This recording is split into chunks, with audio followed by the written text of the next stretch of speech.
Good evening, everyone. I'm going to go ahead and call this meeting to order. If you would stand for the invocation, followed by the Pledge of Allegiance.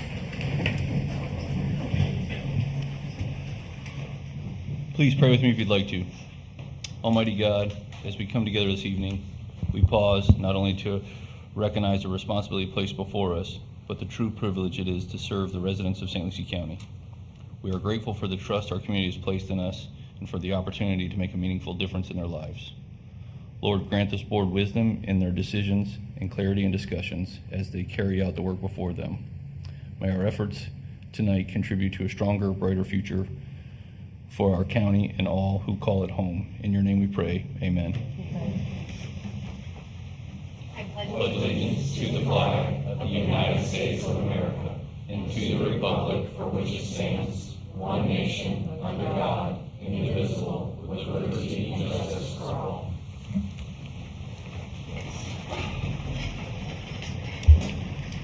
Okay, and at this time, we're going to recess into our special districts, and we'll start with erosion. We will now come to order as the erosion district. At this time, we'll go ahead and open up general public comment for the erosion district. If you have general public comment for the erosion district, please come up to the podium. Seeing no one moving, we'll go ahead and close general public comment and move on to the approval of the minutes from March 17th. Do I have a motion for approval? Motion to approve. Second. All those in favor? Aye. Those opposed? Motion passes. We will now move on to the consent agenda. Is there a motion to pass the consent agenda? Motion to approve. Second. All those in favor? Aye. Those opposed?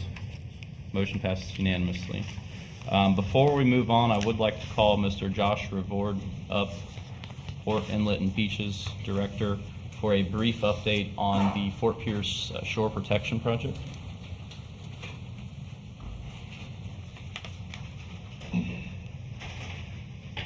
Chairman Clasby, members of the board, Joshua Revord, Director of Port Inlet and Beaches for St. Lucie County. A quick update on the federal project that's currently ongoing. We've placed approximately 240,000 cubic yards onto Fort Pierce Beach. We've had some maintenance issues, some weather issues, and we're still tracking to place upwards of 400,000 yards in the coming weeks.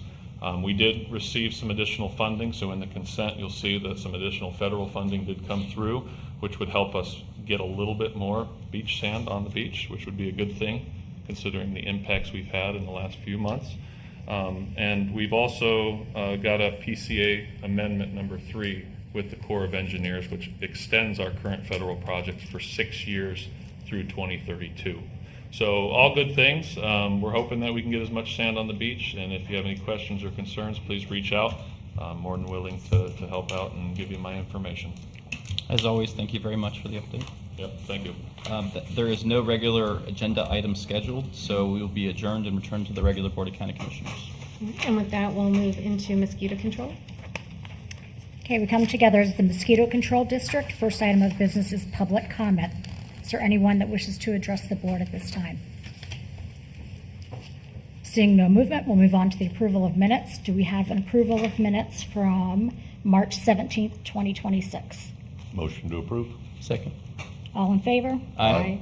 Motion passes. Next is consent agenda. Is there a motion to approve consent? Motion to approve. Second. All in favor? Aye. Motion passes. Nothing on regular agenda. Is there a motion to adjourn? So moved. Thank you. All right, and with that, we'll move back into our regular meeting.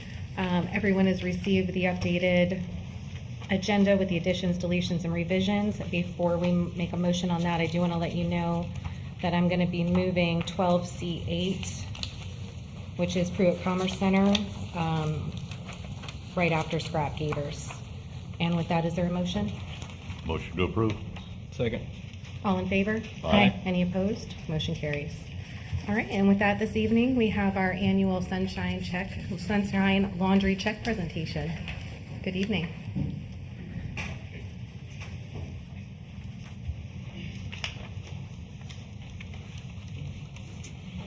Good evening, Madam Chair and Commissioners. For the record, Brian Ketchum, Aquatics and Safety Coordinator. We are here to accept a generous donation from one of St. Lucie County's aquatics longtime partners, Sunshine Laundry Service. This donation will allow children in St. Lucie County to participate in swim lessons at a greatly reduced cost. According to the CDC, drowning is one of the leading causes of unintentional injury deaths in children under the age of 18 in the United States, and the second leading cause of unintentional injury deaths in children between the ages of 1 and 14. For every drowning death, there are multiple non-fatal near-drowning incidents that result in injury, some of which results in long-term disabilities. Statistics show that participation in formal swim lessons can reduce the risk of drowning among children and young adults. St. Lucie County Aquatics strives to make residents safer in and around the water by providing opportunities for affordable swim lessons. Without the invaluable relationships with organizations like Sunshine Laundry, Tom Rhodes specifically, the aquatics program would not be as successful, and many of our children would not receive life-saving swim lessons. So a big thanks to them.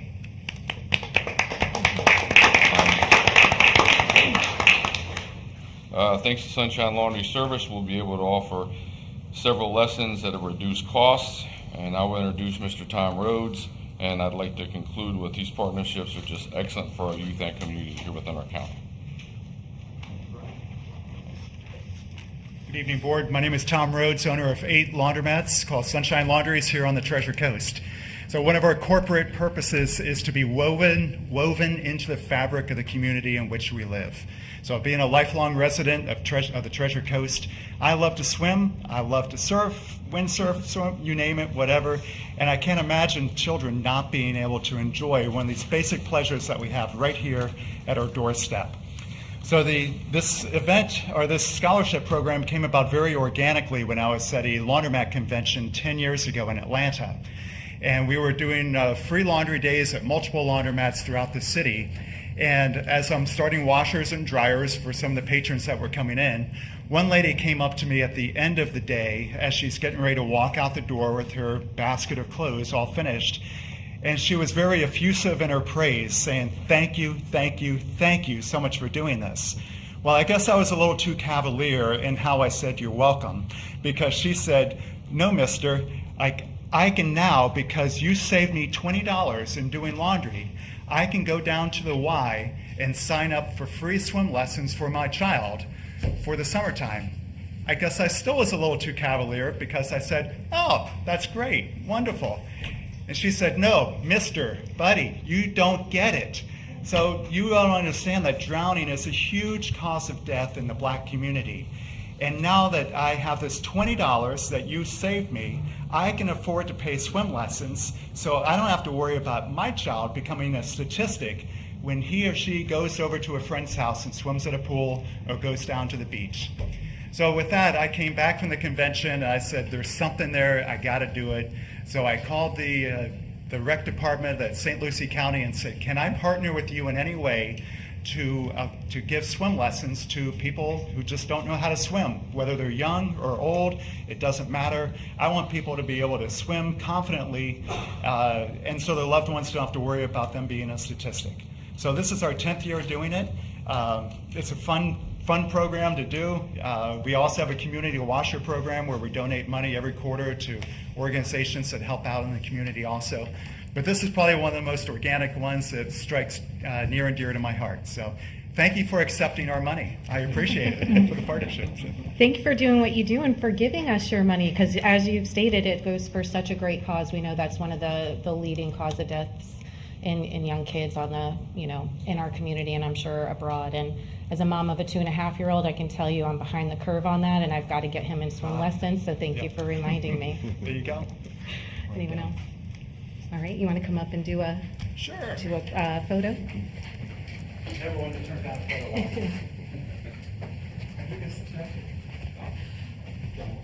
There you go, right?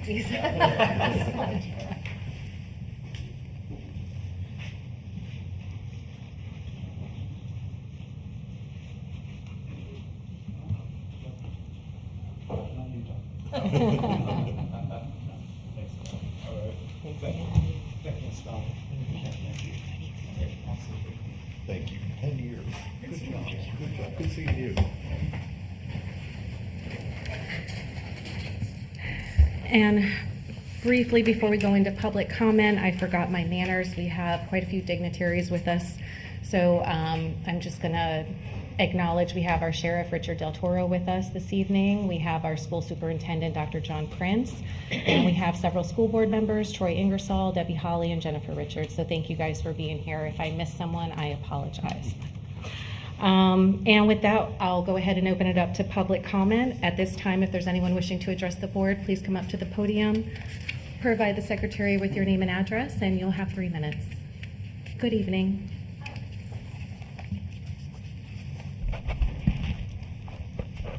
Good evening. My name is Deborah McGran, and I live in Port St. Lucie, where the circus just left town. The great Mr. Swindle's traveling peculiarium and drinkery garden was rained out most of its stay. But before I get to what I really came to say, I just wanted to thank the county manager for that beautiful prayer, and I felt that it was from his heart, and I hope that it does improve and bring prosperity to the people of St. Lucie County. So thank you. I'm reminded that Solomon was the wisest man who ever lived. In Ecclesiastes 12:13, he said, "The conclusion of the matter, fear God and keep his commandments, for this is the duty of man. For God will bring every deed into judgment, including every hidden thing, whether it is good or evil. There is a day of judgment coming for us all." And the Lord gave us the admission to be prepared. One way or the other, we will have to give an account, and I call it the ultimate day of transparency. Since the last time I was here, so much has happened. Sadly, Miss Fowler made headlines on the infamous Sweetie's Diner marquee about somebody's baby daddy. The county was doged really good by CFO Ingolio, who just announced today more good news that cities and counties are spending our money like wildfire. And the REC meeting got real spicy over Rule B, which really stirred the pot, and the list goes on. So I just wanted to say there is a grapevine here in St. Lucie County, whether it is the REC or the Tea Party, news travels fast. And because I'm a journalist, I do my homework.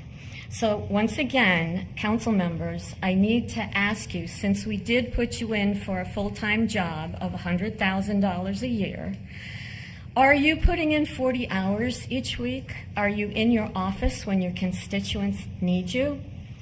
So now I am here to watch the political theater unfold, and I did bring some friends. Thank you. Thank you.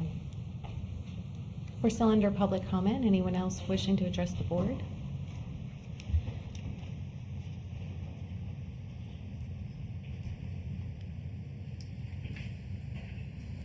Rick Reed, 2625 South US 1. I think this is the third or fourth time I've lost count inquiring about the park and the kids. And I learned through the grapevine, they were at the meeting, they had a meeting at the restaurant Sunday. But no one in this county has called to tell me that there were arrangements made or an agreement made to allow these kids to use the park. And I was told by the county administrator when this was resolved that I would be made aware. And I was not made aware. And I didn't ask any probative questions on Sunday. I said I was pleased that these kids are finally able to use our park. But I don't understand why, in something like this, that it's not addressed. This doesn't shine very favorably on the county or the commission. And all I was trying to do was help kids. There was no other issue at hand. And we can do better than this. And you could have sent me an email, a text. You could have had somebody here reach out and say it's been resolved. And I wasn't even shown that courtesy. And you give respect, you get respect.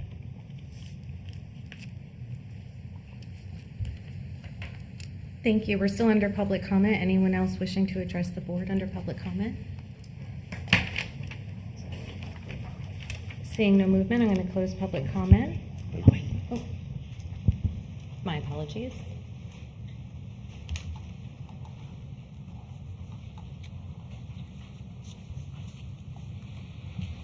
Good evening. Good evening. I live in Indian River Estates, and they're doing a culvert program for everybody there that has a bad culvert pipe. Sir, could I get your first and last name for the secretary? Oh, I'm sorry, Jeff Carlson. So, back with that, with the culvert pipe, back in the early 2000s, I even looked up on the county website trying to find like a permit that was pulled that around that time. It might have been before that or shortly after, but they came in and repaired the pipe, took it out, concrete, everything. And now all of us are being assessed for this. It goes over a 10-year plan. I've submitted my application, but my question is why did we have to not pay for it then and we have to pay for it now? That's it. Okay, thank you. Thank you. Anyone else wishing to address the board under public comment? Seeing none, I'm going to go ahead and close public comment and come back to our first proclamation. Resolution number 26-053, a resolution proclaiming April 2026 as Child Abuse Prevention Month in St. Lucie County, Florida. Whereas the Board of County Commissioners of St. Lucie County, Florida has made the following determinations. Children are vital to our future success, and every child has the right to be safe, healthy, and happy, and deserves to receive love, nurturing, and care, and live in communities that foster their healthy growth and development. Our children are our most valuable resources and will shape the future of St. Lucie County. In the federal fiscal year 2023, 4 million reports were made to Child Protective Services. Approximately 5 children die every day because of child abuse in the United States. Child abuse and neglect is a community responsibility, affecting both the current and future quality of life of any community, and finding solutions requires input and action from everyone. Child abuse can have long-term psychological, emotional, and physical effects that have lasting consequences for victims of abuse. Hibiscus Children's Center provides prevention services to children and families in St. Lucie County through the Supporting Families of Crisis program to strengthen families. Hibiscus Family Advocates collaborate with parents to help them navigate the daily stress of life, including balancing work and family, coping with divorce or separation, and managing economic instability. They also provide support for issues such as domestic violence, substance abuse, and addiction, and assist parents with job applications and interview preparation. Effective child abuse prevention activities succeed because of the partnerships created between child welfare professionals, education, health, community, and faith-based organizations, businesses, law enforcement agencies, and families. Communities must take every effort to promote programs and activities that create strong and vibrant children and families. We acknowledge that we must work together as a community to increase awareness about child abuse and contribute to promote the social and emotional well-being of children and families in a safe, stable, and nurturing environment. Prevention remains the best defense for our children and families. Now, therefore, be resolved by the Board of County Commissioners of St. Lucie County, Florida, does proclaim April 2026 as Child Abuse Prevention Month in St. Lucie County, Florida. This board recognizes and commends Hibiscus Children's Center late founder LaVon Tilton for her vision 40 years ago to protect children in St. Lucie County, Florida. Passed and duly adopted this 21st day of April 2026. Thank you. Is there a motion? Motion to approve. Second. Motion a second. All in favor? Aye. Motion passes. We have with us Will Malone, the Director of Prevention Services, with us tonight to accept the proclamation. Good evening. Thank you. After you say a few words, if you'd like to come up, we'll do a picture. Sure. Good evening. Thank you for this proclamation recognizing Child Abuse Prevention Month. Standing here today, it's deeply meaningful to me, not only as a Director of Prevention Services at Hibiscus, but as someone who has seen every day how prevention truly changes lives. Every week, my team is working with families right here in St. Lucie County, in the homes, in the schools, and in the community, helping parents build skills, reduce stress, and create safer environments for their children. These are families who care deeply about their kids and simply need support, guidance, and someone willing to walk beside them. Prevention's not about blame, it's about partnership. It's about reaching families early, strengthening them before challenges turn into crises. This proclamation sends a powerful message to our community that child safety matters, that help is available, and that we all share responsibility for protecting children. Child Abuse Prevention Month reminds us of the childhood every child deserves, one filled with safety, stability, and hope. So on behalf of Hibiscus Children's Center, thank you for your continued partnership and commitment to prevention. And together we are making a difference for our children and families across St. Lucie County. Thank you. Thank you. Thank you for everything that you guys do. It really is an amazing facility. If you've not been up to their one in Vero and Jensen, it's definitely worth a trip. If you'd like to come up.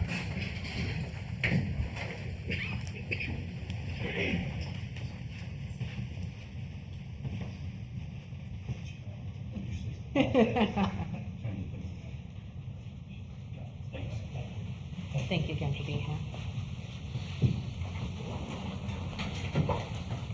All right, and with that, we have our second proclamation of the evening.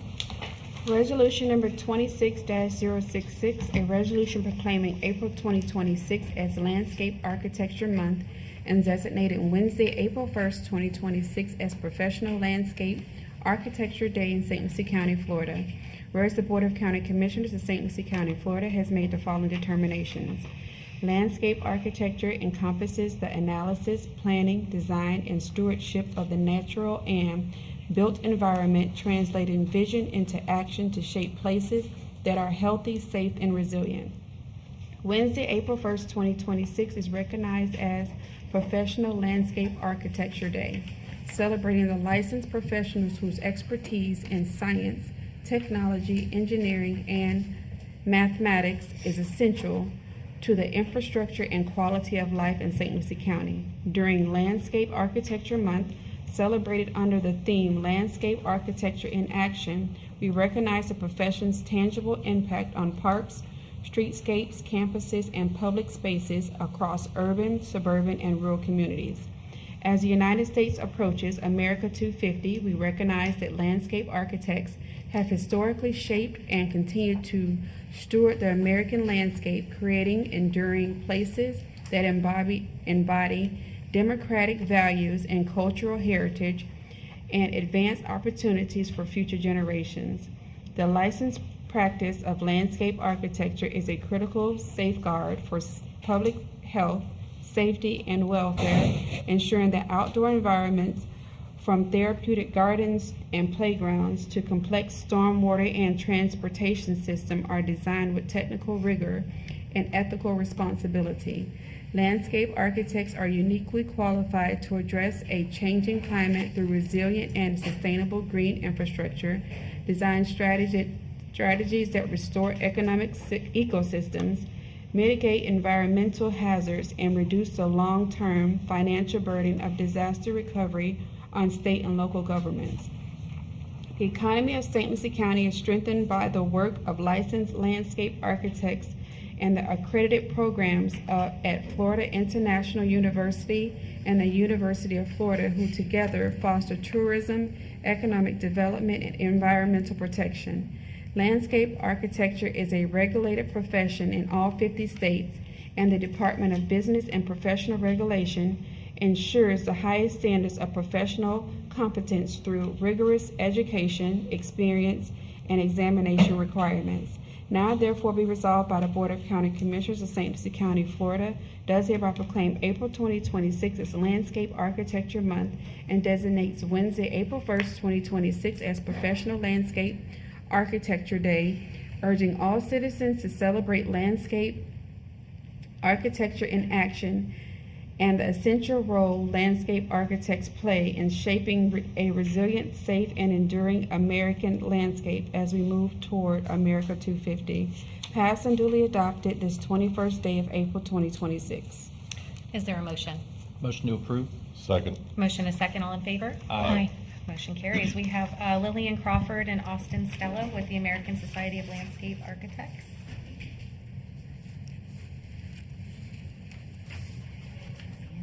If you say a few words, feel free to come up.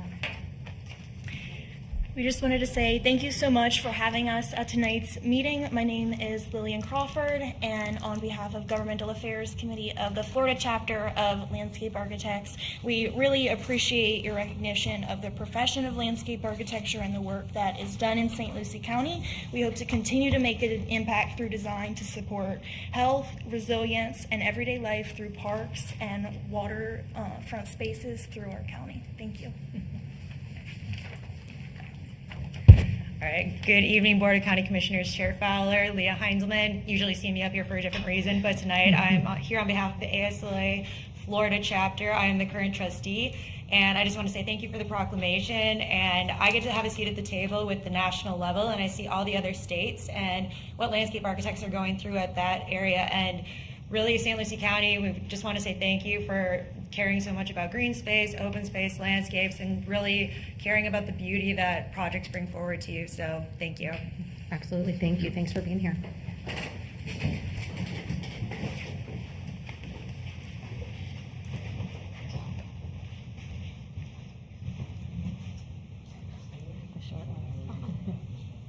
Thank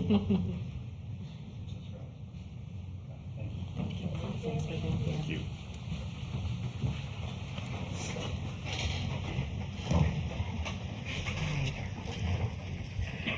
And with that, I need an approval of the minutes for March 12th, 17th, and April 7th. Motion for approval? Second. Motion is second, all in favor? Aye. Any opposed? Motion carries. Consent agenda, is there an approval? Comments? Anything to be pulled? Motion to approve. Second. Motion is second, all in favor? Aye. Any opposed? Motion carries.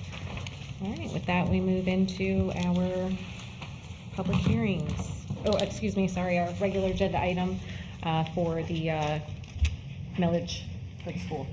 Madam Chair, Commissioners, for the record, Catherine Barbieri, County Attorney, and as you stated, what you have before you is a resolution 26050, which is the request to continue levy of the millage for operational needs of the school district. The school board has requested that a referendum be held at the November general election to consider approving the continued levy of an operational needs millage. On March 10th, 2026, the school district adopted a resolution that directed the Board of County Commissioners to call a referendum election to determine if the electors of the school district approve continuing the levy of the millage for operational needs of the district for a period of 4 years commencing on July 1, 2027 and ending on June 30, 2023. A copy of the school district resolution was attached to the agenda. The official ballot language was also attached in the resolution.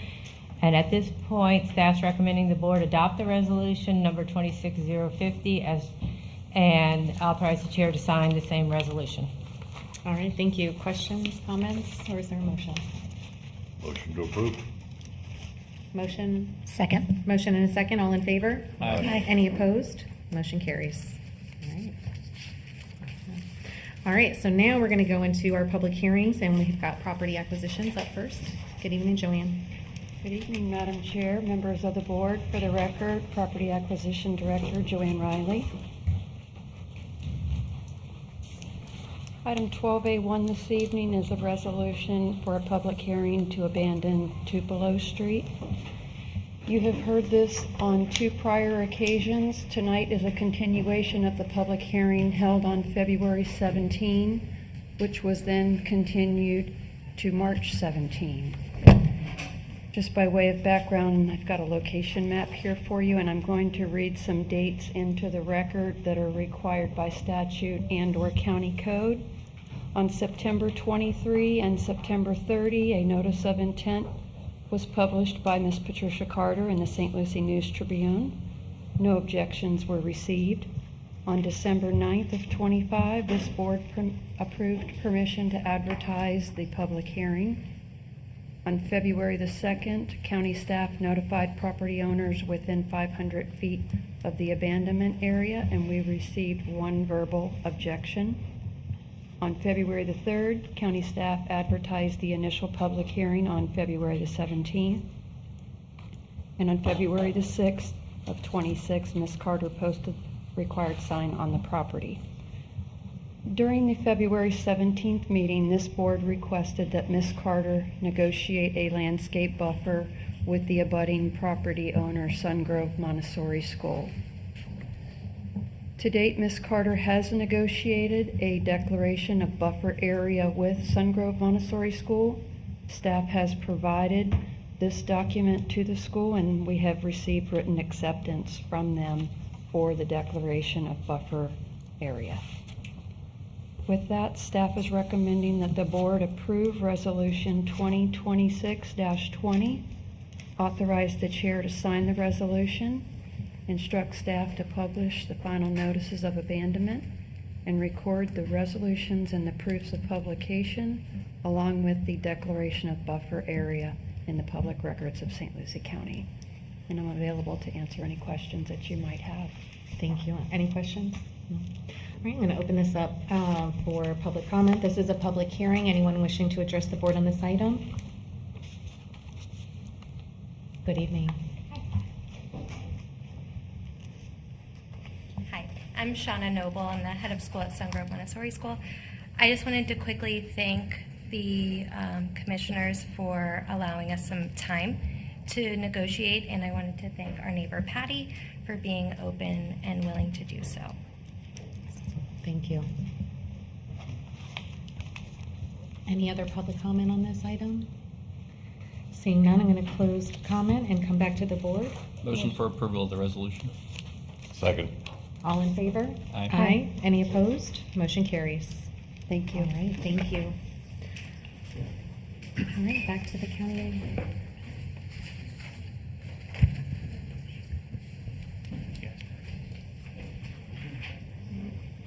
Give me just 1 second. Are you good over here? I see you jump up. Mr. Landry, go ahead. What were you We're moving saying? to C1. That's what I thought. I was gonna. Yes. Okay. Sorry, Madam Chair, Commissioners. No worries. All right, and so with that, we're moving on to C1, which is Planning and Development Services for Sunnyland Farms. C1? Yes.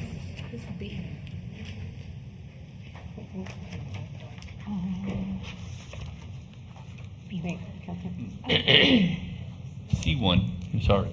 No, planning, I'm sorry, B1. I'm looking at an old agenda. So it's planning, Sunnyland Gardens.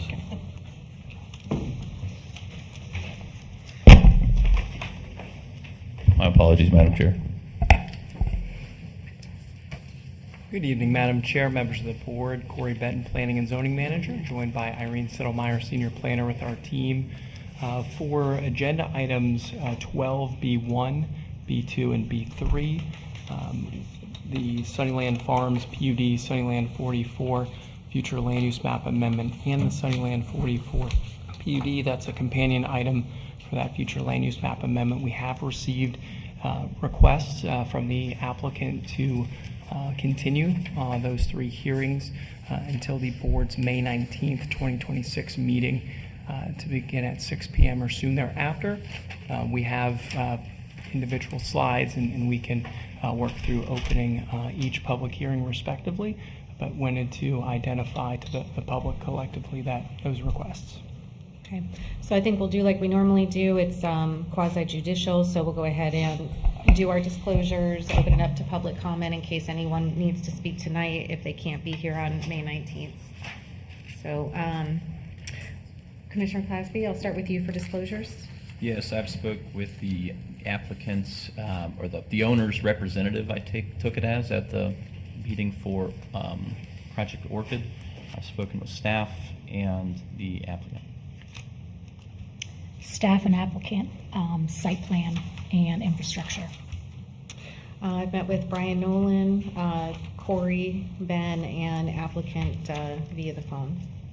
And I've spoken with Brian Nolan, staff, and Corey on the project. I've met with Brian Nolan, staff, and the applicant. Okay. All right, so at this time, this item is going to end up being tentatively heard on May 19th, but if there's anyone in the audience that will not be able to be here that would like to speak, I'm going to go ahead and give you that opportunity and open it up for anyone wanting to address us on this item. Seeing no movement, I'm going to close public comment and come back to the board. Is there a motion? Madam Chair, Commissioner Clausby. I have a question for staff. So,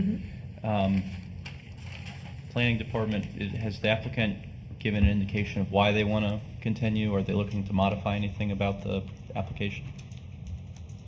Madam Chair, Commissioner Clausby, I don't think in the written email that was submitted any indication of proposed changes, but in a suggestion that they will be evaluating the plan.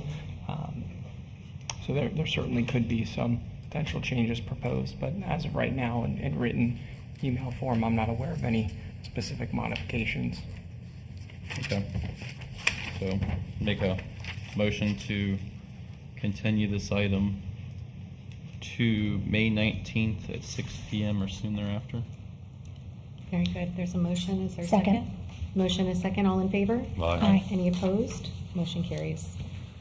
All right, Sunnyland 44, this is going to be for the proposed future land use map amendment. This is going to be the same thing. So disclosures, Commissioner Clausby, My disclosures are the same for the previous item. understood.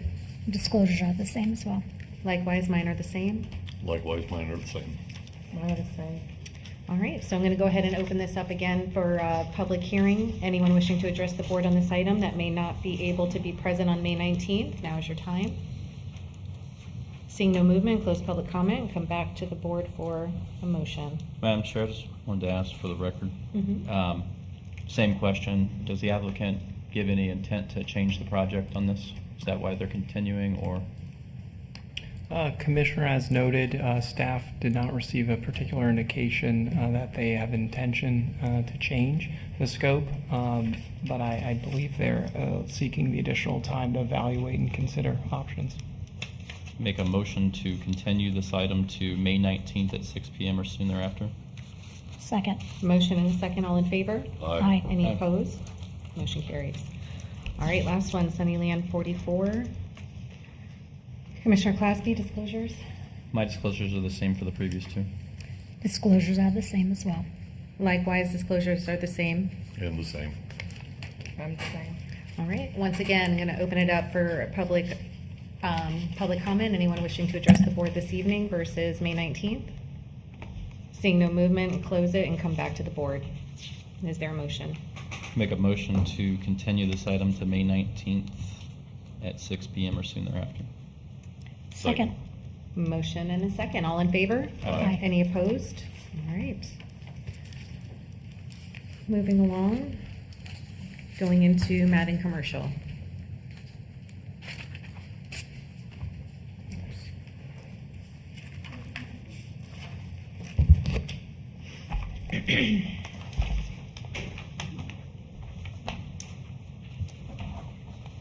Good evening, Chair Fowler, members of the County Commission. Irene Settlemeyer, Senior Planner with the Planning and Development Services Department. This item is a request for a zoning atlas amendment and approval of a preliminary regulating plan. The property is currently zoned Plan Retail Workplace zoning district, but because the proposed development plan, preliminary regulating plan is not in substantial conformity, we treat the application like a rezoning. This public hearing was properly noticed with the sign and mailed notice to all owners of property within 500 feet and with publication in the newspaper. Additionally, the applicant did have a community meeting. So the Bedner Farms Plan Retail Workplace preliminary development plan included 178 acres, which are shown in blue on this slide. Only the area in the southwest quadrant is the subject of tonight's application. This is an illustration of the approved preliminary development plan. It shows the single-family residential on the north. To the northeast, there's a single-family residential on smaller lots, 35-foot wide lots, and townhouses. And down in the southeast portion of the site is approved for multifamily development. This area marked in blue is what is provided for, what is subject to tonight's public hearing. This is the area we call the southwest or the commercial portion of the site. These are just some illustrations from the Alton Town Center down on Donald Ross Boulevard and Palm Beach Gardens. That these were from the applicant's presentation to the Board of County Commissioners when the planned retail workplace rezoning was approval was being sought, and these were presented as possibilities for how this site, the subject site, could develop. The Alton Town Center occupies just about the same amount of land as the subject site. It's 2 acres larger, and it's from the north to the south is about 1,000 feet deep, which is similar to the current site. The internal roadways within the Alton Town Center, again, they're designed like streets. There's on-street parking, there's sidewalks on both sides, there's street trees on both sides. This like civic gathering space or public gathering space is about 16,000 square feet. It's fairly heavily used. There's a restaurant here and I think here, and people spill out of the restaurant and enjoy that site, that space in the evening, during the day. Similarly, there's about some 6,000 or 7,000 square feet along here with shaded seating, and again, a public area here. So that was one of the things we've been trying to get, and encouraging the developer to continue to consider for the subject site, to include some nice gathering space for the public to serve that town center function. This is the proposed preliminary development plan. On first blush, it doesn't look that different, but the key difference is that the approved preliminary development plan had individual retail building and retail lots here, as opposed to just all parking. So there'd be proposal for individual shop fronts or different kinds of commercial activity in the center of the site. And currently that is proposed for parking. The other change is the proposal for a new lot type. The planned retail workplace being in the towns, villages, and countryside, future land use and zoning overlay allows an applicant to propose different lot types. And in this case, the out parcel and the out parcel 1 lots are being proposed. The warehouse retail lot is provided for in the planned retail workplace zoning district, whereas in the previous plan, 1 warehouse retail lot was proposed. Now there are 2, one here and one here, and also a highway service lot, which is provided for in the planned retail workplace, is provided for here. The proposal is for a small convenience store and a 20 fueling station, gas station.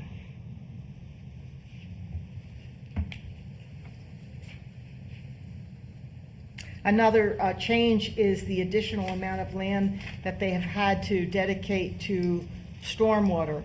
So previously, in the approved plan, 6.1 acres total in the 47.9 acres for commercial. There were 6.18 acres for this flowway, and it was all located on this western side. Now there's an additional couple acres on the eastern side, so the total amount of land devoted to stormwater is 8.5 acres. So here's a color-coded site, again, to show the flowway on the east.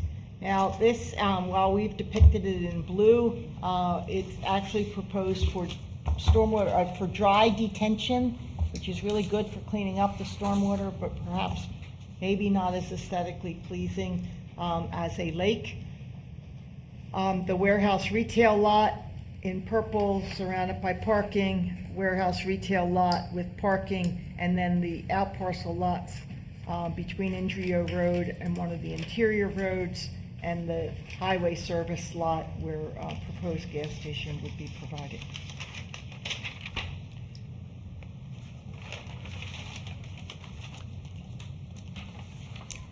So we're anticipating, so this is a preliminary development phase. When it comes in for final site plan approval, which is what actually allows development to take place, we would expect that this might be one final site plan that will come in, and then secondly, another site plan would come in, and perhaps these out parcels may come in individually or come in as a group. We don't know yet.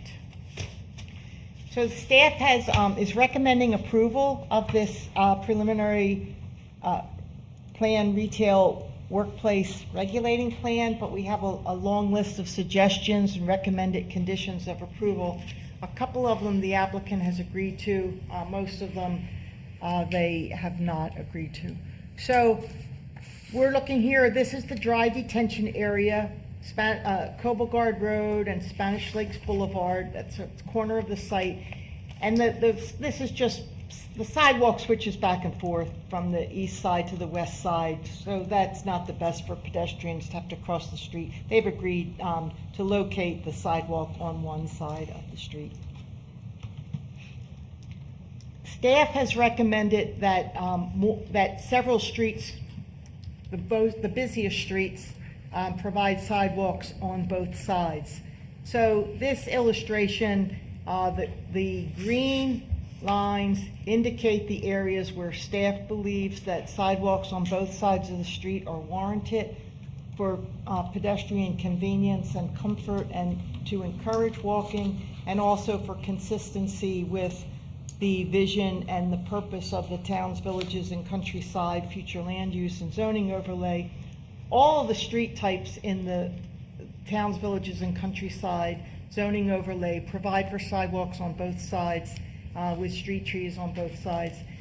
The pink area are streets that we believe would be able to meet the pedestrian needs and bicycle needs without, as a compromise. Ideally we would like sidewalks on both sides, but as a compromise, we're suggesting that these streets would not need to have sidewalks on both sides.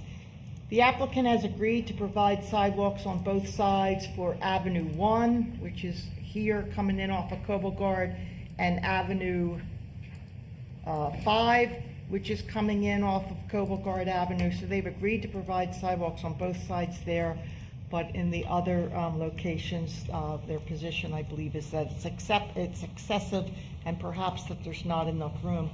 One of the points I want to make about whether, the amount of room, and I understand the north to south dimension of the lot causes some design challenges for some of the big box retailers that they are seeking to interest in the property.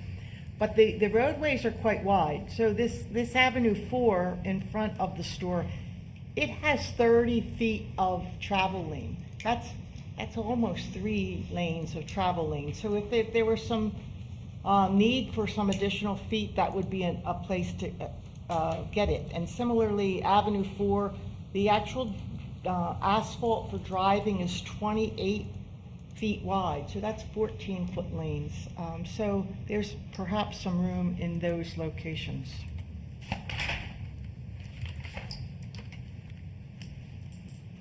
So with regard to the out parcels on this along Indrio Road and the southern part of the parcel, the plans presented in the applicant's submission provide several different standards that perhaps are in conflict. It provides for those out parcel lots. For these out parcel lots, it provides a standard that says that there should be a 5-foot buffer provided between the building or the drive-through and the adjacent road, Avenue 2 or 3. It also provides that a 10-foot landscape buffer should be provided between, the drive-through should be screened by a 10-foot landscape buffer adjacent to the adjacent street.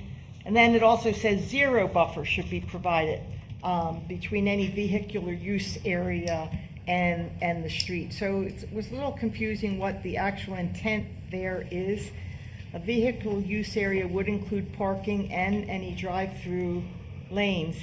Staff is suggesting as a compromise that a minimum 6-foot landscape buffer between parking and/or drive aisles and the adjacent sidewalk be provided on these out parcel lots. Alternatively, as for the developer's option, that if they don't want to provide that landscaping, another option is to bring the lots closer up to the street, up to the sidewalk. So instead of providing parking on all 4 sides as is proposed, they could bring the building up to the street, limit the parking to the 3 sides, and then they wouldn't have to provide the landscaping. So it would be an alternative. If you want parking on all 4 sides or drive aisles for drive-through lanes, then you have to provide the landscaping. If you bring the building up to front on the street, you could be relieved of some of that landscaping obligation. So there's another illustration. This is, so when you put the different street types next to the lot types, what would be provided if staff's recommendation were followed, it would be landscaping, 6-foot landscape buffer between any drive-through lanes or a parking lot, then the 6-foot sidewalk, then 6-foot landscaping along the street as provided for in the street type. So there would be street trees on both sides of the sidewalk, providing a very welcoming walking environment, buffering the trees, buffering the cars in the parking lot or the drive aisle, and providing shade on the street.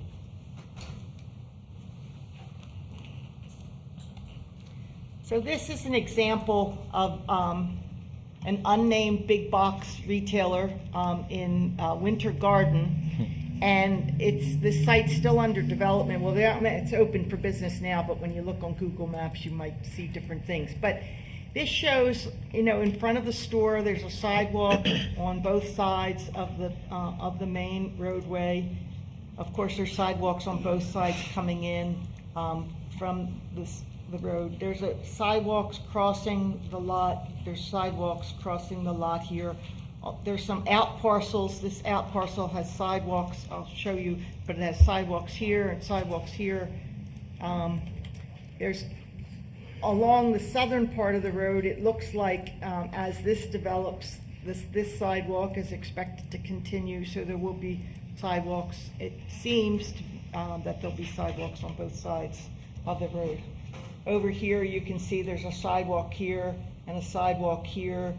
Would be expected when this parcel is developed, that sidewalk would likely continue. Another item that you can see on this lot is the change in pavement treatment for the big pedestrian crosswalk areas. Currently, the preliminary development plan just calls for paint, and staff is suggesting that a change in the pavement type makes that pedestrian area more obvious, and that is what we recommend. So this is the smaller out parcel area blown up, and you can see the network of sidewalks. Sidewalk on both sides of the store, sidewalks between the store, and there's not a lot of distance between the stores. The parking is concentrated, so people could walk from one shop to another without crossing parking lots. So there's the possibility to design, we believe there's a possibility to design and accomplish what the applicant is seeking with, and accommodate these minor tweaks.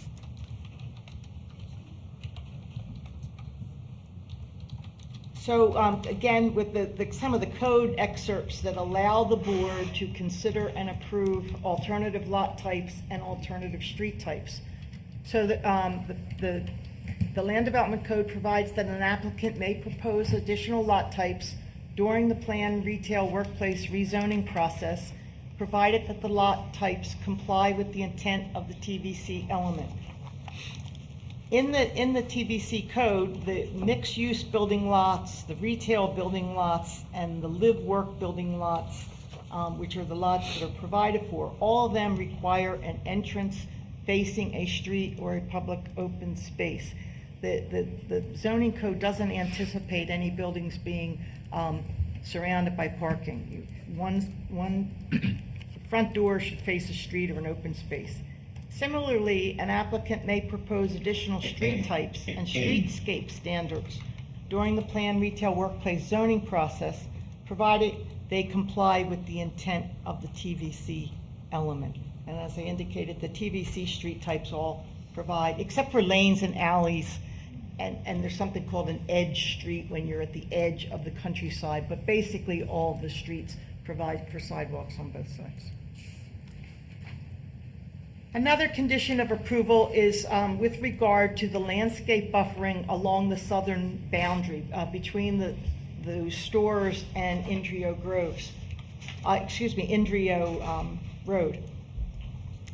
So when it was approved as a preliminary development plan, the landscape buffer along that southern property line was 50 feet and included a 12-foot multi-use path within that 50-foot landscape buffer. Now what is being proposed is a 25-foot landscape buffer, and the multi-use path will be located in the public right-of-way, as it is along Indrio Road to the east. The 12-foot multi-use path is located in the public right-of-way. So staff, with the Planning and Zoning Commission, we had suggested or recommended that the 50-foot landscape buffer be reestablished. To the board, we're suggesting as a compromise that because land is critical in this circumstance, that the 25-foot landscape buffer is sufficient, but that it needs to be fuller than this. We just heard from the landscape architects. I'm not a landscape architect, and I colored in some area to show fuller coverage, because we anticipate that along the roadway, that might be the area where the loading zones are and the dumpsters are, and that's not good for property values and for quality of life to have that view from Indrio Road. So we're suggesting that the landscape buffer 25 feet is sufficient, but it needs to be filled in more so that the look is buffered more. And we're trying to avoid this. So yes, there's a nice hedge along the rear of a big store, and there's some trees, but you see the back of the store operations, and it would be better if that was screened. So recommended condition of approval, compliance with the flowway standards. Now this is just what the code provides.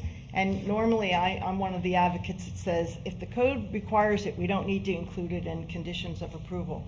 But we have had a few final site plans come in where there was difficulty complying with the flowway standards, that they had not allowed enough land to meet the littoral and the native upland buffer areas, and to meet South Florida Water Management District standards.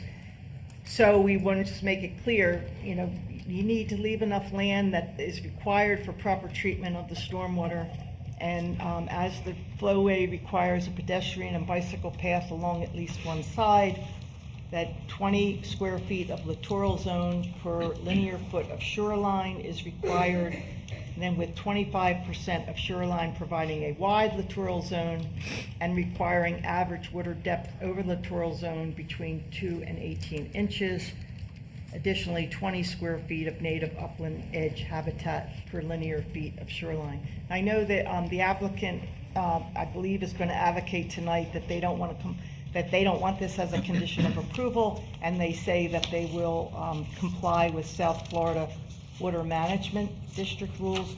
my suggestion would be if they think that there are any particular elements in the flowway standards that can't be met, then those specific elements should be identified and we can talk about. I know, for example, South Florida Water Management District allows the littoral zone to be deeper than our code appears to allow. This says an average between 2 and 18, but one of my understanding, South Florida allows a deeper, more water over the littoral zone, and maybe that is something that we can work with, but I don't think that it's really appropriate to just say we don't want to comply with the flowway standards. Another recommended condition of approval is that we're looking for a wall, a 10-foot wall along the rear alley behind behind the warehouse retail lot and behind their, what I've called a service area. I believe that dumpsters, a generator, it's not particularly clear what's going to be there, but it's a service area. Either a 10-foot wall or a berm and a wall to reach that 10-foot standard.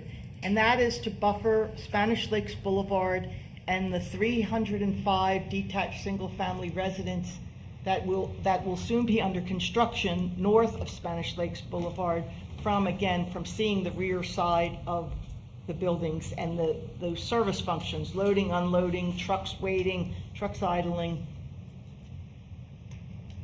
This is an example from Alton, and here's a human being. And you can see the height of the wall that they have provided to buffer the trucks from the neighboring residential. Yes, that residential is a little closer than what we have in this situation, but that wall is probably also taller than 10 feet. So we're recommending a 10-foot wall or a combined wall and berm to be provided on the north side of Alley 1 to screen the service areas and buffer zones from the Spanish Lakes Boulevard and the residential neighborhood to the north. Here's another example of what we're, now this is just some, I forget what those things, pallets. The pallets piled up, deliveries were made. Now, they should be inside the wall, but that's the kind of thing that we're trying to make sure is not visible to people driving by and to the people who go by every day because they live there. So this is a condition of approval that obviously additional details for each lot will be required, identifying all the crosswalks, bicycle parking, lighting, a sign plan. That the landscape plan has to provide a plant species schedule, flowway design and architectural elevations will be required. We also will need revised traffic impact analysis certified by the county's third-party reviewer. The preliminary traffic impact report has been based on 199,400 square feet of a shopping center and a 1,620 square foot convenience store, a gas station with 20 fueling stations. So anything more than that will require additional analysis. The applicant has agreed to these, except doesn't want the flowway design reference included. Staff is we're recommending that along the front of the storefront that some areas be identified that are intended to be for passenger loading and unloading. Maybe, somebody has a couple kids, one person's driving, the other adult gets out with the children, or maybe somebody has mobility impairments and you can let them out near the door of the store. But we should, identify those areas, and similarly, those areas that are not intended for any kind of vehicular use need to have bollards or something to keep vehicles off this area. Bollards are typically provided near the entrances, and that gives people coming out of the store really reminds you that you're about to cross a traffic lane. But as is increasingly common, there's not an elevational difference. There's no curb to alert cars or pedestrians of the different uses, and some bollards or some kind of safety mechanism is recommended by staff to prevent vehicles from encroaching on this pedestrian and bicycle area, or if it's intended for parking, mark it for parking. This is one of the potential plans presented, shows how the front of the store, the crosswalks, the trees that will be provided along the alternative side. We're suggesting for these crosswalks that some kind of contrasting pavement, concrete is required. The plans provide for this in the parking area where they have pedestrian paths through the parking area, and we're suggesting that would be appropriate in this location as well. So again, this is an example of the civic gathering space that is provided by the Alton Town Center. This area here is about 16,000 square feet. We're suggesting that a civic gathering space or some kind of green space shall be provided in the interior of the site. The 12-foot multi-use that's provided, it should be provided along Cobelgard Road and Spanish Lakes Boulevard, and that would continue the 12-foot multi-use path that's currently provided on Indrio Road, and there's some other locations within this site that the 12-foot multi-use path is recommended.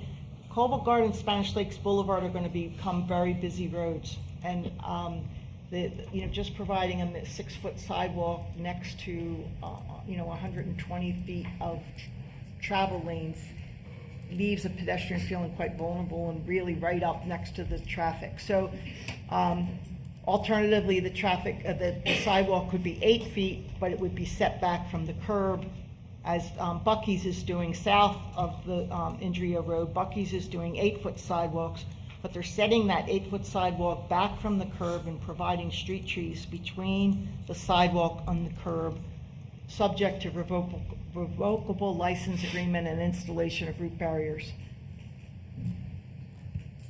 And so there's one small section: if at the time of final site plan approval, Madden Commercial Plan Retail Workplace must make improvements to Cobelgard south of Avenue 5, the improvements shall include the 12-foot multi-use path.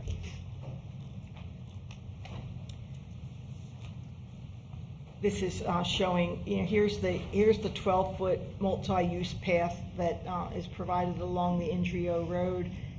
This application has proposed to continue it along within the public right-of-way, and here's the existing 6-foot sidewalk, which there's no purpose now in putting the 12-foot walkway in because these improvements are going to get torn up. But eventually, we'd like to see that this 12-foot multi-use path continued up along Cobelgard Road. Here you can see the 8-foot sidewalk along the south side and the landscape buffer that's provided between the curb and the sidewalk. That concludes my presentation, and I'm happy to try to answer any questions you may have. And of course, the applicant is represented and also has a presentation. All right, thank you. And before I bring up the applicant, Commissioner Clasby, could you start with disclosures, please? I'd like to disclose that I have spoken with the staff and the applicant regarding the project. Commissioner Marie? Staff, applicant, developer, discussing the site plan and possibility of what will be coming. Got it. I have met with Ben and Corey, Brad Curry, Jennifer Morton, Pat Madden, and Dean Rosenbach discussing the overall site plan and conditions of approval. Commissioner Lee? And I have spoken with staff, Michelle Sullivan, Brad Curry, Jennifer Morton, Pat Madden, Dean Rosenbach, Julie Thompson, about the plan and the development. Thank you. Commissioner Townsend? I spoke to the same people as Commissioner Lee. All right. We're ready for you, Brad. Thank you. Good evening. Good evening. Find it.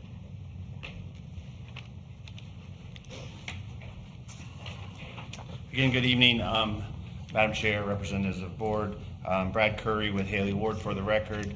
Tonight I am representing the owner of a piece of property located on northwest corner of Coblgard and Indrio. It's about 48 acres in size. Staff did an excellent job presenting. There are several conditions I'd like to go over with you tonight, trying to fine tune those and make sure we're all on the same page. With me here tonight is Jennifer Morton and Pat Madden and Dean Rosenbach, as well as members of Kimley Horn. We're all here to answer any questions after I'm done with our presentation. You're welcome to answer any questions or ask any questions that you have. Again, here's part of the development team. Again, I'm doing the planning work. Jennifer Morton is doing most of the site planning and landscape architecture with the site. We've got Kimley Horn doing traffic and civil engineering, and then of course the owners, Pat Madden and Dean Rosenbach. Staff did an excellent job showing where the property is, so I'll zoom through these pretty quickly. Again, that's the entire piece, commercial and residential. This is the piece we're talking about today, again, 47 acres. The future land use is TVC, and the zoning is PRW. 2024, we came in and received original approval of the rezoning to PRW. The northeast and the northwest sections of the property are currently under construction for the single family and some of the townhouses. And the overall project was about 1,000 units in size, 420,000 square feet in non-residential and commercial type development. And the proposed amendment tonight, as staff stated, is just for the commercial. Staff showed this plan. This is the originally approved plan for the entire PRW, including the residential. Again, we're requesting it to, it's kind of confusing. If you look at the plans, I'm going to show this here shortly. Really, the difference is what we're doing tonight is the different types of roads and streets that are internal to the project, also the different lot types. This project, when you look at it the first time, you think it's very similar, but if you get into the details of the complicated TVC, you see that there are some things that are a little bit different. Again, the similarities, we really are maintaining the square footage at 420,000 square feet, and we are maintaining most of the access points. I'll get into that a little bit detailed, and then basically the same layout with buildings along the north side and buildings along the south side on the out parcels. This is just a side-by-side comparison, a little bit of difference. The big difference is, as staff pointed out, is the buffer along Indrio Road. We originally had that as 50 foot, and we reduced that to 25 feet. But we didn't do away with the buffer. We simply relocated it to the north. So I'll show that a little bit later in the slides. This is the approved PRW plan, and I want to just get into the details of what's shown here. We have, I don't know if I can use this fancy pointer. Do you guys know how to get the pointer up there? I used to learn how to do this. I don't think it is. I don't think that's the right. You gotta hold the button. Okay. Somebody knows how to hold the button. Again, this is the approved PRW regulating plans terminology that they use. Has one access, right in, access off of Indrio, right in and right out off of Coblgard. Full access, so that'll be, well, it's not full, it'll be a left in and right out here. And then 3 access points off of Spanish Lakes, full access. So from an access standpoint, we are basically doing the same. We're going to reduce and remove one of the access points of Spanish Lakes. This property shows, or this plan shows 2 east-west streets, the north one and the south one, and then 3 north-south streets.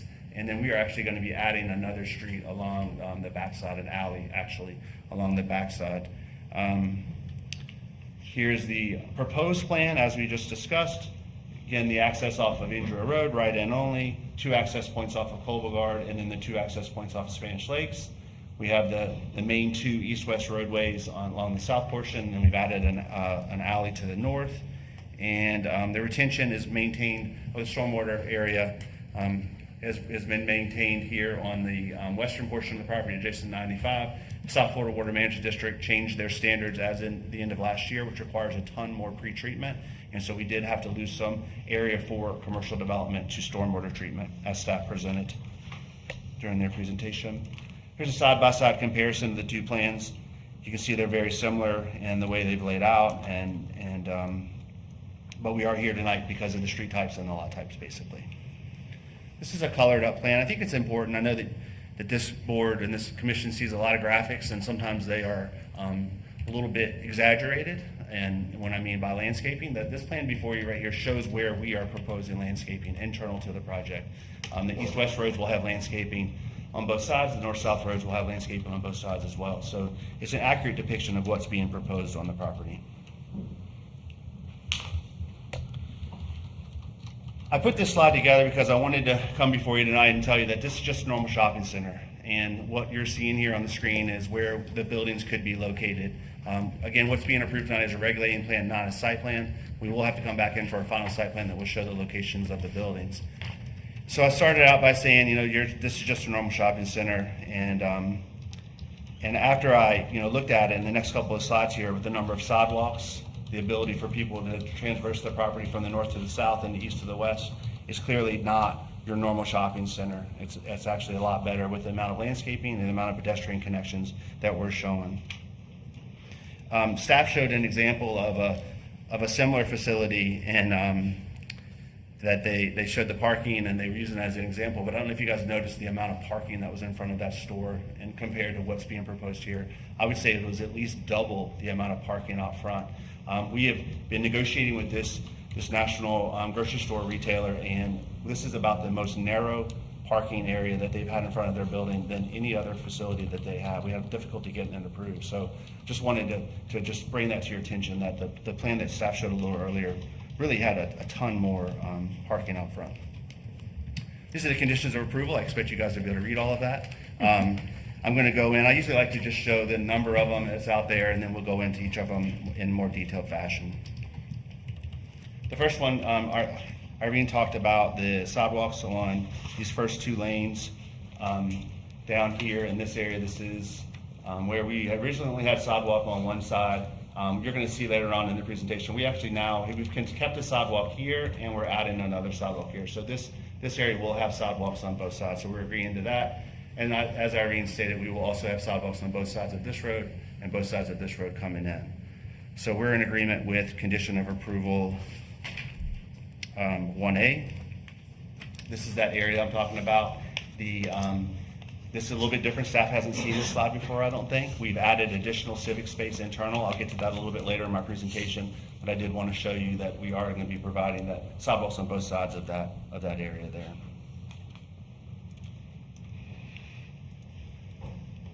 The staff talked about conditions with additional sidewalks on Avenue 2, Avenue 4, Avenue 6, and we are not in agreement with that. We think we have plenty of sidewalks. The plan shows the orange areas are areas where we are proposing sidewalks. Again, individuals that are leaving the out parcels out front can either go east or west or north, a bunch of different places, and we don't believe that sidewalks are needed on both sides of the streets there throughout it. The yellow areas where staff would like for us to add additional, the dashed areas is where staff would like for us to add additional sidewalks. The solid yellow is where we are adding sidewalks.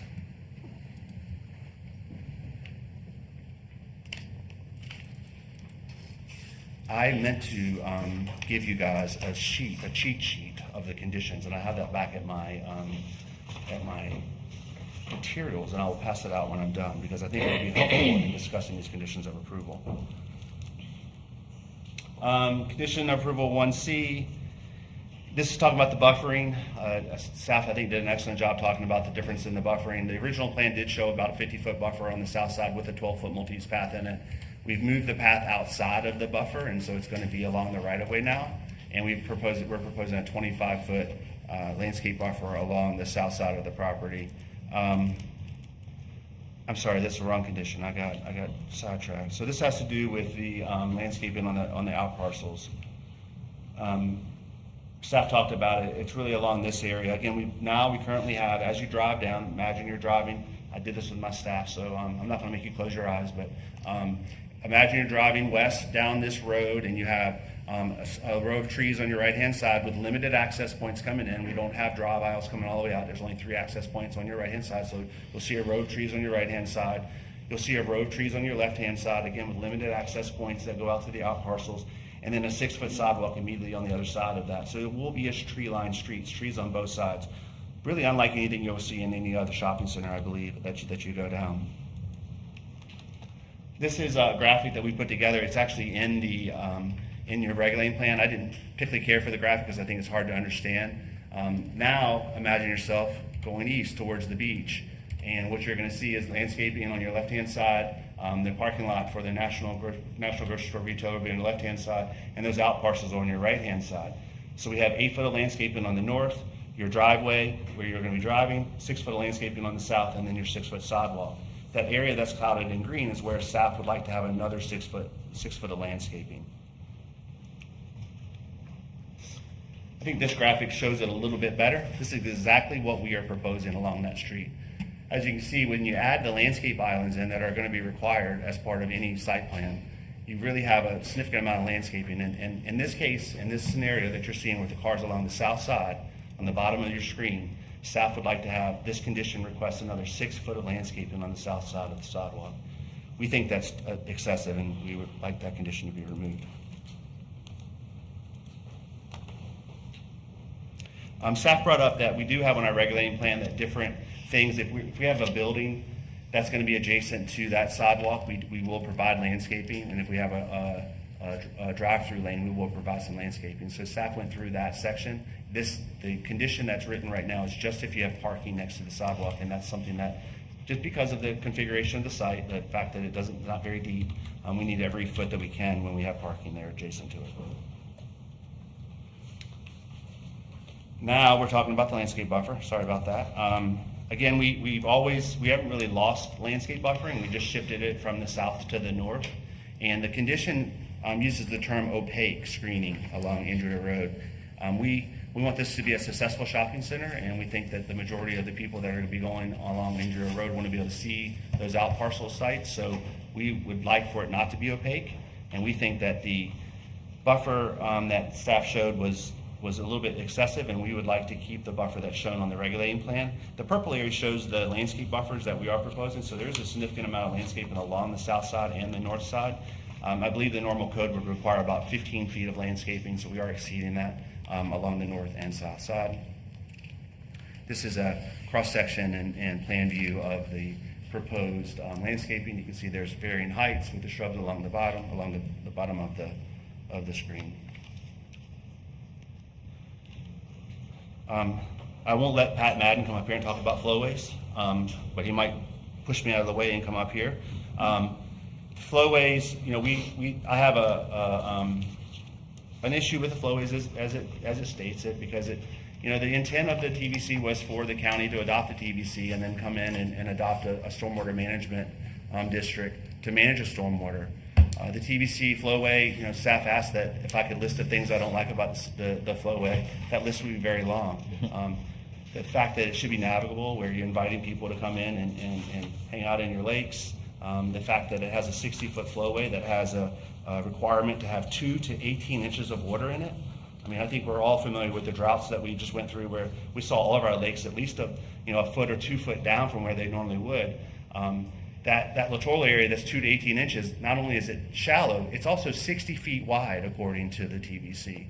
So can you imagine what that's going to look like when your water gets down a little less than 18 inches? You're going to have 60 feet of basically dirt and dying plants. And so we're having issues with South Florida right now. South Florida's restrictions are becoming more difficult, and I don't want to get myself in a position where I agree to a condition of approval and then not be able to meet my South Florida requirements. And so we would rather this condition just say that we meet the South Florida requirements. I will also say that this isn't the first project approved in the TVC. There's a lot of projects approved in the TVC, and I have yet to see an example of a project that was approved in the TVC that meets the 60-foot requirement for a littoral zone. I'm okay with that. It's part of life. We negotiate things through, so I just don't think it's appropriate to have that as a condition right now. And so we're recommending to delete that condition and say that we're going to meet South Florida requirements.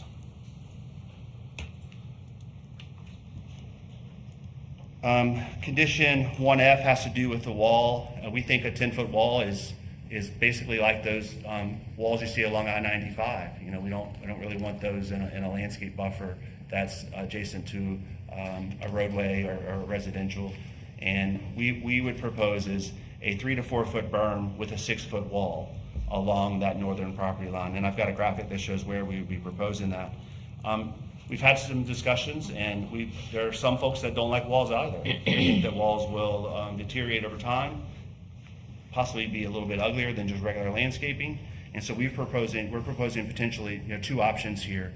One would be a 3 to 4 foot berm with a 6 foot wall, and then the other would be a 3 to 4 foot berm with additional landscaping. So we're okay with either one of those, but we did want to propose those two options.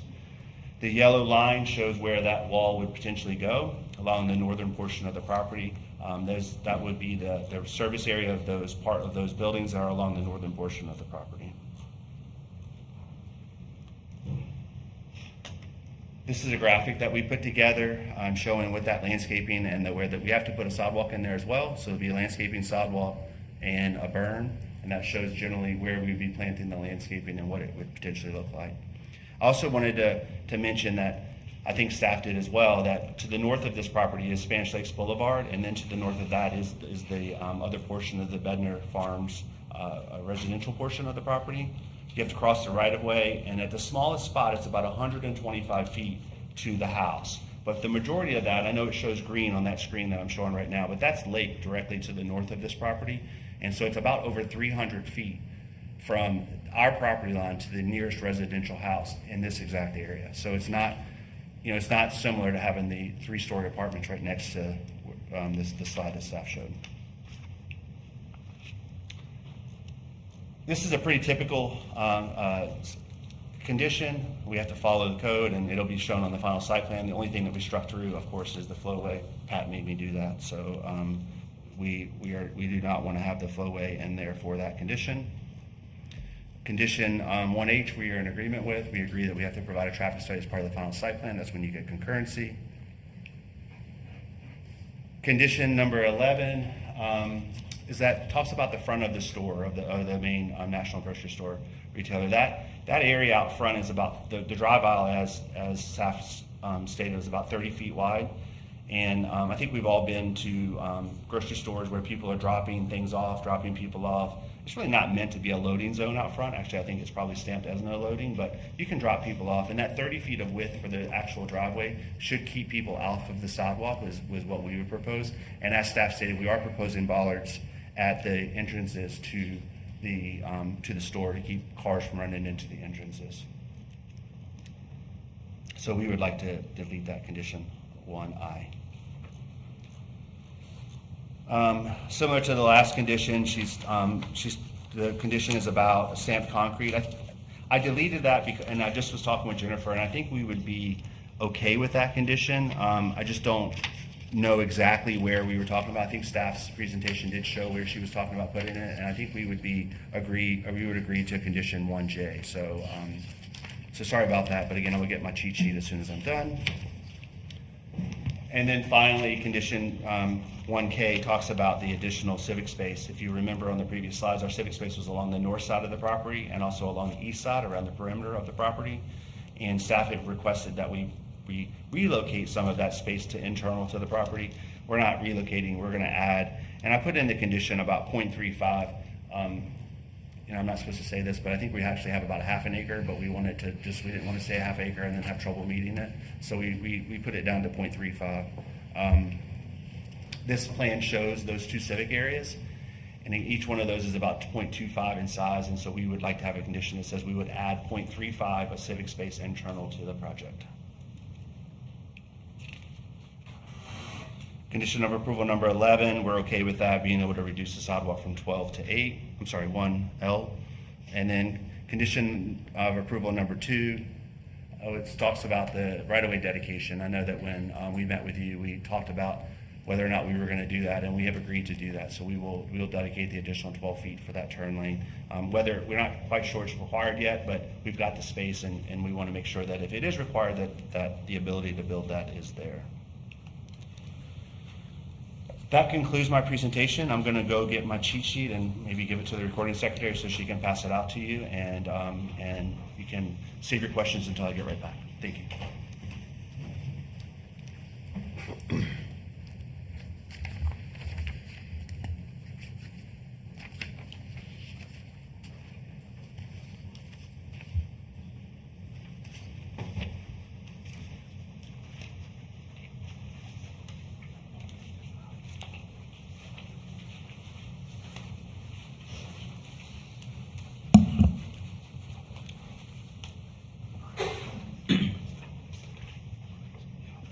Madam Chair. Commissioner Cosby. I had a quick question for staff while we're waiting on that. Just kind of my own research, just to the point of the wall behind the loading zone. Kind of did a little research on the different big box stores similar to this in St. Lucie County already. It looked like the one in Port St. Lucie on US 1, 10855 US 1, and then also the one at Gatlin both have masonry walls behind the loading area.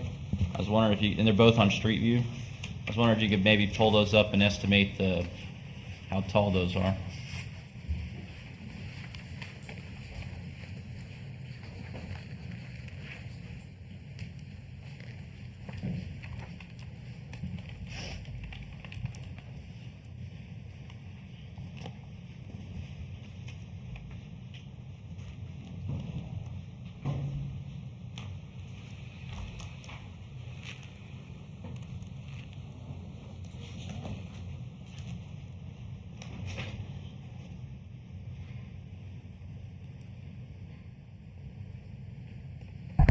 Good evening, Madam Chair. Commissioner Clasby, you're referencing a wall up against the property line across the stormwater system? Yeah, if you go a little further the other way, I think it goes closer to the store. But yeah, right there. It appears that it would be in the 6 foot height mark. The other one on Gatlin looks very similar. So, I mean, I would be Could be. okay with that height, given that if you think that that's the same height as that. Could be closer to 8 feet, but we'll take a look. at Commissioner that. Clasby, I happen to do quite a bit of work in Port St. Lucie, and they do have a 6 foot requirement. It's 6 foot from finished floor, so sometimes it appears a little bit higher. And I don't think I've ever seen an 8 foot requirement from Port St. Lucie, but the 6 foot from finished floor is their code requirement. What you're proposing is, would it be 6 foot from finished floor, or did you have a Well, if we basis do the for- 3 to 4 foot berm, then we'd have to, it's not as simple as saying 6 foot from the finished floor. Okay. Well, what I'm getting at is I think that looks sufficient, especially if the berm is under it.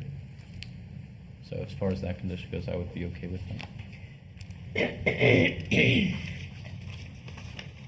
Did you want to take the time to go over any of the other items, or? I'll just chime in with that for now. I'm gonna Okay. finish looking over the others. All right, I'll come back to the board for questions, comments for staff or the applicant. Or I can go ahead and open up to public comment. Madam Chair. Commissioner Lee. Regarding the berm and the wall, I am on the side of, I don't like walls. I do like the berms, and I like more landscaping, so I wouldn't have a problem getting away from the wall at all with the additional landscaping. Obviously, there's maintenance on both, and I'd rather see the maintenance going into new plants rather than paint and repairing walls that tend to lean and need painting. These sidewalks, I would agree with the applicant. I don't think we need them all. I think what they proposed is good. And as far as the Florida Water Management and that area that I'm a little bit confused on that. Is it going to be a dirt pond in the dry season, or do we know yet what South Florida is going to be doing with that or requiring? Commissioner Lee, these dry retention areas is a depressed area that'll have grass in it, and it should be the way the South Florida standards are. It should be the bottom of that dry retention area is 1 foot above the water table or control elevation. I'm a planner, by the way, not an engineer. And so that should allow that water to drain down into the water table. So that'll be a grass area, it won't be dirt. So that's a dry detention area. So it'll look like if it functions correctly as it should, it would look like a grass area. It'll be mowed and maintained. It'll be dry in the dry season. During periods of rain, it could hold some water, but the intent is that it'll percolate down. Okay, thank you. I have a question. Across the street for Bucky's approval, what did we require 60 feet of littoral zones around for that project? Yes, Madam Chair, members of the board, the Buc-ee's approved site plan and corresponding landscape plan does provide littoral plantings, upland buffer plantings, and a littoral shelf that's expansive at 60 feet in width, as displayed on screen. Additionally, Madam Chair, the Bednar Farms residential communities to the north and to the northeast, they also have portions of their stormwater area that provide that expanse of a littoral shelf and associated plantings. Okay, thank you. I do believe the last handful of projects that have come through where we have had some sort of separation from commercial and residential, we've been doing like a 3 to 4 foot berm with a 6 foot wall, only because I think we've had discussions where once you get over a certain height, it sort of feels like you're in prison. It feels like a jail. So for consistency, I too would be good with doing sort of what we've asked of everyone, mostly everyone, which is a 3 to 4 foot berm with a 6 foot wall. I'd be good with that. We'll have to talk about the littoral zones a little more then, since we've got approvals in the area with that. And then likewise, I'm not on board with all the sidewalks, so we'll need to, at some point, bring up a picture of that and see where we're all at for sidewalks. But otherwise, you know, this is a commercial piece, so we're always trying to get commercial up and going. It always tends to be behind the ball of rooftops. However, this might be the one case where we might, if we can get this ball rolling, have commercial come online with COs from the single family development just north that's part of this project. So that would be a much added benefit, reduced trip times and all the things. So bring it back to the board for more questions, comments, Madam but I Chair? do need to open it up for public comment as well. Commissioner Lowry? Couple comments.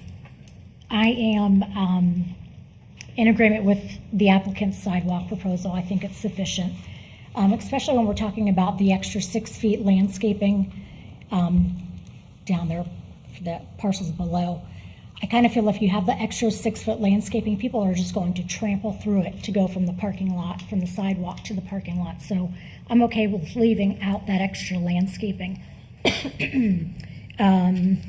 I do appreciate where the civic location is located now. It makes much better sense. And I like the 6 foot wall with the 3 to 4 foot berm. Question I do have, in the front of the property where we're talking about not doing a more dense landscaping plan, is there possibility to do a little bit of a berm along the edge of that property just so it's not just straight trees off of Indrio? Some kind of elevation? The width of the, I'm sorry, Commissioner Lowry, the width of the buffer is 25 feet, so we think we can do about a 2 foot berm there because you have to gradually go up and go down. So the wider the buffer, the larger the berm you can do. So we would be in agreement with a 2 foot berm along the front. Okay, I think that'd be a nice feature. And that's it for me. Madam Chair? Commissioner Glassby? Real quick, Mr. Curry, I just wanted to thank you for using the Logitech Spotlight. I requested that. I think it's a good feature for those watching at home and for later public record to be able to identify on the map where you're pointing. In addition to that, staff had brought up the 30-foot drive aisle in front of the big box store. Is that a requirement of that particular tenant? Yes, sir, that's what they desire. Okay, so there is no shifting to get those street trees, because It would be extremely difficult, yes, sir. right, everybody in Florida that parks usually wants to have a nice shaded parking spot, but if you can't fit it, I guess Well, there are trees on the south side along the landscape islands, Mhm. so that we are putting trees along the south side. It's just along the north side against the building. There'll be planter boxes against the building, but there won't be street trees along the north side. Where there are trees adjacent to the roadway or particularly on the sidewalk, is there a root barrier requirement that the county puts on it? I'm not familiar with that. Typically, root barriers are next to utilities and that sort of thing. I'm not used to doing root barriers next to sidewalks. I know ERD's here. They could correct me if I'm wrong. Okay. Commissioner Glassby? Yeah. Chair, if it was public, if these were public rights of way, yes, there would be root barriers required, but these will all be privately owned and maintained. Okay.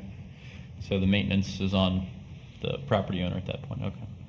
And then as far as the out parcels, did you have a picture that shows is there parking going to be on all 4 sides of those buildings? Is it only on 3? There could be, yes, sir. There could be, depending on the user, there could be parking on all 4 sides. Okay.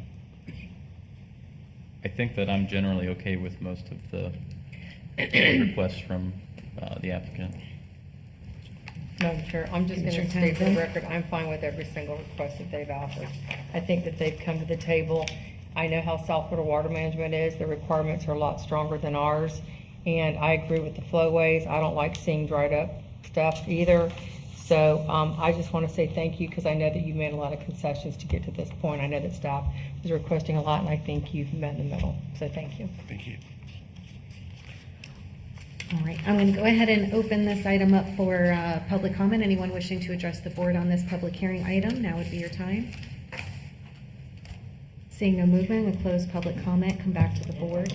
Oh, I apologize. Good evening. How y'all doing? Justin Harrison. I grew up actually on Colbert Road since I was, about 13 years old.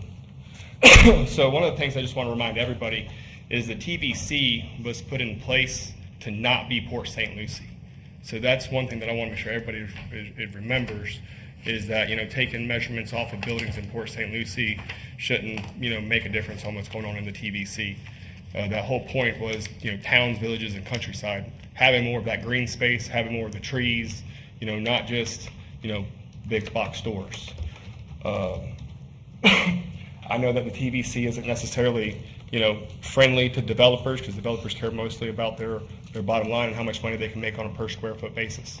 I'm in real estate. I'm a real estate broker myself, so I understand that at full capacity. But beyond that, I'm a 4-generation St. Lucie County resident, so my county and my people mean more to me than my pocketbook, unlike some of y'all up here. So one of the things I think is funny is that y'all are proving this being mainly a parking lot, and under the first drawing, it had more out parcels for more buildings there. Is this the other thing I wanted to bring up too? Is on the traffic.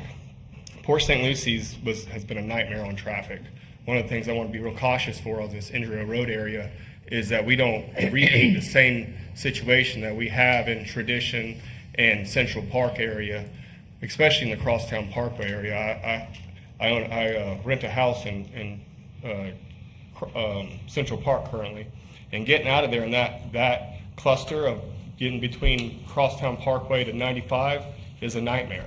So one of the things I want you all to be cautious on is that we don't create the same exact problem here as we have in Central Park and in Tradition, right? Because that was a whole point of the master plan of the TVC back in the early 2000s was that we had, more open space, more green space, and not as dense as we did in Port St. Lucie. So I just want that to be in everybody's mind whenever you're doing this, because that Spanish Lakes Boulevard, Colbert Road, can end up being an absolute nightmare if we're not careful, especially with the Buc-ee's going in across the street, talking about another gas station. And I know right on the other side of that, we have a general commercial piece that was previously approved for a gas station. So the big question is how many gas stations do we need on Indrio Road? So just keep all that in mind whenever y'all are doing approvals. Thank you. Anyone else for public comment? Okay. All right, public comment on this item is now closed. Come back to the board. Motion to approve. Madam Chair, before we do that, Commissioner Klasky? Corey and Irene, I think that we had talked in my office. I also talked with Mr. Curry about this, I believe, but Andrea Road and Spanish Lakes, was there an additional dedication for additional turn lane area? Was that in any of these discussions? Madam Chair, Commissioner Clasby, there's a provision that would seek the potential for additional right-of-way dedication at the southeast portion of their project or the southwest portion of Spanish Lakes Boulevard as it approaches Indrio Road. So that is expansion of the turn lane area there, right away is being dedicated? Yeah, as needed, depending upon the final outcome of the traffic impact report.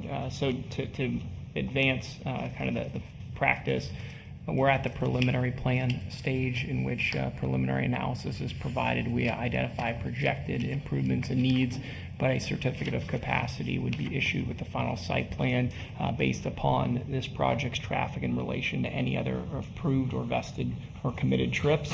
So at that time, we would understand the final lane configurations approaching the intersection to support this project. As Ms. Settlemyer indicated, the traffic analysis filed with this particular request analyzed about 200,000 square feet of commercial space, which is primarily the larger retailer, but because we're not certain of what out parcel users would come in, the applicant did not bundle that into this exercise. Okay, and then to Mr. Harris's comment about the, not wanting to make it look like Port St. Lucie, I think that we are not making it look like the Port St. Lucie one. In fact, I think it'll look nicer because there's the berm underneath. I think that, the 10-foot wall probably would have looked like, some of the commissioners said, more like a jail setting. I mean, that is pretty tall, just solid wall. So I kind of like the idea that there's going to be landscaping in addition to the wall. So I think that this is actually a nicer configuration. Okay. If there's no more discussion, there is a motion on the floor. Second. All right, so we have a motion and a second, and what is part of the approval? Because staff's conditions versus applicants are different, so. My motion was for this applicants. My motion is to approve and go along with their ask. Okay, so the motion is to approve with applicants' recommendations for approval, basically, versus staff's. Is that? Just for clarification, Yep. I believe the applicant said J could stay, if they want to confirm that. But when he was in his presentation, he said J. The stamped. Agreed. Yep. He said they agreed. Okay. All right, so. Madam Chair, Yes. what about the possibility of the berm on that south side of the property? 2 to 3 foot berm? I didn't hear you. The 2 to 3 foot berm? Oh, yes, we'd Yep, be okay with you that. agree with as well. that? We could add that. Okay. So that could just replace condition,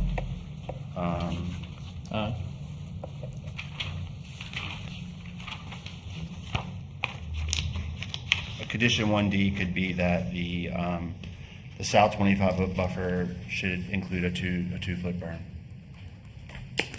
Okay. There we go. Ms. Barbieri, is that clean enough? Is that motion clean enough? I think we understand it now Okay. using those two modifications, but I need the motion maker and the seconder to clarify, make sure that is what they were intended. Okay. Commissioner Townsend, are you accepting everything that we just talked about for clarification? Well, Okay. yeah, because the J, he had said that was going to be struck, he agreed to that. So that was already off of here. And then with the addition that he just agreed to with Commissioner Lowry, yes. Okay. And is there a second? Second. Okay, motion and a second. All in favor? Aye. Aye. Any opposed? Motion carries.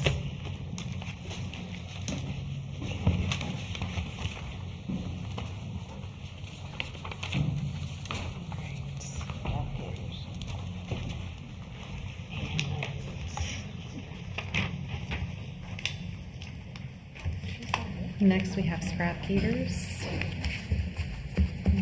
While the team's settling in, Commissioner Clasby, can you do your, start with your disclosures? I've met with staff and the applicant on this. Commissioner Lowry? Staff on this one. Yes, I am Corey and Ben, and we just discussed the project, general. Staff and Brad Curry. Just general conversations with staff. Okay. All right, good evening. Hey, good evening. Good evening, Chair Fowler and members of the Board of County Commissioners. For the record, my name is Don Ariano, Planner 2 with the Planning and Development Services Department. The applicant is proposing a petition for a conditional use permit to utilize an existing industrial site for a scrap and waste recycling operation. Public notice has been provided in the form of a single-sided sign posted along the western industrial 31st Street right-of-way. An ad has been published in the Tribune, and an informational mailer and a conditional use response form were sent within 500 feet of the boundary. Prior to the Planning and Zoning Commission meeting, we received 2 responses in favor, and prior to this meeting, we received 1 response not in favor of the conditional use. A community meeting was noticed and held by the applicant at Isla Morada Brewery and Distillery, February 24th, 2026. The 1.22 acre property is located on the west side of Industrial 31st Street, approximately 0.15 of a mile south of St. Lucie Boulevard. The property is within the urban services boundary and the airport overlay. The existing land use is IMD Industrial. Properties immediately surrounding include dedicated right-of-way to the north and industrial future land use just north of that, as well as to the east, west, and south. The current zoning for the property is IL Industrial Light, and all surrounding properties are also within the IL Industrial Light zoning district. The current zoning is industrial light. The purpose of this district is to provide and protect an environment suitable for light manufacturing, wholesale, and warehousing activities that do not impose undesirable noise, vibration, odor, dust, or other offensive effects on the surrounding area, together with such other uses as may be necessary to and compatible with light industrial surroundings. All materials with the scrap and waste recycling operation will be non-ferrous. The applicant states that many of their recycling operations will occur off-site as the business brings their team to sort, process, and recycle materials on different sites, reducing potential impacts of noise and light. Staff has provided a condition of approval that no staging or outdoor storage of materials of any kind shall be permitted, and activities will be limited from 7 a.m. to 4 p.m. The site has an existing approved landscape plan that will be modified to satisfy the conditional use standard. The site is currently surrounded by an 8-foot high chain link fence with 1 tree for every 30 linear feet, as well as an existing 4-foot shrub along the rear property line and 4-foot hedges within the within the required front landscape buffer. Staff has provided a condition of approval that an additional 2-foot hedge that will grow and be maintained at 4 feet will be installed along the required front landscape buffer prior to issuance of occupancy.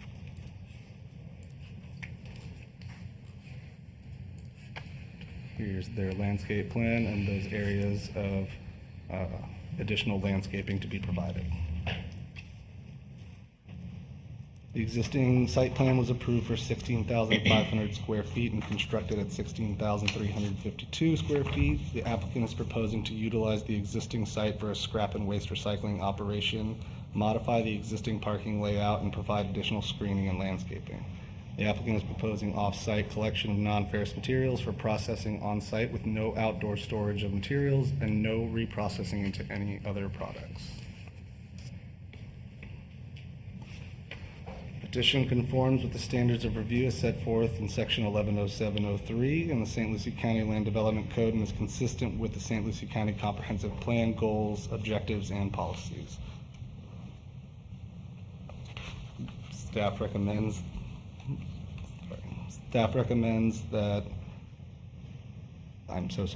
on March 19, 2026, the Planning and Zoning Commission held a public hearing for this item and voted unanimously to forward a recommendation of approval to the Board of County Commissioners, and staff also recommends that the Board of County Commissioners approve the conditional use for Scrap Gators LLC.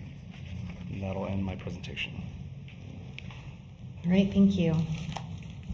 Does the applicant are they here? Do they have a presentation or anything? Madam Chair, the applicant is present. I'm not aware of a presentation for this item, and given the detail presented by staff. Good evening. For the record, Brad Curry with Haley Ward. My client and I have reviewed the conditions of approval. We are in agreement with them, and I do not have a presentation, but I'd be happy to answer any questions. Perfect, thank you. Commissioner Townsend. I have a couple of questions. So where are they going to, whenever they get the stuff there and it's collected, where are they going to store it? Inside the building. Okay. And, I mean, I'm going to be honest, I have a concern with this. Okay. I think that is a small space, an acre, to put 16,000 square foot building. And it being on the airport and with the direction that someday the airport may go, we've already had something similar to this out there and it was a nightmare. So I'm not totally comfortable with this at this point. I think that I would rather see something different on that piece of property, but I'm gonna hold my thoughts and my final opinion until I find out a little bit more, because I just think 16,000 square foot on an acre of land is a lot of building. And how big are the machines that they're using to recycle this? It's just being gathered there and then taken off, and I will tell you that the buildings are existing. This is Okay. this is an existing facility, and I wanted to lead with that, and I got up here and got excited and forgot. It's very few times where you can find a good reuse for these older buildings that doesn't require a ton of improvements. And I can probably count on one hand how many times we've been able to do this, where we've been able to take a vacant building and then occupy it with a very successful business. My client takes, he's getting into more of the high-end type metals. I didn't know there was such a thing, like aviation type materials and that sort of thing. And so he's just going and getting it from the location, bringing it back to his facility, bundling it, and then sending it out. There's really no processing or machines that melt it down or anything like that. It's more of a place where he's bringing the material to him. It's very difficult. You don't normally just show up and drop stuff off. He has people that goes out and gets it and brings it back to the facility. So it's an existing facility, existing building, and it's a reuse of a building. Okay, well, that explains a lot. That gives me a little bit more comfort. Because I was imagining what used to be out there with another person that kind of had this business. The part of the conditions are that all this stuff has to be stored inside, so you shouldn't be That able gives to me see it. comfort right there. Okay. All right, thank you. All right, this is a public hearing item. I'm going to go ahead and open it up. Anyone wishing to address the board on this item? Seeing no movement, close public comment, come back to the board. A motion for approval. Second. All right, there's a motion and a second. All in favor? Aye. Any opposed? Motion carries. All right, and with that, we're going to move into the Pruitt Commerce Center.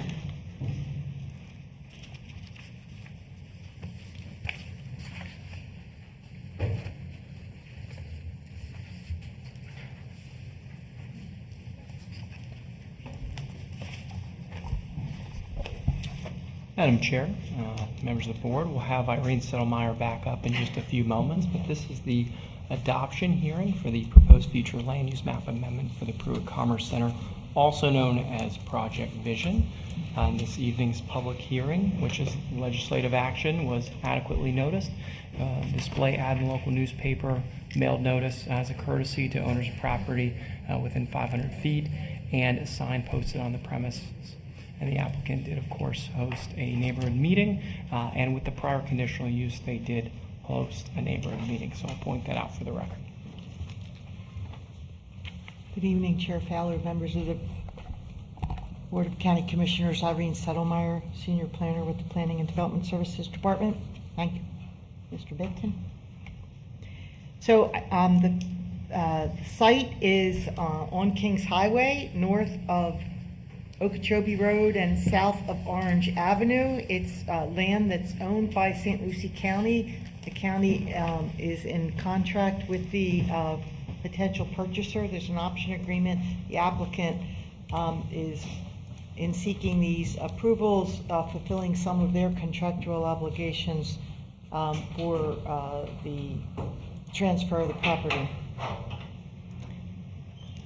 You can see that within in here, the green area is areas that have been annexed into the city of Fort Pierce. It is the city of Fort Pierce utility service area serving the Pruitt Commerce Center property, and it will eventually be annexed also. So again, the subject site, the existing future land use is residential, suburban, and special district. And the requested or proposed future land use is MXD, mixed use development. The existing zoning is AR1. Any future zoning, rezoning will be to plan non-residential development zoning. So with the mixed use future land use designation, there are certain proposed sub-area policies.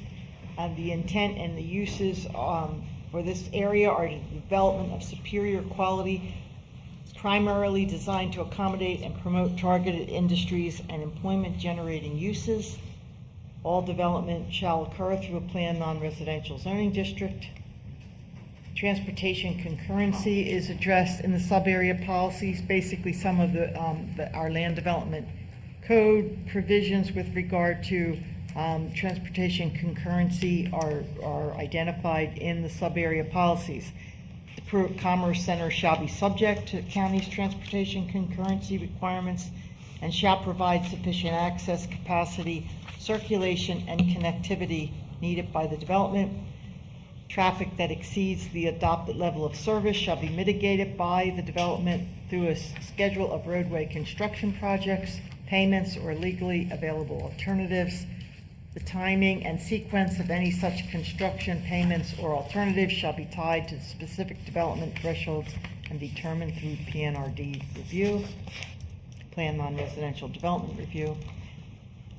The traffic impact report shall evaluate reasonable transportation improvements necessary to maintain the adopted level of service standards, including roadway connectivity and circulation within the surrounding transportation network, which may include roadways such as Graham, Pecos, and Rock Road.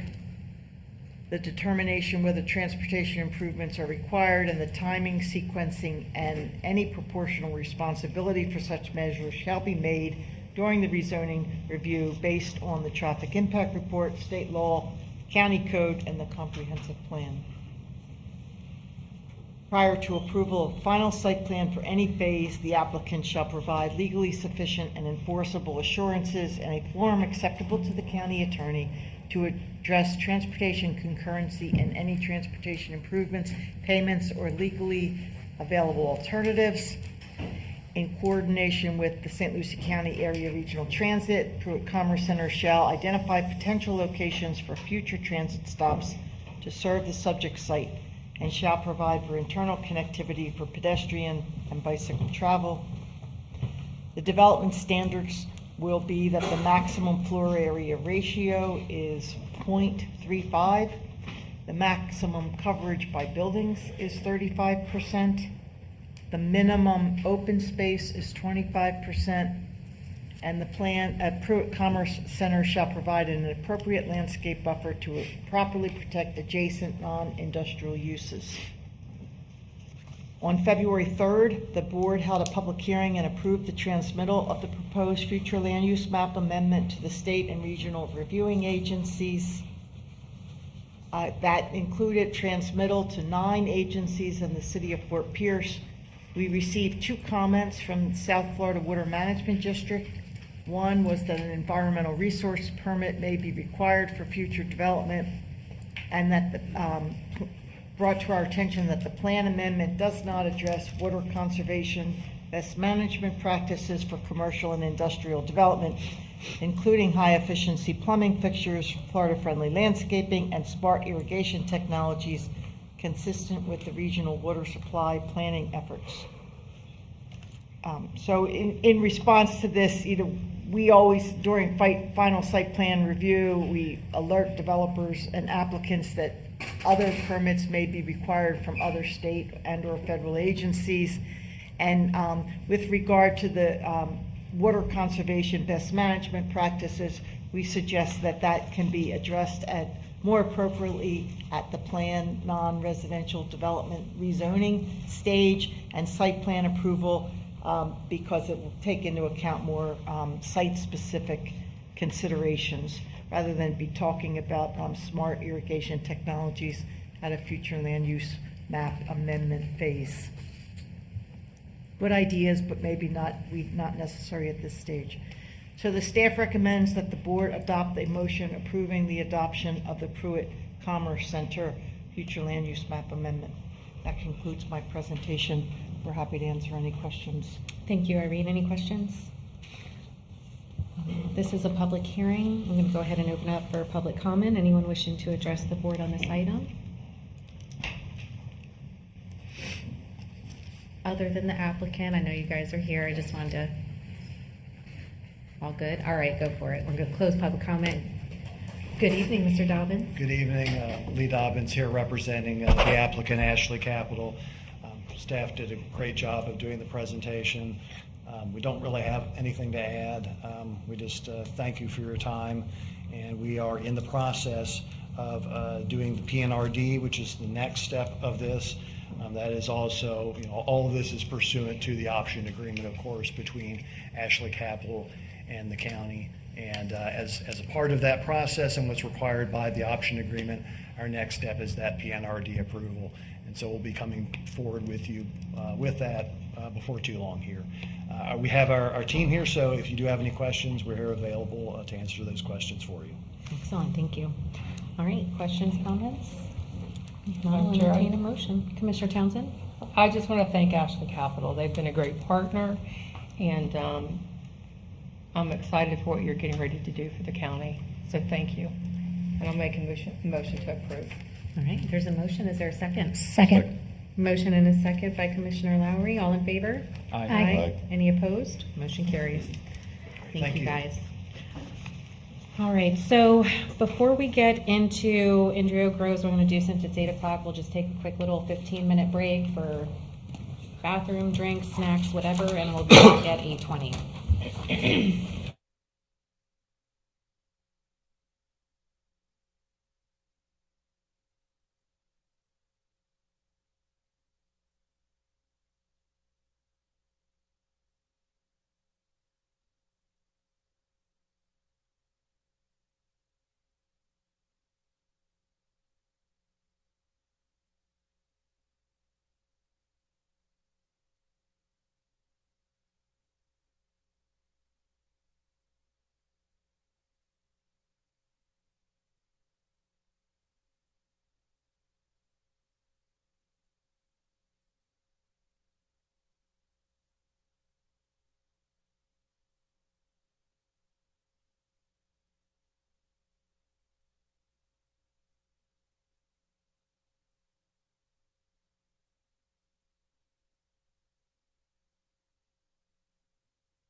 To take your seats, I'm going to get started back.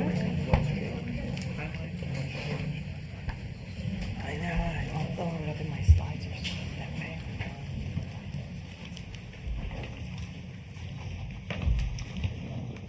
All right, welcome back. So we're going to be starting off with Indrio Groves, a rezoning to PUD and TVC Hamlet. Commissioner Clasby, please start with your disclosures.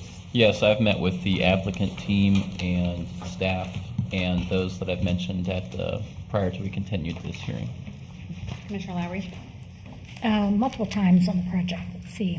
Ben, Corey, Irene, Lee, Catherine, Lenore Holmes, Robert Raines, Leslie Olson, District Planning. Talked about the plan, the changes, development agreement. Okay, and then I too have met at least 4 different times. Leslie Olson, Cynthia Angelos, Bob Raines, Dave Canfield, Greg Pettibon, and Troy Holloway discussing the project. I will duplicate what the chair said. I've met with all of them multiple times with staff. Commissioner Townsend. I will be abstaining from this, and I will be back, but I'm going to go into my office to do a few things, and then I'll be back. All right. And we are ready when you are. Good evening. Board of County Commissioners, Irene Settlemyer, Senior Planner with the Planning and Development Services Department. This agenda item is the Indrio Groves rezoning and preliminary development plan. It was continued from March 17th and the April 7th, 2026 meetings. The meeting was properly noticed because it was continued. And I apologize, Commissioner, I was going to ask if we could swear the witnesses in, and I apologize for interrupting Irene. No, thank you for doing so. You're absolutely correct. I apologize. Madam Secretary. If you can please stand. Anyone who would like to give testimony today, please raise your right hand to be sworn in. Do you swear or affirm the evidence you're about to give will be the truth, the whole truth, and nothing but the truth? I do. Thank you. Thank you. Thank you.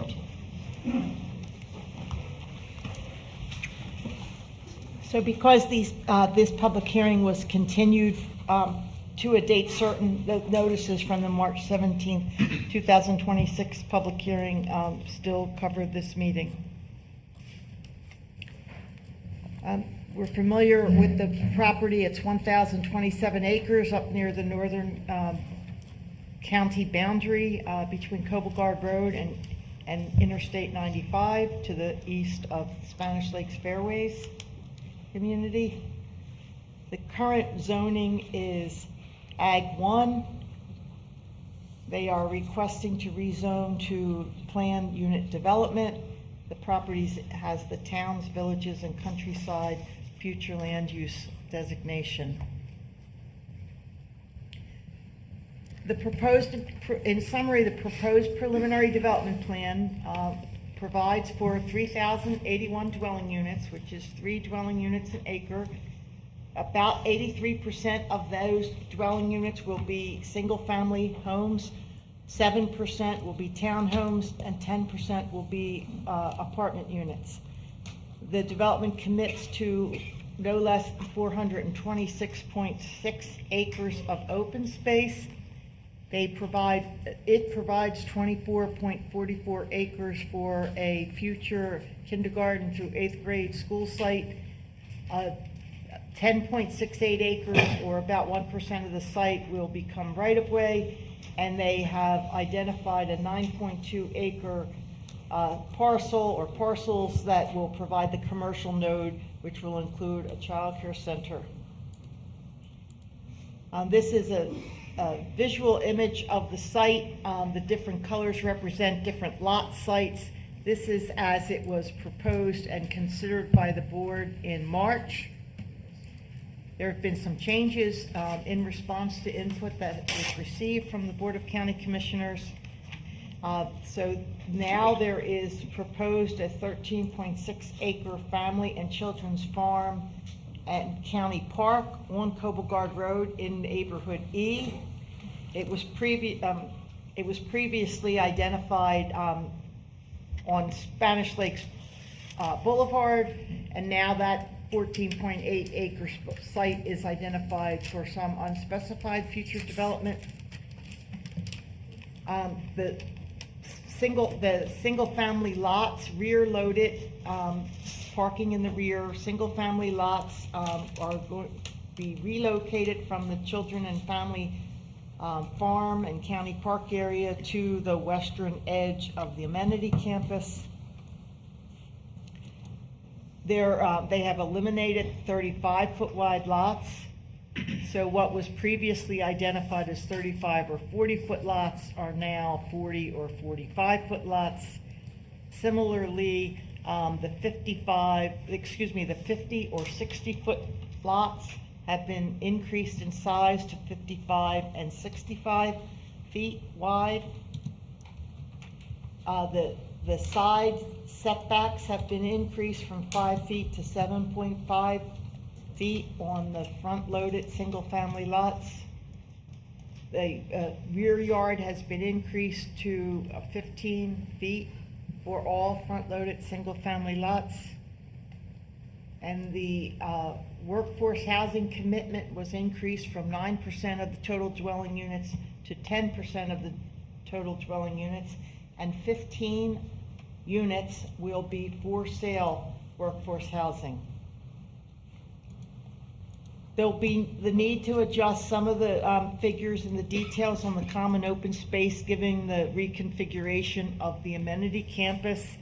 But the commitment to total open space has not been diminished. This is another representation of the changes to the residential lots. So in March, we looked at 35 and 40-foot wide lots. They've been increased to 40 and 45-foot wide lots. So consequently, the area of those lots has increased. Previously, the smallest lot was 3,850 square feet. Now, the smallest one, the 40-foot wide lot, would be 4,400, and the larger one would be 5,850. Anyway, the 50 and 60-foot wide lots have been increased to 55 and 65. Therefore, the area has increased to 6,500 to 8,450 square feet. The 50-foot wide lots became 55, so that lot area went from 5,750 to 6,325. The 70-foot wide lots have remained the same. The 40-foot wide lots became 45, so the lot area has increased. Similarly, the lot width has increased. All the lots were increased by 5 feet, except for the 70-foot remain the same.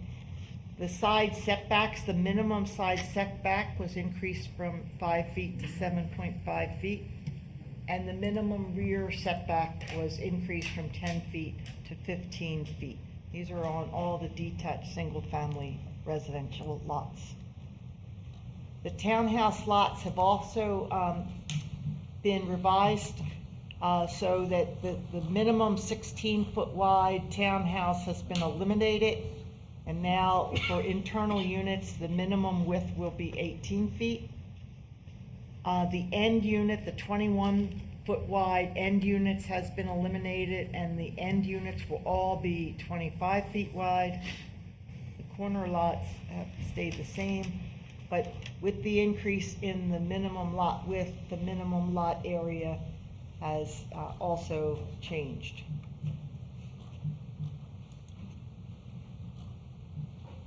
Again, with the workforce housing, the increase of 9% of total dwelling units to 10% total dwelling units for workforce housing. That increases those units from 278 to 308. And 15 of those 308 workforce housing units will be for sale, 18-foot wide townhomes. You can see on the image of the townhome lots, you know, that there's garage parking, detached garage parking, and two-car driveways, and they have private backyards. This is an illustration of the proposed internal roadways that we discussed at the March meeting. There's a variety of roads, 110-foot wide for the main boulevard coming in.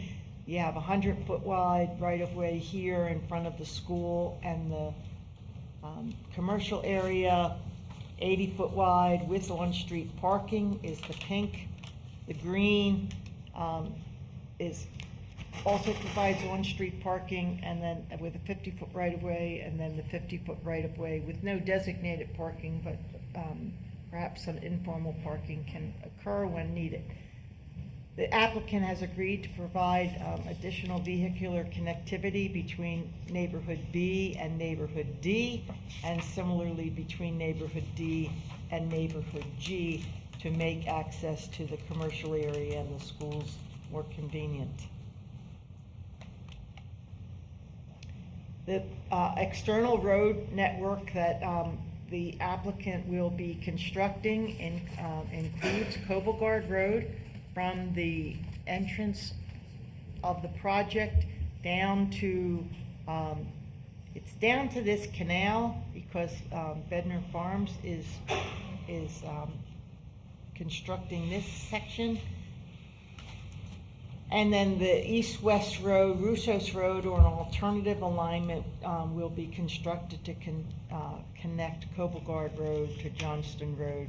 There'll be a roundabout constructed at Coblegard and the project entrance, and a roundabout constructed on Spanish Lakes Boulevard and the project entrance. This is the projected trip distribution from the site. So it projects that 14% from the site will use that new east-west road. 32% will come south on Coblegard, 5% will head north on Coblegard, and it disperses from there. That's the 14% that will use the Russos Road, or the other east-west alternative is projected to travel north on Johnston Road. We would expect some trips would probably go south after making that, using the Russos to travel east. You know, given the schools over here, for example, people going to the school, or schools over here. Yeah.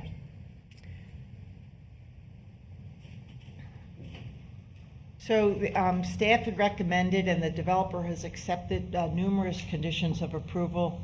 The final site plan to provide detailed phasing plan for the amenity center, the central green, the landscape buffers and walking trails. The final site plan will provide detailed phasing plan for the workforce housing to be built, and to obtain the certificate of occupancy prior to the certificate of occupancy for the 1,682nd market dwelling unit. Roadway improvements we'll discuss in some detail in a minute.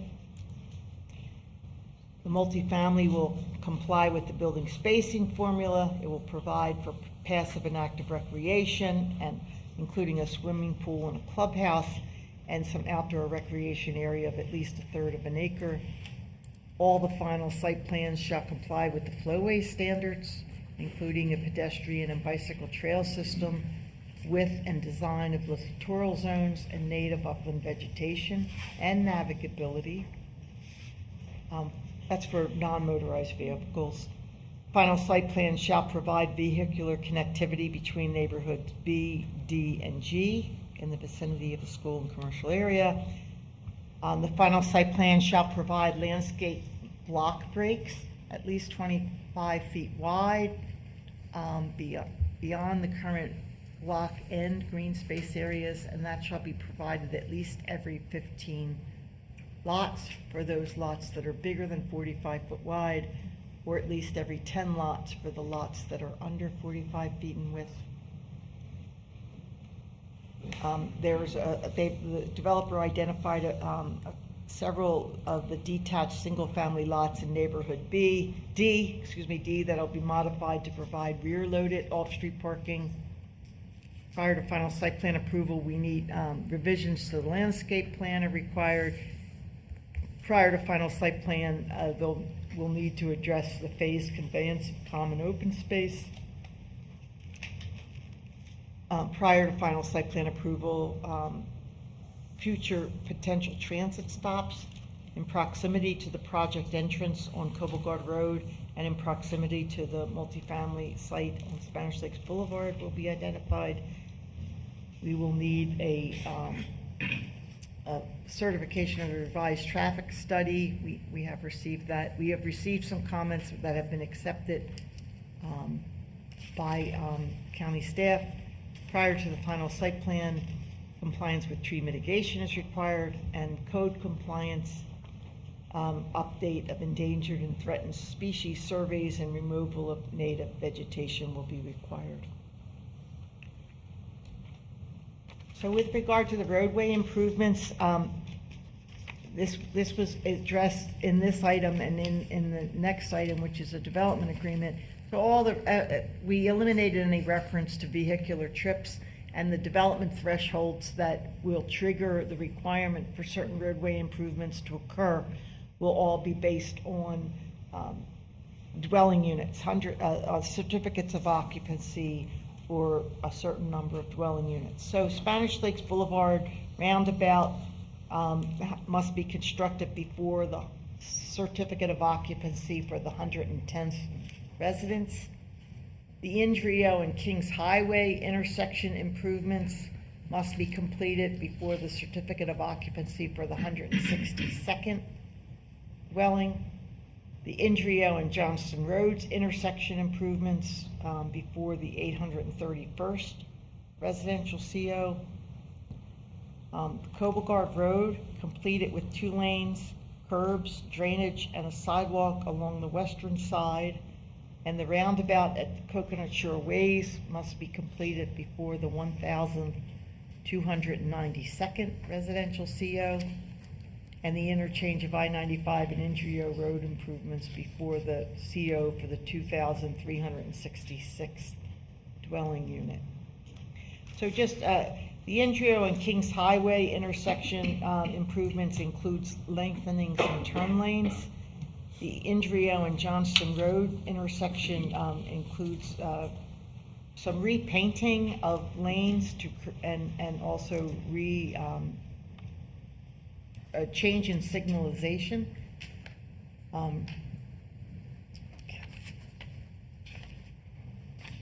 So again, with regard to roadway improvements, the staff is recommending as a condition of approval that a Russos Road or the east-west Coblegard and Johnston Road connector be constructed. On the right-of-way for the east-west road connecting those Coblegard and Johnston, the developer will take the lead in acquiring the right-of-way. Prior to final site plan that includes the 1,028th dwelling unit, the developer shall have obtained appraisals on the needed right-of-way, shall have obtained sketch and legal descriptions, shall make good faith offer to property owners to purchase the required property interest, and the developer is authorized to offer up to 150% of the appraised valuation. So this does not, this slide, I guess I did not update it, I'm sorry. One of the steps here is that there'll be an alignment study. That's a typical procedure, a process that is undergone when new roadways are proposed. So they will look at the best alignment. They'll consider the Russos Road alignment and up to 3 other alignments, and then present a preferred alignment for that east-west road and a second alternative. And if you recall from the meeting, the concerns about obtaining difficulty in knowing that we could acquire right-of-way, the fact that there are alternative alignments available will hopefully make it easier to acquire the necessary right-of-way.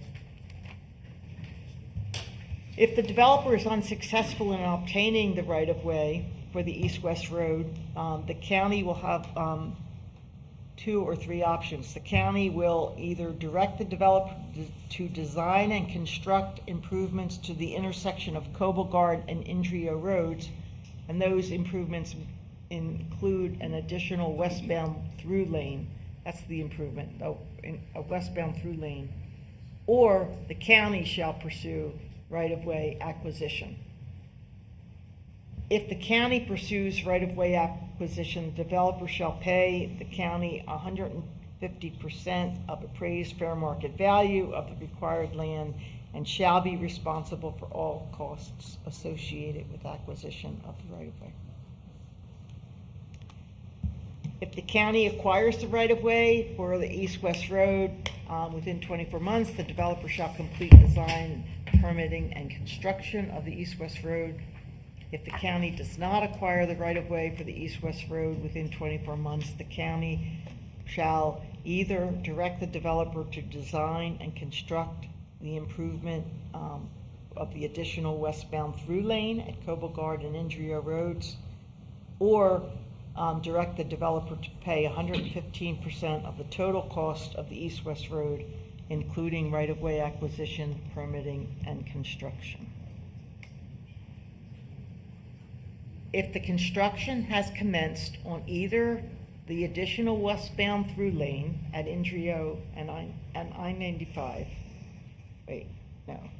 excuse me, that's Indrio and Coblegard Road, additional westbound through lane, or the east-west road connecting Coblegard and Johnston roads, and the county has a performance bond associated with the improvement, or the developer has paid 115% of the total costs of the east-west road, including right-of-way acquisition and design, permitting, and construction, this development condition is deemed satisfied, and the project may build out to their 3,081 units. They may obtain approval of a final site plan for dwellings that exceed 2,054.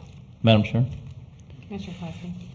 Irene, was this originally in the developer agreement or the rezoning? Was this in the rezoning the first time? Yes, as conditions of approval, in the event that a development agreement is not agreed to, they would still be conditions of approval for the approval of the site plan. So the developer Or the agreement would- rezoning and the preliminary plan. The developer agreement would supersede these conditions? I think that they are identical type conditions. They're intended to be identical.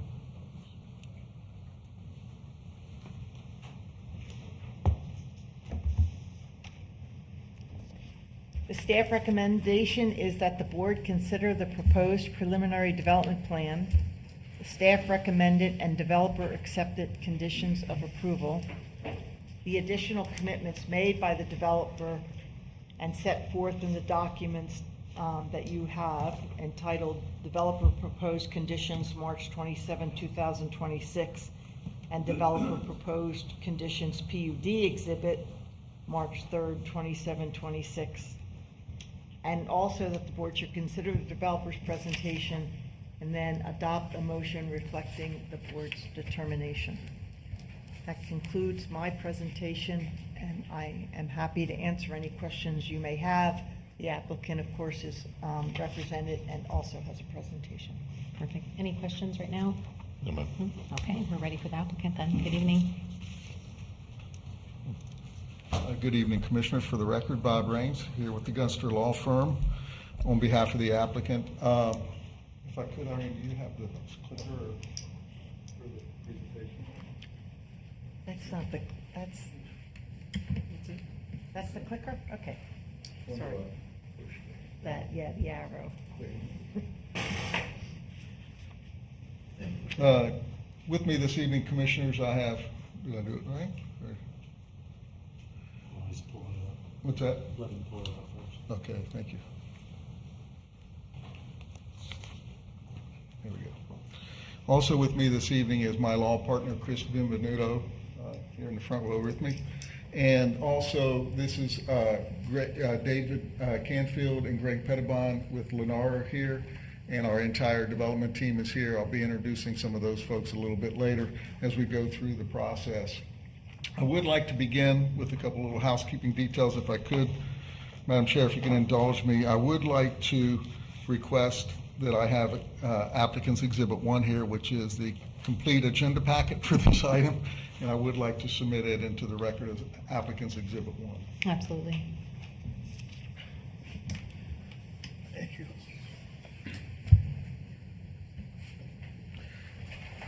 I also have with me this evening a letter from that I'd like to enter into the record. It's a letter of support from Terrence O'Leary. He's the Chief Operating Officer of the St. Lucie Public Schools, and it's dated April the 2nd, 2026, regarding the relocation of the proposed 4-H farm to the dedicated school site. So I'd like to enter that as an applicant's Exhibit 2, if I could.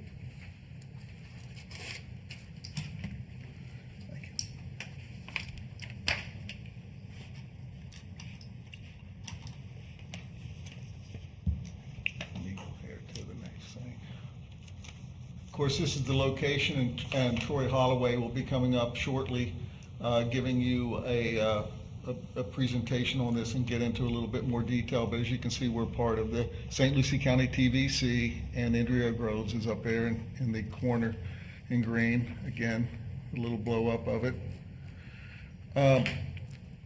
Lennar has been at this for quite some time. This is not the typical project where a developer comes in, gets the property under contract, and then tries to change things. We're not asking for land use amendments. We're not asking for any kind of comp plan text amendments or anything like that. Lennar's acquired this property in 2004, and you can see we're sitting here now at 2026 just bringing forward our project. Lennar was a part of the TVC visioning, and on numerous occasions, as you go through that timeline, they put their projects on hold in an effort to try to cooperate with the county and the residents on what the vision was going to be for the TVC and this property. We're going to be providing competent substantial evidence through expert testimony this evening that this project before you tonight meets the laws and the policies of your comprehensive plan and the land development code. And in a moment, I'll bring up our experts to provide expert testimony to that effect. But first, I'd like to just make a few points. As I mentioned, we're not asking for comp plan amendments. We're not asking for any kind of land use amendments, any kind of text amendments. We're following the precepts and the concepts of the county's TVC and the vision that not only the county but the residents had for this property. This is the county's plan. This isn't Lennar's plan as far as what was to occur in this particular area. And the plan that Lennar is bringing before you tonight meets the standards and concepts that the county approved for the TVC area. I recognize that some of you, maybe none of you were on the board when the TVC came into effect, and I know I've heard that some of you are not particularly fans of the TVC. I understand that and I appreciate that, but that's not what we're here for tonight. We're here, the only question before you tonight is whether our project meets the comprehensive plan and the land development code, and I think we will show that it does.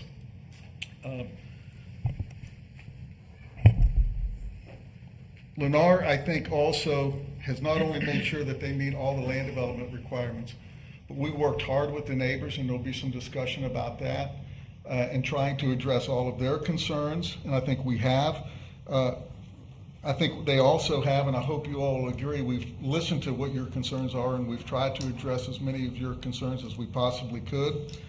And I think before I turn it over to the experts, I'll leave you with this. It's important that landowners and developers have some certainty about what they can do with their projects. And they should be able to know that if they follow the comprehensive plan and they follow the land development codes, that they can develop their property as it's been intended. Lennar has followed your comprehensive plan, they followed your land development code, and they've listened to the neighbors and they've tried to address their concerns, and we certainly have tried to listen to you. So at the meeting, the last meeting we had, as Irene went through some of the changes we've made, and I'll have our folks come up in a minute and go through those in a little bit more detail. But if you would, Madam Chair, just indulge me for a moment. I'd like to bring up some of the folks who will be testifying today. And I'd like to start with Leslie Olson.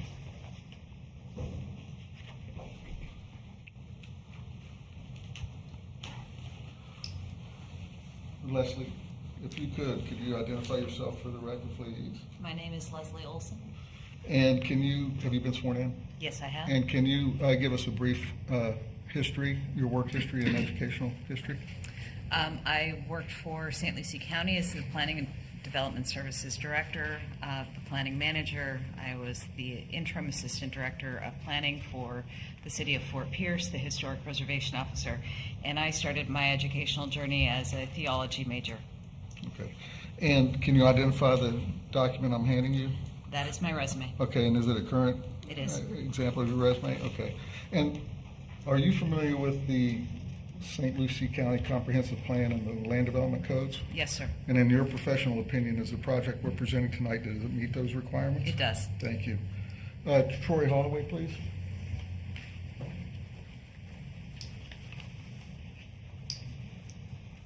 Good evening, Troy. Can you identify yourself for the record? Troy Holloway. And have you been sworn in? Yes. And can you give us a brief summary of your work history and education? I'm a graduate from The Ohio State University with a degree of landscape architecture. I'm a partner at 2GHO Landscape Architects, Land Planners for about 35 years now. And can you identify the document I'm showing you? Yes, that's my resume. And is it current? Yes. And are you familiar with the St. Lucie County Comprehensive Plan and Land Development Codes? I am. Specifically the TVC? Yes. And in your professional opinion, does this project that we're presenting tonight meet those requirements? It does. Thank you. And Troy will be back up in just a minute. Ed Weinberg?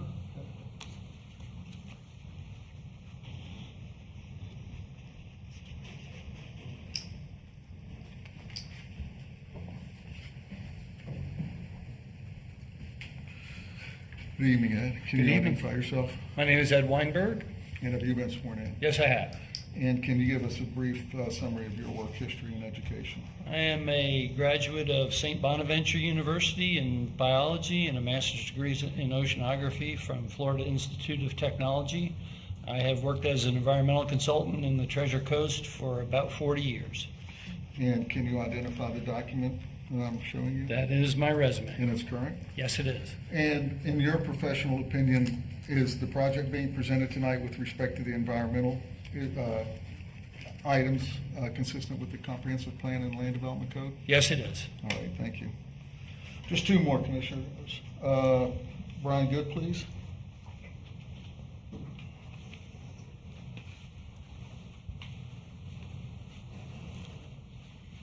Good evening, Brian. Evening. Can you identify yourself, please? Brian Good. And have you been sworn in? I have. And can you give us a brief history, summary of your history and education? Graduate of the University of Central Florida with a civil engineering degree. I am a registered professional engineer in the state of Florida and been a practicing consulting engineer in the Treasure Coast for 30 years. Okay. And can you identify the document I'm showing you? That is my resume. And is it current? It is. And in your professional opinion, does the project being presented tonight meet the comprehensive plan and the Land Development Code of St. Lucie County? From a traffic aspect, yes. Very good, thank you. That's your area of expertise, correct? Yes. Yes, thank you. And finally, Mike LaCourciere.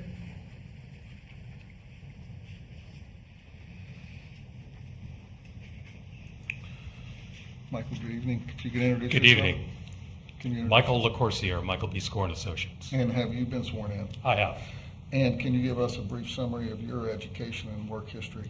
Yes, I'm a proud graduate of the University of Florida 1984 School of Civil Engineering.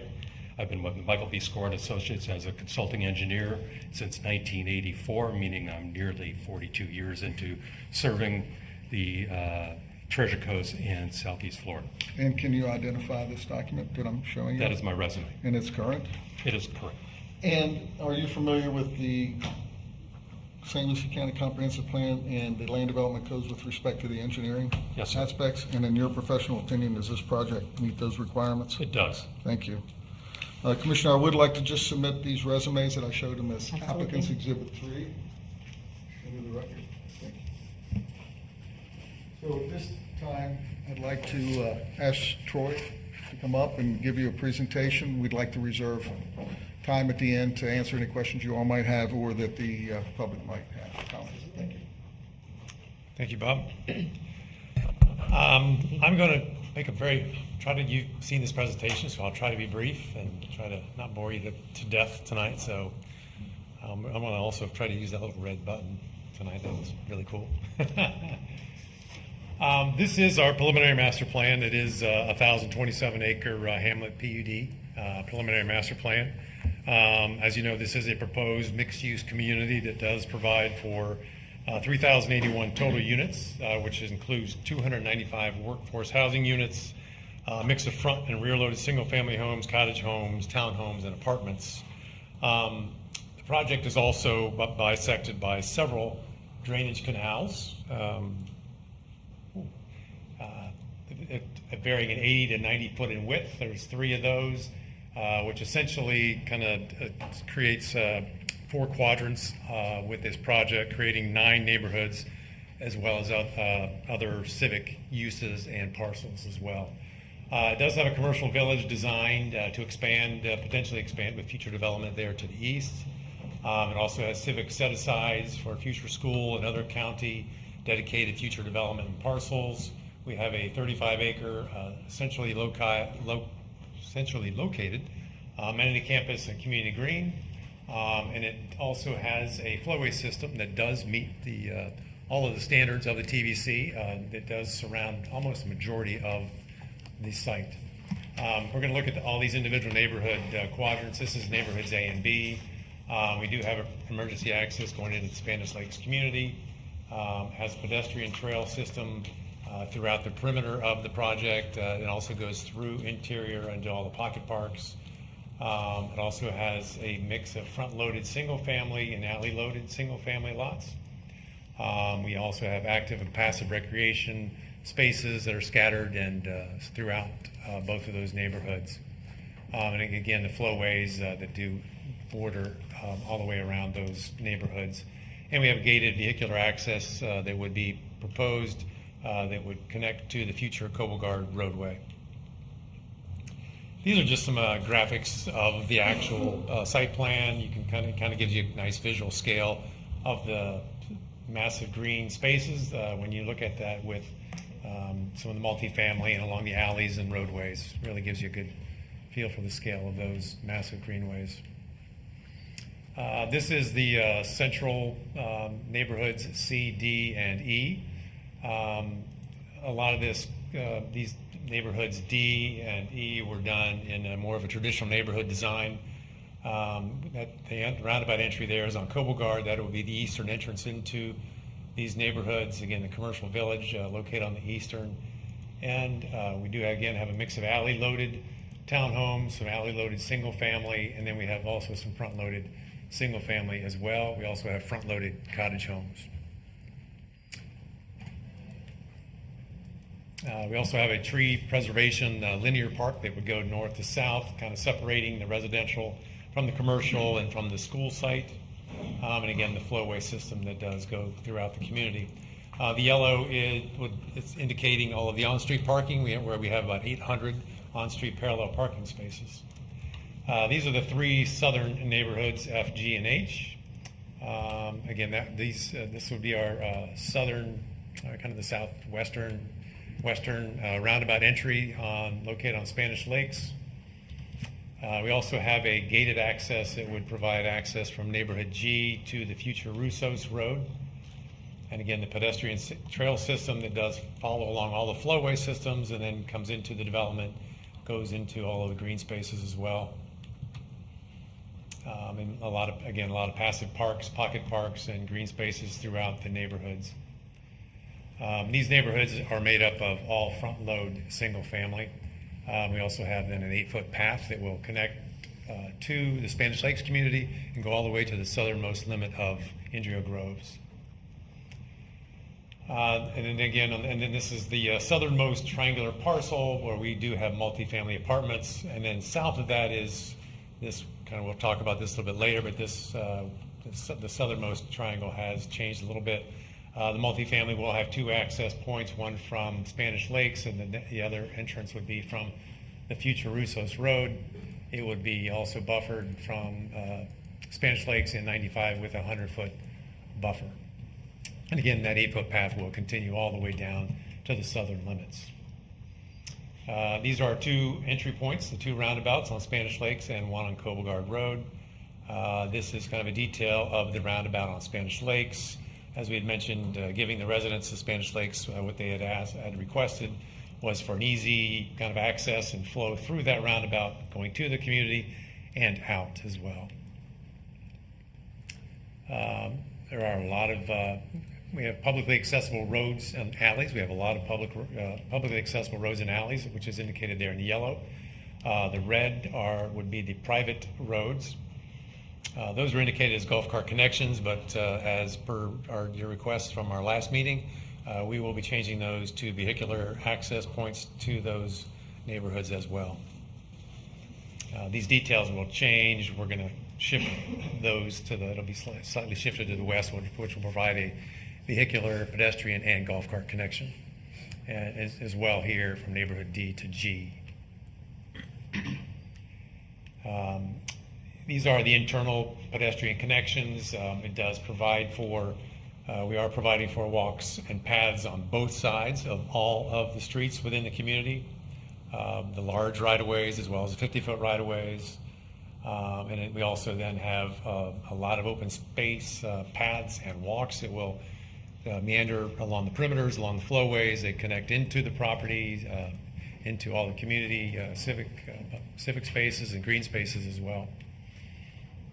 And again, of course, we have our 8-foot path that will be along Spanish Lakes, and all of these walks and paths provide for more than 50 miles of interconnected paths and walks throughout the community.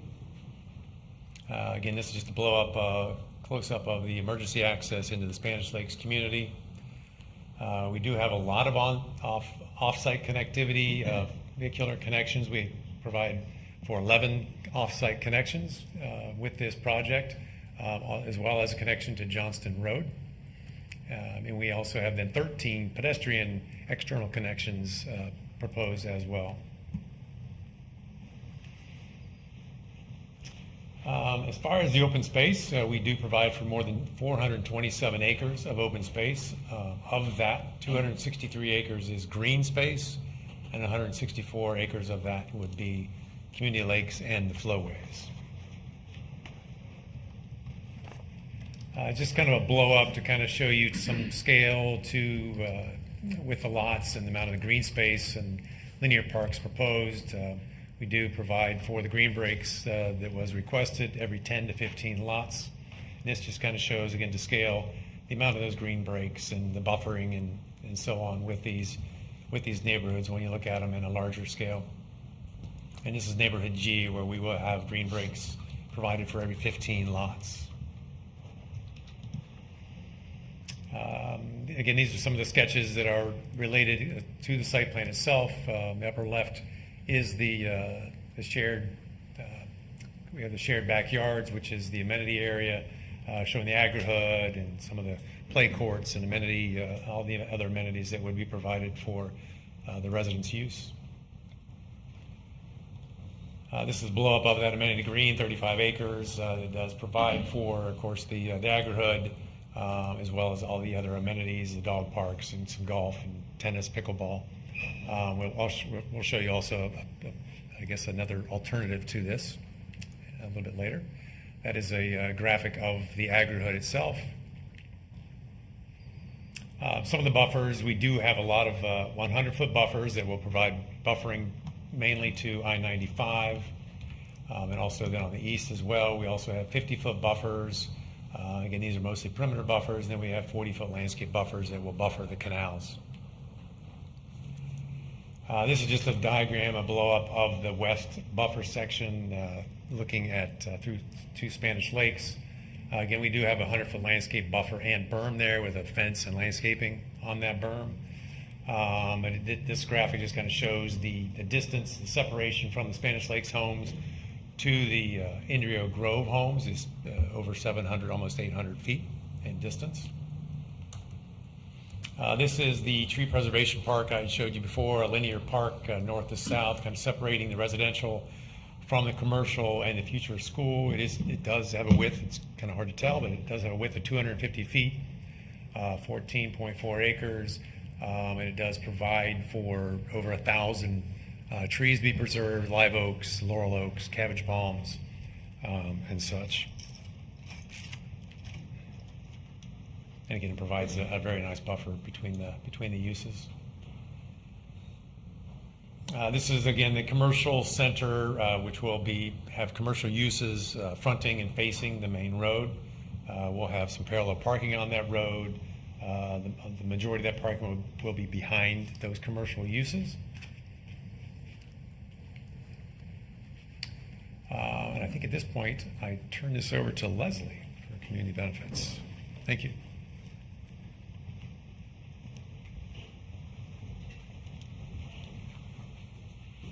Good evening again, Commissioners, Chairman Fowler, Leslie Olson, District Planning Group, for the record.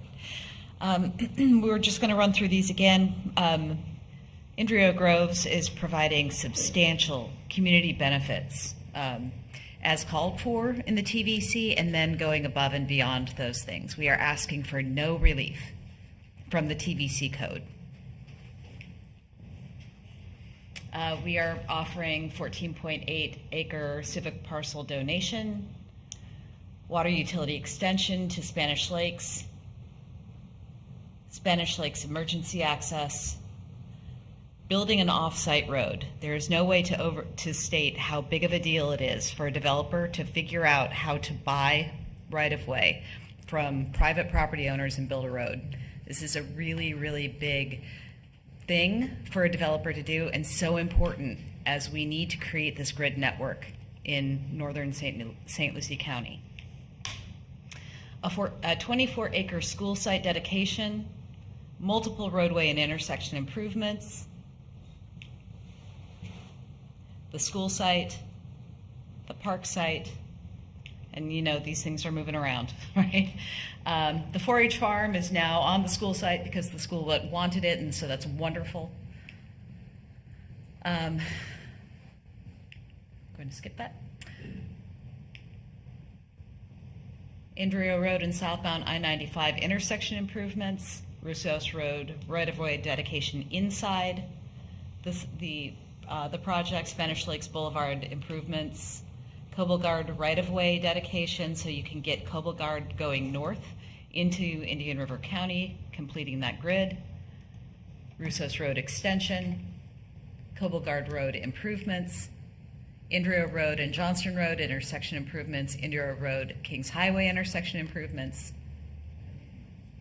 Again, Spanish Lakes, a 12-inch water main extension up Cobelgard Road, which will serve those residents on Cobelgard. The 16-inch water main extension going down Spanish Lakes, and then extending it an additional 780 linear feet to Spanish Lakes for a cost to Lennar of $120,000 for the benefit of Spanish Lakes.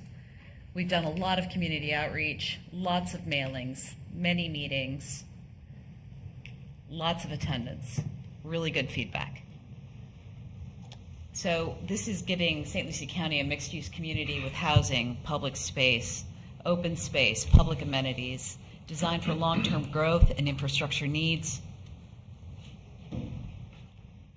We have the roundabouts, as we've discussed, the intersection of upgrades, 1.5 miles of Cobelgard Road widening, Rousseau's Road extension, both designed and constructed, land dedicated for future road expansions, new emergency access for Spanish Lakes, improved response and evacuation routes, new water main to Spanish Lakes, properly sized sewer connections, utilities built to support future growth, over 440 acres of open space on site, 145 acres of active parks and greens, 50 miles of walking trails, wildlife corridors through those enhanced littorals required by the TVC and water quality improvements, 24 acres for the school, 14 acres for the civic use for the county to decide, and Lennar will build the 4-H family farm for the school district. We want to go through the things that we heard that go above and beyond the requirements of the TVC. We heard these things from staff or from the community or from commissioners, so we'd just like to run through what has been agreed to. Bigger side setbacks from 5 feet to 7.5 feet as requested by Commissioners Clasby, Lowry, and the P&Z Board. Rear setbacks for all lots to 15 feet from 10, requested by Commissioner Clasby, Fowler, and P&Z Board. Lot widths increased 5 feet for all but the 70-foot lot types, requested by Commissioner Clasby and the P&Z Board. The rear load townhomes, the TVC provides for 16-foot interior lot width. We eliminated those, and now they are, the smallest is 18-foot. That was a request by Commissioner Clasby.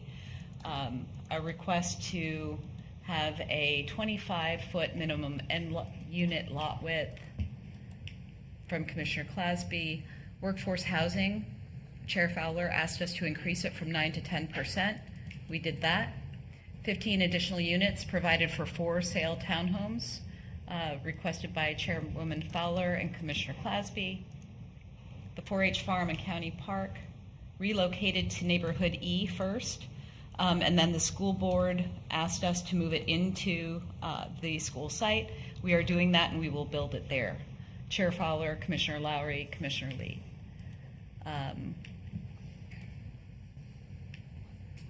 Russos Road, child care and local store, phasing plan with delivery thresholds, annual compliance reporting. That's a staff condition supported by Chair Fowler. Building Russos Road, that was a staff condition supported by Commissioner Clasby. Vehicular connectivity between the neighborhoods, so that requires us to build bridges over those large canals. That was a staff condition, we're doing that. The multifamily site standards, staff asked us to increase the open space, commit to a 1/3 acre outdoor play area and pedestrian connectivity to the hamlet, doing that. Green breaks every 15 feet or every 10 lots. I'm not gonna get into that, but we did that. Commissioner Clasby asked for that, as did the P&Z Board. Community dedications, the county park, 14 acres for that.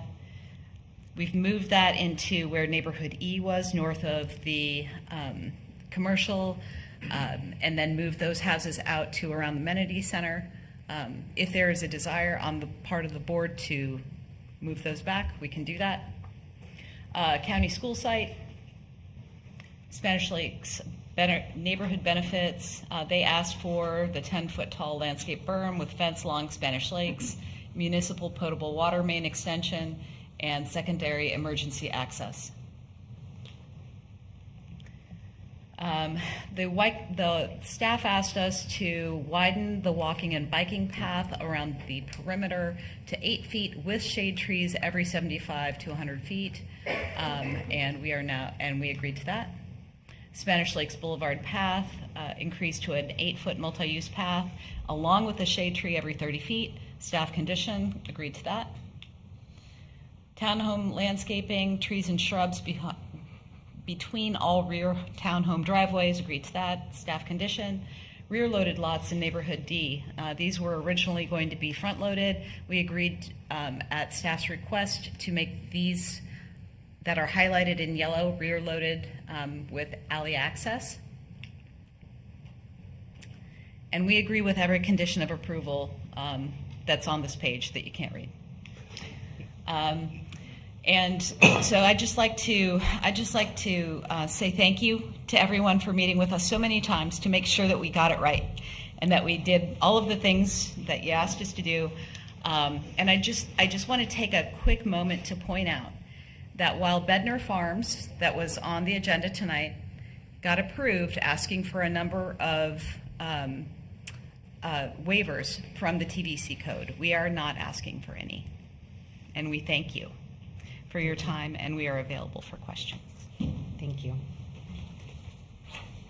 Commissioner Lee, did you have a question? So, yep, that concludes our presentation. We'll be glad to answer any questions. Again, we believe we've shown that we met the code and the comprehensive plan, and we believe we've also, at the list that Leslie went through, really tried to address everybody's concerns. So we appreciate it, and we'll be glad to answer any questions you might have. All right, thank you. Madam Chair. Commissioner Crosby.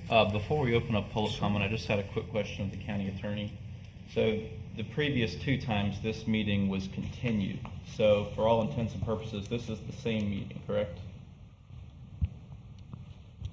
This is a continuation of the other meeting, so all the information provided is a continuation, yes. That's very good, because I did not get to complete all of my thoughts from the first iteration. So I think maybe public comment. Okay. All right, if no one else has any questions or comments right now? All right. With that being said, this is a public hearing item. Anyone wishing to address the board on this item, now would be your time to come up to the podium.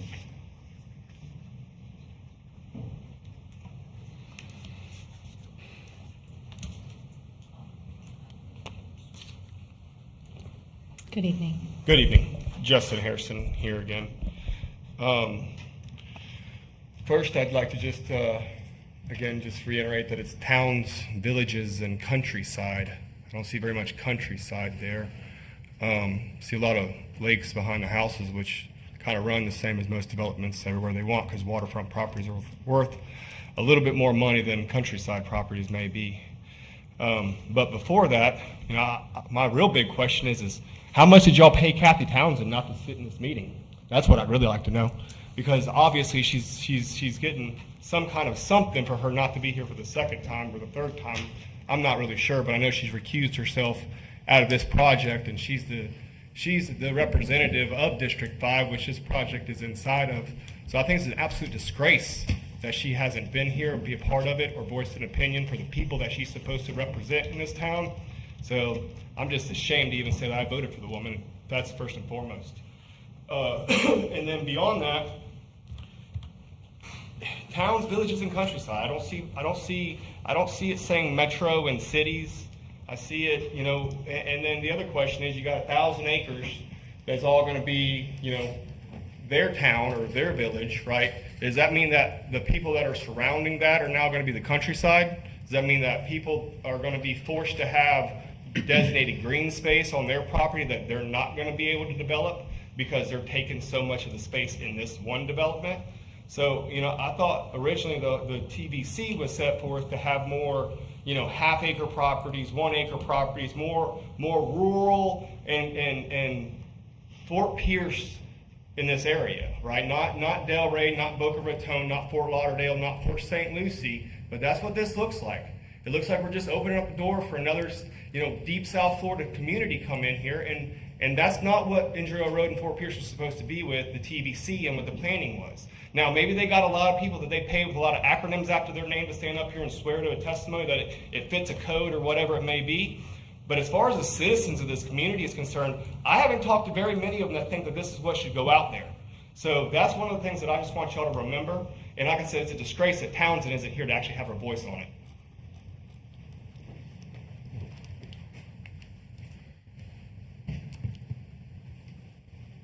Hi, good evening.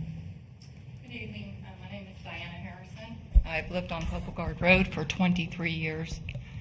We are all very concerned, my neighbors and I. We do own acreage. Where we live already, I don't know if any of you live in our area, but Johnson Road is already traffic jammed. 27th is traffic jammed. Kings Highway is traffic jammed. If we have a state of emergency, you cannot get out. You cannot get out. They've had Johnson Road shut down for 3 weeks, widening the road for Vero Beach. and 27th, you're hours trying to get down that road. You're going to bring in this huge development on our road. We are not ready for that, okay? You've already approved the development for the front of Cobelgard and bringing in all those homes, but now you want to bring in thousands of homes. Our area is not ready for that, okay? Lakewood Park, we got Waterstone, and now you want to bring that? And just like Justin said, where is the countryside? You want to put 2 houses per acre? That's countryside. You guys are bringing in not what we projected to have on our road, okay? Even with Spanish Lakes, you're bringing in 0 lot line. You can touch your neighbor. You can hear them. You can see them. We don't want that. We want, what are you going to do with all our wildlife?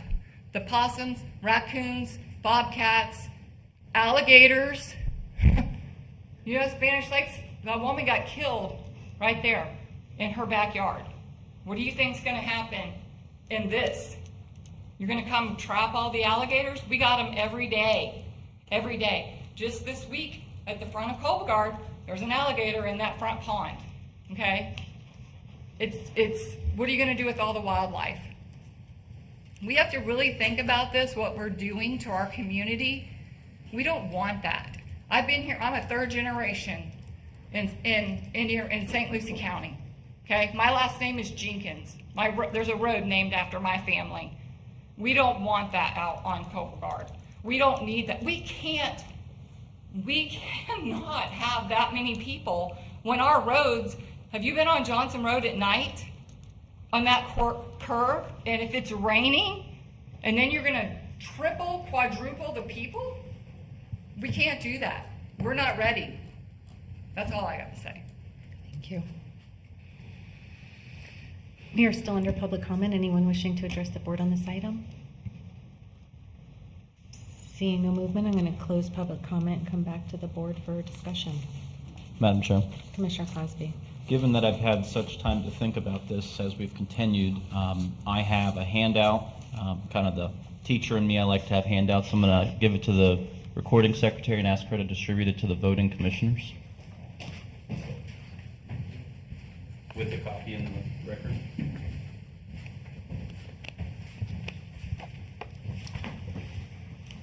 I'd like a copy also, if I could, please. Absolutely.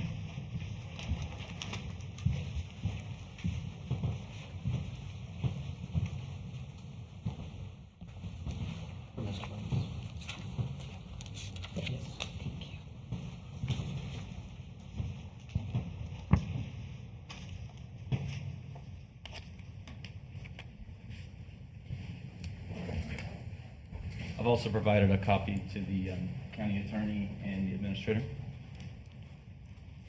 So just to kind of describe what I just handed out, to not freak everybody out here.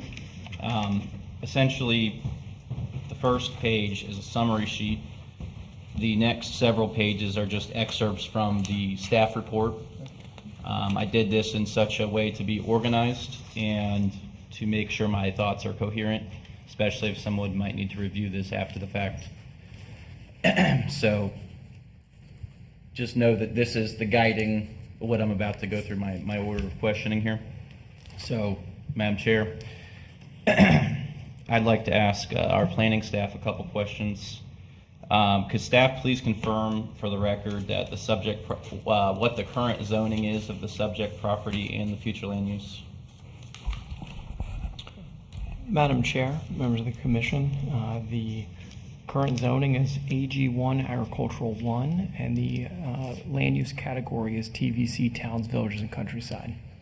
Could staff also confirm whether the current AG1 zoning district is considered compatible with the current TVC future land use designation?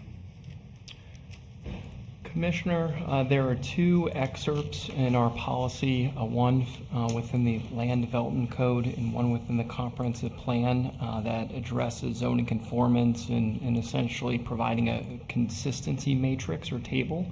The first is in the Land Development Code, section 110902, table 11-1. in which it does identify the AG1 district as being compatible and consistent with the TVC. The comparable table that's found within the comprehensive plan, staff identified after the 2018 year evaluation appraisal review amendments that seemingly an X or mark was inadvertently omitted. Therefore, there's not the same identified compatibility between the Ag 1 and the TVC in the current comprehensive plan future land use element. However, I'll state for the record that in March of, or at a period of time in 2023, based upon staff's presented report and analysis, the board did grant a rezoning for an area of a portion of land in the TVC land use category in the TVC overlay from the RS4 zoning district to the Ag 1 zoning district. Mr. Benton, could you confirm who the planner was that was involved with that project, if they're involved in this project? The staff report for that particular project, it was a member of our team who's now Aaron Lease through Maite Santa Maria and Ben Balser to the Board of County Commissioners. That was the Myers Family Farm rezoning. But one additional note, and it was identified in Ms. Settlemeyer's staff report as to the potential development routes afforded to property owners of 500 acres or more outside of the urban service boundary. And it was identified that essentially subdivision agricultural lots would be eligible. So just to be clear, can staff confirm whether the property is, this subject property is capable of being developed today under its current AG1 zoning without a rezoning? Commissioners, staff would point to Land Development Code section 40403, subpart E or subsection E. And again, this section in particular provides an overview of TVC approval processes. It's found within Chapter 4, which is where our special districts, overlay zones, and certain extra detailed code is beyond the zoning districts, which are found in Chapter 3. And the preamble essentially says these processes can be summarized as follows. And it provides different options, which would include, the hamlet that's proposed this evening, the ability to propose a town, a village, planned town village, a planned countryside subdivision. And E provides owners of land of any size may initiate, continue, or expand agricultural uses in accordance with the requirements of the agricultural zoning district that applies to the land. This option is available both inside and outside the USB or urban service boundary. That's not spelled out in the code. See section 30103 for lists of permitted and conditional agricultural uses in each agricultural zoning district. So that particular section, as staff reads it, would allow for exploration of options within the agricultural 1 zoning district. Okay, and is it correct that the staff report states that the maximum number of dwelling units developable under the existing AG1 zoning would be less than 1,027 due to acreage required for roads and stormwater? Commissioner, I would defer to Irene as to that specific content, but that sounds very reasonable that we would have published that, given metrics and requirements for frontage, for compliance with South Florida Water Management District standards and the agricultural 1 zoning district's requirement for minimum lot size of 43,560 square feet, which would traditionally yield less than that number of primary homes. Of course, the agricultural 1 zoning district allows for guest homes, which are not rented or sold, so presumably 1 dwelling unit per acre, but the capacity for guest homes, but by all design metrics, it would yield less than 1,027 primary homes under that zoning district. Would you agree that we've established that the property has current zoning that The current zoning remains compatible with the future land use and that some development potential exists today without approving this rezoning? Commissioner, I think that's a reasonable statement. Okay. Could staff please pull up Land Development Code, Section 11.06.03?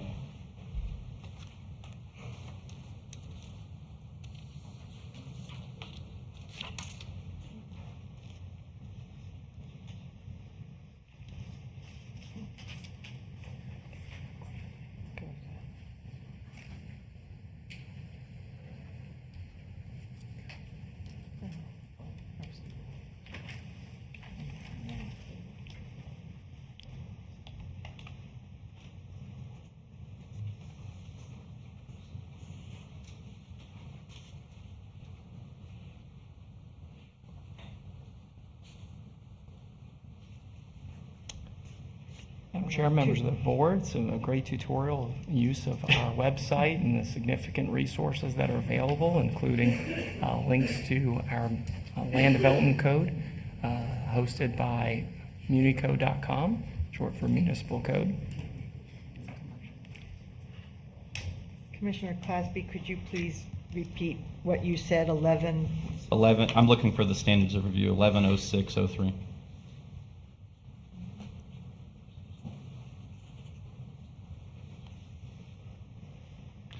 Okay, could staff please read into the record Land Development Code, Section 11.06.03C?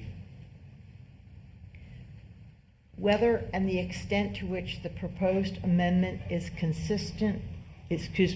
inconsistent with existing and proposed land uses.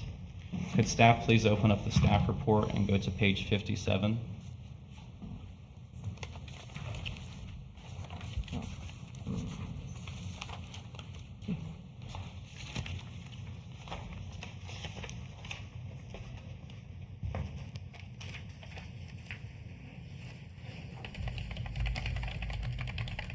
And then go ahead and read C at the bottom of the page there, as well as the first sentence.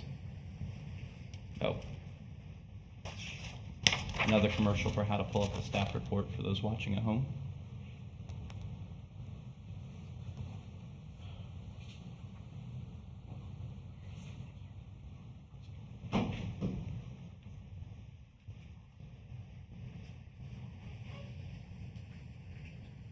Sincerely apologize for the delay. I thought we had pulled it up previously.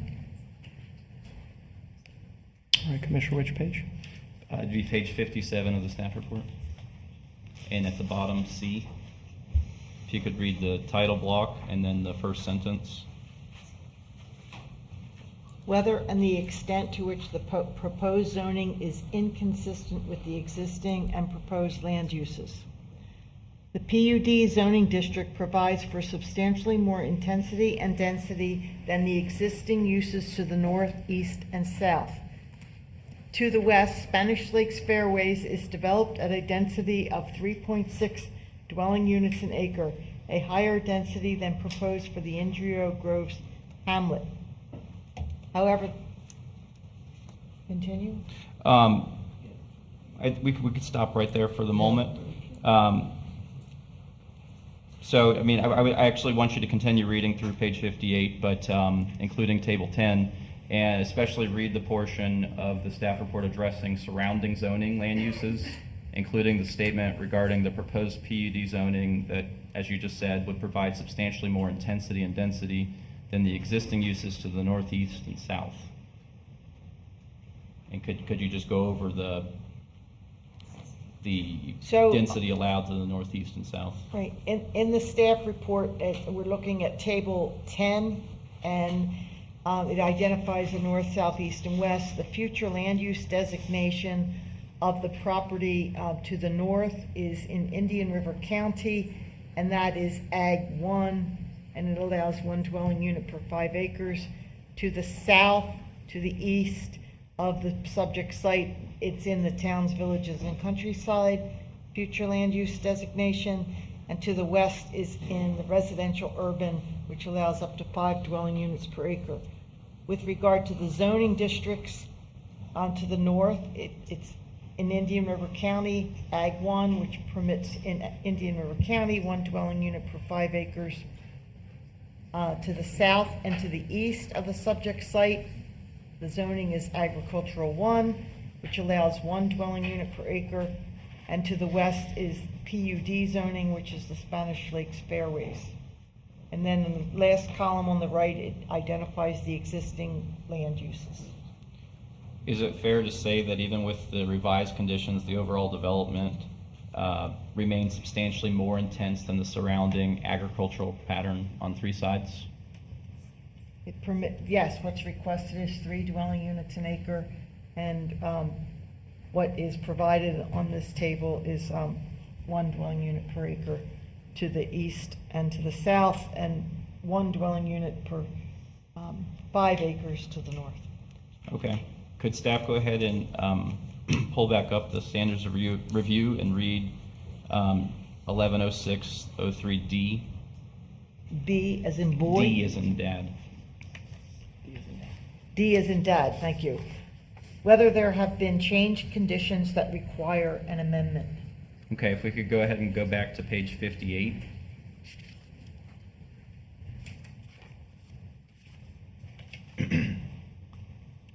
And read the portion of the staff report addressing changed conditions, including the language stating that the amended code does not mandate the rezoning and that the increased development interest in the TVC also does not mandate rezoning.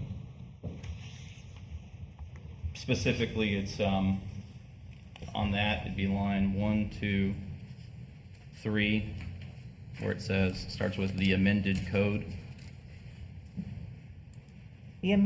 So it says the code was amended in 2024 to allow the Hamlet PUD. The amended code does not mandate the rezoning, but rezoning has been anticipated for many years on this property, and the proposed Indrio Groves Hamlet PUD, though perhaps subject to some suggested modifications, is substantially consistent with the governing policies and code. Okay, and then in the second one, another change that has occurred and is occurring is the increased development interest and activity in the TVC. This increased activity also does not mandate the amendment of the zoning atlas, but provides examples of other amendments to the official zoning atlas that have been approved or are under review in the TVC.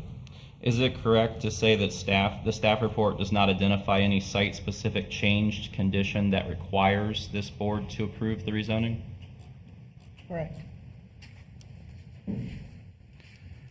Is it also correct that the 2024 code amendments created the Hamlet option but did not require the board to grant a rezoning on the property?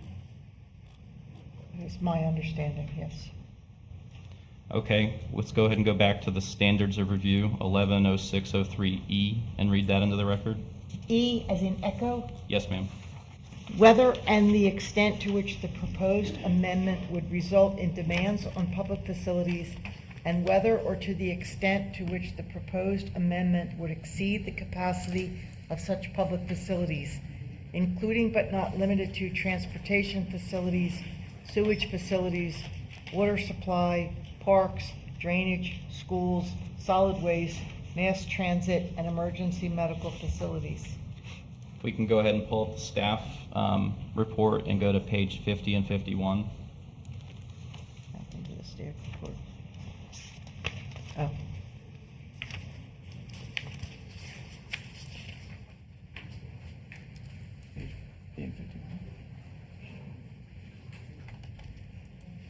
So if you could, please read the portion discussing fire protection and emergency medical services, including the hospital travel times, the statement that there is no committed timeline for a nearby fire station, and the statement that the project will increase demand for fire protection, public safety, and emergency medical services and facilities. So, reading the second paragraph, well, to put it in context, the Fire Station 7, located at 4900 Fort Pierce Boulevard, is approximately 4.5 miles south and east of the subject site. Planning is underway for station number 7, to be relocated to Taylor Dairy Road, south of Indrio Road. St. Lucie County Fire District 4 at 3601 Industrial, 33rd Street is 11 miles away. A location for a new fire station is included in the approved Indrio and I-95 planned towns and villages, about 3 miles from Spanish Lakes Boulevard entrance to the subject site. However, there is no committed timeline for construction, equipment, and staffing that station. And with regard to emergency medical services and to the hospital, so the county does not have an adopted level of service for emergency response in terms of, for example, average response time within the urban services district or average response time outside the urban services boundary. St. Lucie County's emergency medical needs are largely fulfilled by 3 area hospitals, Longwood Regional Medical Center and Heart Institute, with approximate automobile travel times from the subject site being 20 to 25 minutes. St. Lucie Medical Center with average travel times ranging from 35 to 55 minutes, and Tradition Hospital with travel times averaging 25 to 35 minutes. Additionally, given the North County location of the Indrio Grove site, Indian River County Memorial Hospital is also an option with average automobile travel times ranging from 25 to 40 minutes. Is it correct that the report reflects hospital travel times from the site are up to 55 minutes away depending on the destination? Yes.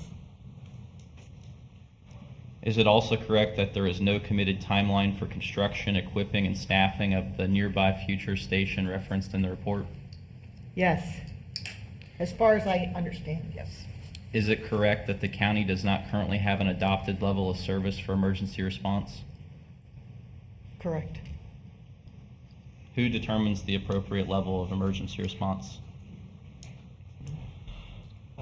Chair Fowler, Commissioner Clasby, for any development proposal that warrants site plan review, rezoning, something of this scale, the project is distributed to our development review committee, in which the St. Lucie County Fire District has staff that serve on that committee. They evaluate proposals, they look for access, water supply. Would you say that the Board of County things. Commissioners is responsible for determining the level of service for emergency services?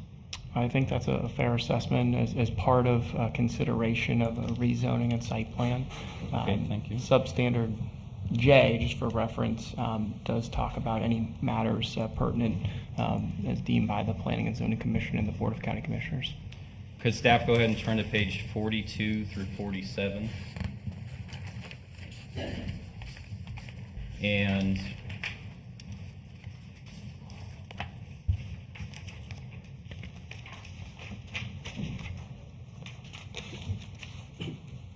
please read the portions discussing roadway connectivity, including that thousands of dwellings would rely on 2 certain external roadway connections, that those roads are not part of a robust roadway network, and that all but 2 external connections depend on roads that no one has committed to build yet.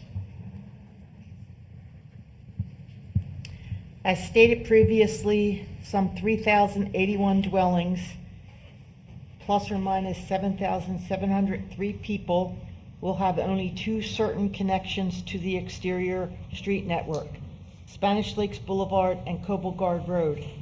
And Spanish Lakes Boulevard and Cobelgard Roads themselves are not a part of a robust roadway network. These roads merge and intersect Indrio Road.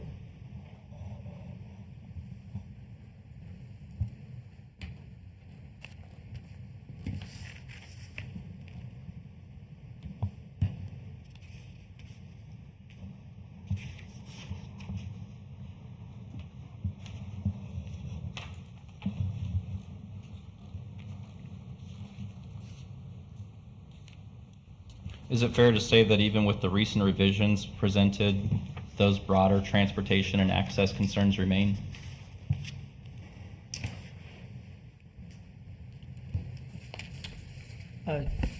Chair Fowler, Commissioner Clasby, I mean, the introduction of Russos Road, which staff has advocated for some time, would provide an additional link to the east. Now, obviously, you know, this staff report identifies two certain connections because there are some caveats of, you know, trying to acquire that right-of-way, facilitate it, and provide that link east to Johnson Road, which the TVC element provides for in the future street network, whereas it tries to identify minimum roadway links in a street network necessary, but it's not sole reliance upon that future street network, so that's essentially prescribed as somewhat of a minimum network necessary. With the county's right-of-way protection plan, additional links have been added in recent years, some of those further south, as we've seen petitions or concepts for development. But certainly with more density, more units, you want to explore alternative means to get to and from work, school, the interstate, fire emergency, commercial, civic uses, county parks, you name it. So I think Russos Road adds a substantial link to improve connectivity. But as we've talked about previously at hearings, is some of the condition of those linked roadways. These in North County, very much county roadways, non-curb gutter, not broad shoulders. There's not much in the way of streetlights. Many of these north-south roadways, because they're outside of the urban service boundary and don't have much development relying upon them, it's not an area where we've targeted installation of sidewalks or those types of support design features. But as we're seeing proposed development in the area, those are all considerations that are appropriate for safety and capacity. Okay. Could go back to the standards of review for me and read H.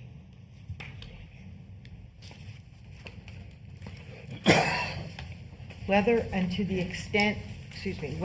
extent to which the proposed amendment would result in an orderly and logical development pattern, specifically identifying any negative effects on such pattern. If you could go ahead and open up the staff report to page 20 through 22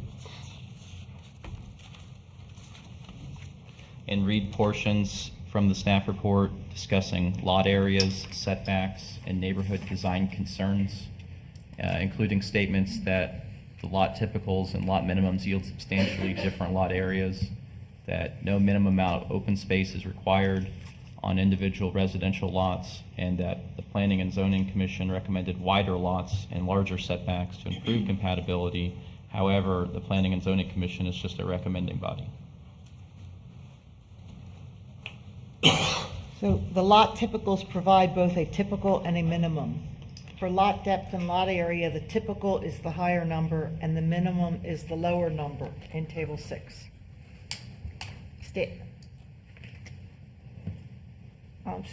Staff understand the need to retain some flexibility at the preliminary development plan stage, but remain concerned about the applicant's intent because the differences between the lot typicals and the lot minimums yield substantially different lot areas. Final site plan will be reviewed and approved administratively. If the board wishes to ensure certain minimum lot areas, elimination of the minimum lot depth is an option. Limiting the total number of units with the minimum lot depth is another option. The board could also specify the number or proportion of lots that may be constructed with the different lot widths. Okay. Under the revised conditions that they submitted modifying the lot sizes, is it correct that the largest front-loaded detached lot is still 70 feet? Yes. Is it also correct that those 70-foot lots remain only a small share of the overall project, roughly 3% under the planned buildings? I'll get you an exact number.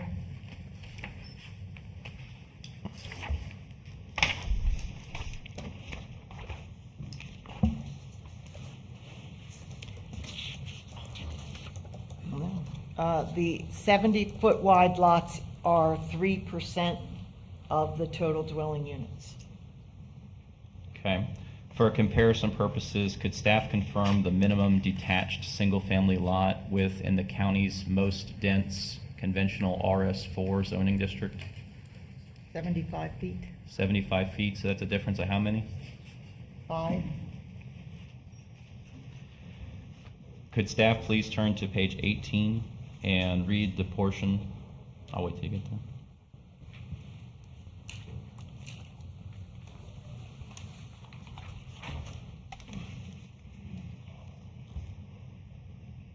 Third paragraph. Please read the portion stating that the board may wish to consider whether the Hamlet form was intended to accommodate over 300 multifamily units on 33.9 acres at approximately 9.7 dwelling units per acre, or whether density was expected to be distributed more evenly to achieve an orderly and logical development pattern.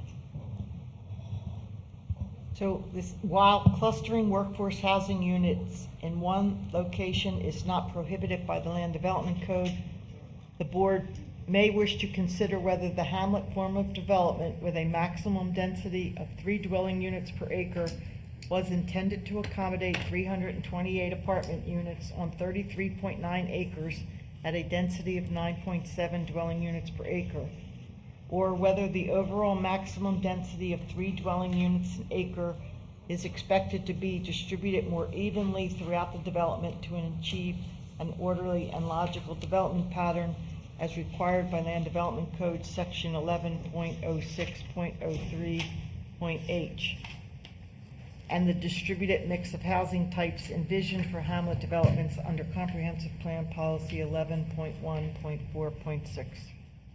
Okay, could staff go ahead and also turn to page 63?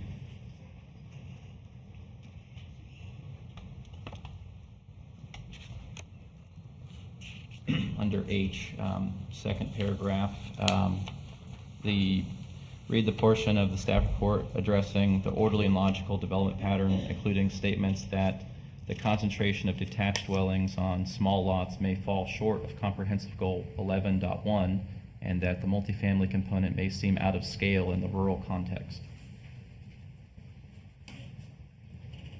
While 3 dwelling units an acre proposed density is lower than the adjacent Spanish Lakes Fairways community, which is developed at approximately 3.6 dwelling units per acre, and the TBC Comprehensive Plan and LDC provide for the Hamlet form of development, the domination by detached single-family dwellings on small lots, 80% of proposed dwellings, and the proposal to concentrate all required workforce housing units in the southwest corner, physically separated from the rest of the community, may fall short of comprehensive goal 11.1 for a, quote, sustainable development pattern that preserves the rural character of St. Lucie County, protects and enhances the natural environment, and increases the quality of life of the citizens. Would it be fair to say that even after revisions, that the broader density and scale concern remains part of the staff report record?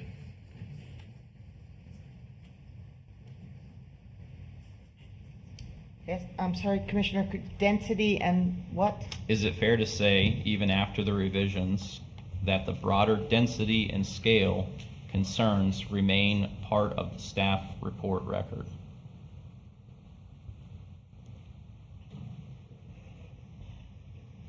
I don't believe individually, as a planner, I hold on to concerns about the density or the scale of this development. Did you say you do or do not? I do not. Okay. So you're saying that did you write the staff report? I did. So you don't think that should be in the staff report anymore?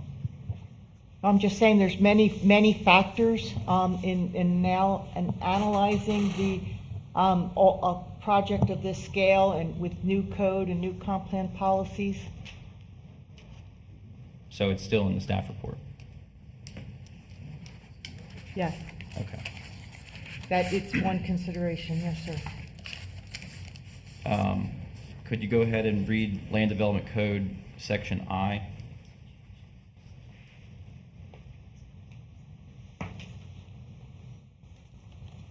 Whether the proposed amendment would be in conflict with the public interest. and is in harmony with the purpose and interest of this code. Okay. Could you go ahead and turn to page 64 of the staff report?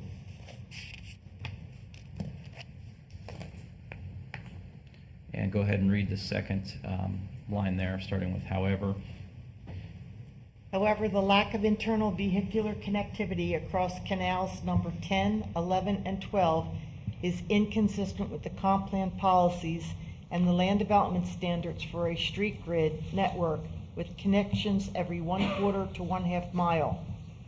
Similarly, limiting connectivity to the external street network to just 2 places is also inconsistent with the desired 1/4 to 1/2 mile street grid.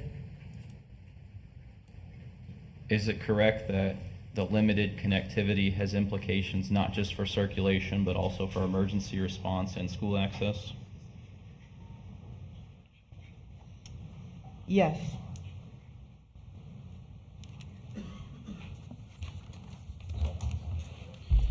Is it fair to say that even after the recent revisions, all of those connectivity concerns you just read remain part of the record? Yes. I mean, I'm prepared to make a motion based off of all of that information, but I will leave it open for more discussion. Okay, thank you, Commissioner Fosby. Ms. Barbieri, did you? I believe the applicant Go ahead. procedural due process should have a chance. Absolutely. I'm sorry, I didn't hear what Catherine said, I'm sorry. I said for procedural due process, you should have a chance. Thank you.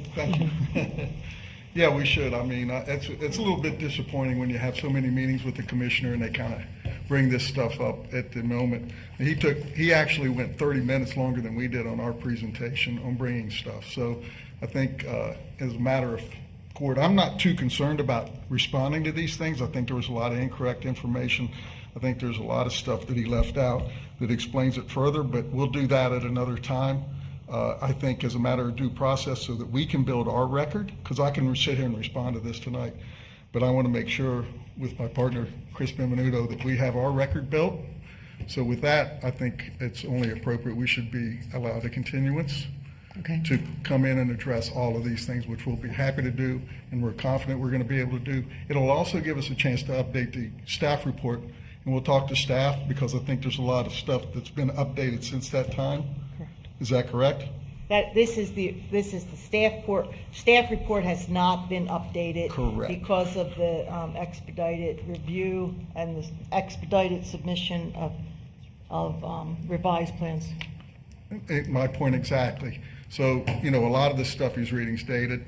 Again, going through it, we're confident we can address some of it. Again, though, we're trying to look and read and listen, and so I just think it's appropriate that we ask for a continuance.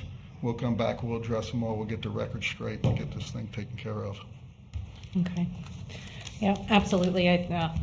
There was a lot starting to get out, and I was already thinking this is going to get very messy very quick. Yeah, no, we'll be able to. I'm not too concerned about it, just need time to Madam Chair, make the record. Could, Mr. Raines, could you remind us why we continued it the last 2 times? To address your other concerns. What about? And we did. And wait, hold on a second. We continued it to address the concerns that this board raised. And we did that almost to the letter. And we came to your office and we asked you if you had any other concerns or issues. And you did not provide us with any more. Now, I'll ask you tonight, is there anything else other than this that you have? Because we'd like to know tonight. I believe that I'm very concerned with the lot sizes that you're providing, that they're not consistent. They don't make an orderly and logical development pattern. I'd like to see larger lots on the site. Okay, and I'll ask you again, because you asked me why we continued. We continued to address the concerns from the last meeting. Did we do that? I think we did. So, but yet you bring in a whole another host of things tonight. Madam Chair, I don't think you answered my question. So that was the first continuance. What were we continued for the second time? Because Commissioner Fowler wasn't going to be here, we were concerned. That was the Tuesday that I was delayed because of the weather here coming out Correct. of DC. Okay. Yeah. So I'll ask you again for the record, Is there anything else that you have? I'm happy to listen to it, but I want to know, because I don't want to come back at the next meeting and have another 12-page dossier of stuff that's not totally correct. Madam Chair. Commissioner Cosby. So I just laid out to the board and to the record what my concerns were with the project, and I'm interested for commentary from my fellow commissioners. Understood. I just want to make sure, Mr. Raines, you were good with your response back to this point? Before okay. I'm sorry. I just wanted to make sure you had your opportunity to speak, because Commissioner Cosby is asking the rest of us to weigh in. I just wanted to make sure you were finished right now. Nothing else. Okay. And so if you could answer my question, is there anything else, Commissioner? If you let the board have a discussion, maybe we can figure that out, sir. Okay. Commissioner I'd like to reserve the right to come back. Absolutely, that's a given, absolutely, yes. Madam Chair. So the TVC is very complicated, as I'm learned, and we've spent a lot of time, and I appreciate all the time that's gone into this. But these are definitely things that we need to be contemplating as far as approving this, because just like the gentleman said earlier, this is outside the urban service boundary, and we want this to continue to be rural St. Lucie County and not look like a project coming out of Port St. Lucie. So that's kind of where I stand with this as well. I appreciate all this. I think this is a lot to digest, but it's right there in the staff report. Commissioner Lee? Madam Chair, well, let's just take the blanket off the bed here. We've got attorneys here, we've got sworn statements, and we can tell where this is going to go if it doesn't get approved. And now we got to start thinking about the numbers that it's going to cost the county in the event of that lawsuit. That being said, I do agree with Mr. Raines that we need to continue this and get all of the board's concerns out there and see if it fits within the code and what has been approved. Otherwise, we're getting sued. And it could cost the county a lot of money. Madam Chair. Commissioner Cosby. So Commissioner Leet, I'm confused as to how we could be sued if there's competent, substantial evidence to deny it under the grounds that it doesn't meet several items of the standards of review. Because you didn't bring this up at the last statement, and they have addressed everything that the board has brought. Madam Chair. Commissioner Cosby. This is a continuation of the first meeting. Then you don't think that they should have the opportunity to try to correct any of this? I'm listening to the board. So let me take it into the attorney's hand. Do you have an opinion on this, Catherine? For due process, I would recommend that they be granted another continuance. I just, while we're right here, just some clarification items. Because I know we have also made some modifications to TVC, or we were working on it. I can't remember where we left off with that, but I know gates were not something that we were okay with as part of the TVC. When we adopted the Hamlet, did the gate component go away? Or is that still, again, just clarification, just? In the land development code, it allows streets to be gated in the hamlet.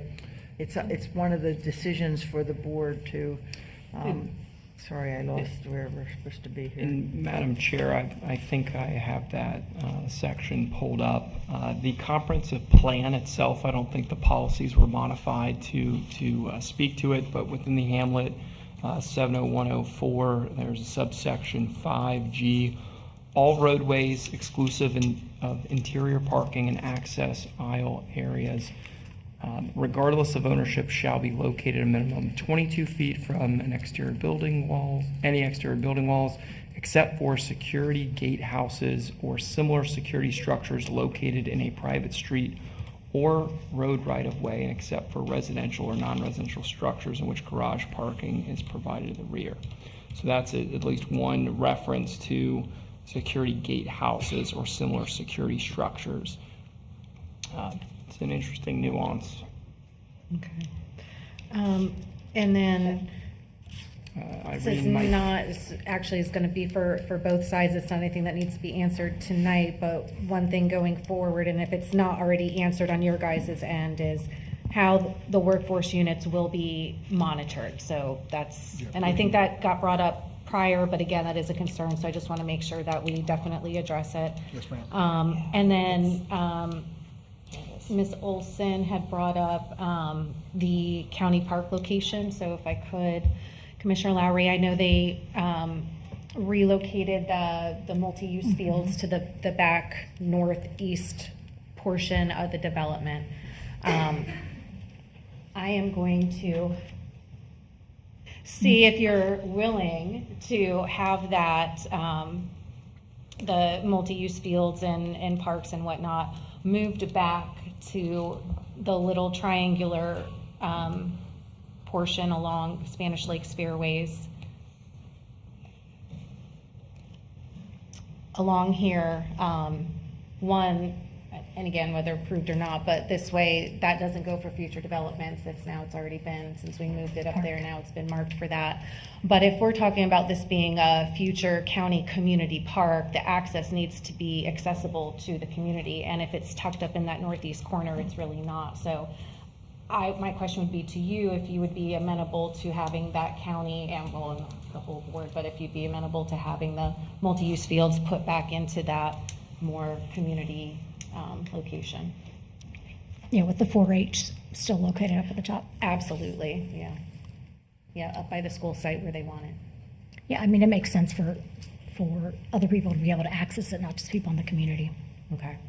So I know that was a question and well, that's just two of us. Commissioner Lee, Commissioner Clasby, are you both Madam okay Chair. with that? Commissioner I have Clasby? a question for the attorneys. Just given the unique situation of only being 4 commissioners, what would happen if there was some sort of scenario in the future that it was a 2-2 vote?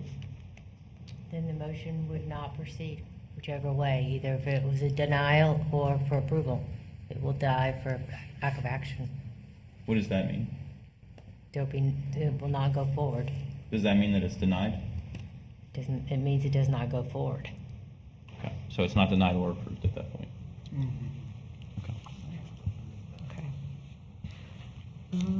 How long do you need to continue it for?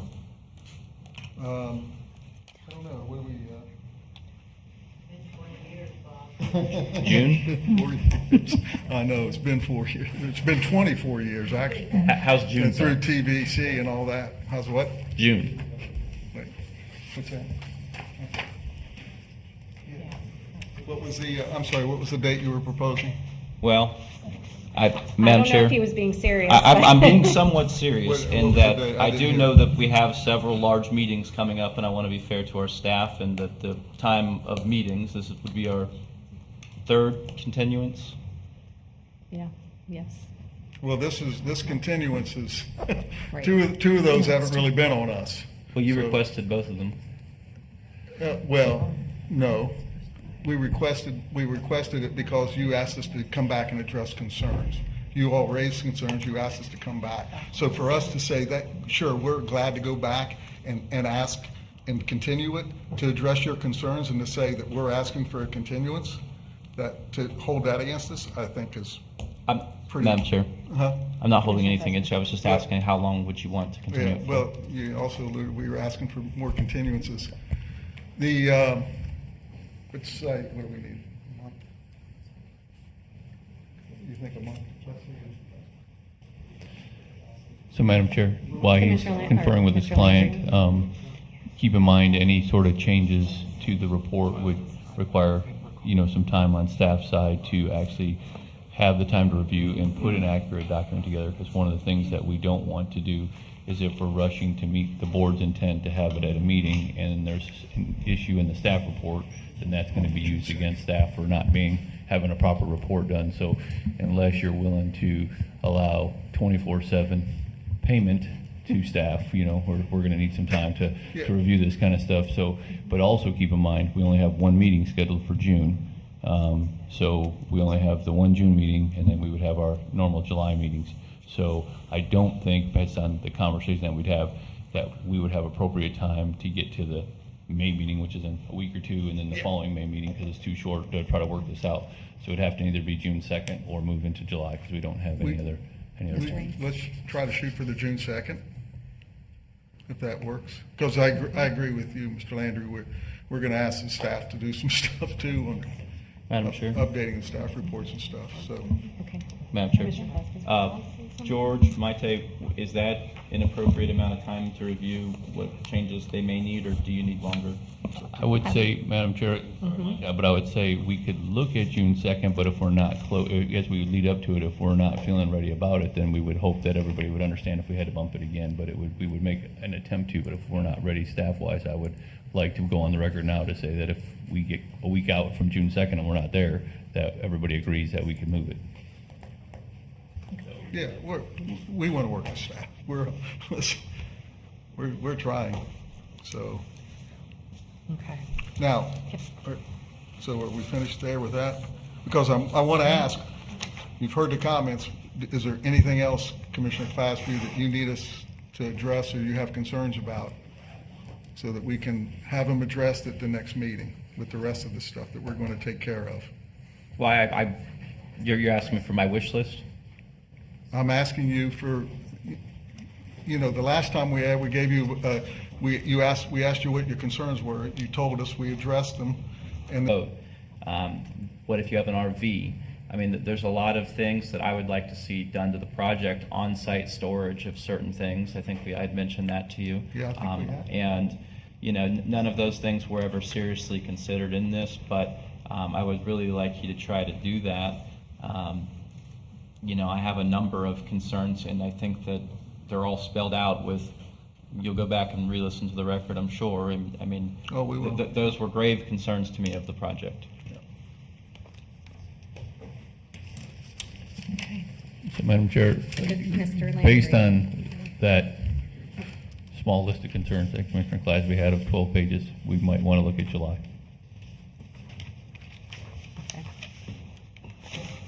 What are the meeting dates in July?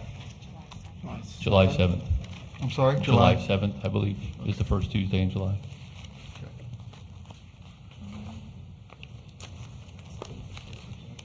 July 7th, I guess. July 7th? Yeah, that's fine.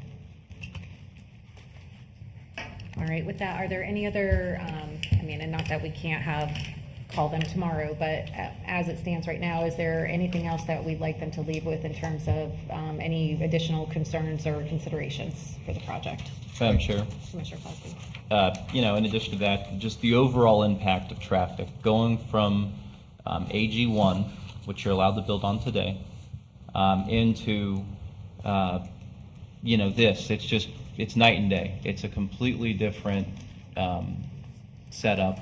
And, you know, the neighborhoods surrounding you, the property owners surrounding you are all zoned AG1 except for Indian River County, which is zoned higher for density. And, you know, I for one, have to think about their property rights as well. You know, what if they want to have a rural, you know, the countryside element of the TVC? And we also, as a board, have to think of where does the countryside element belong? I mean, wouldn't you think it would belong outside the urban services boundary or right there on the border of it? Just some food for thought, not specifics, but the amount of impact that you're proposing is very, very concerning to me, for sure. Okay, thank you, Commissioner Clausby.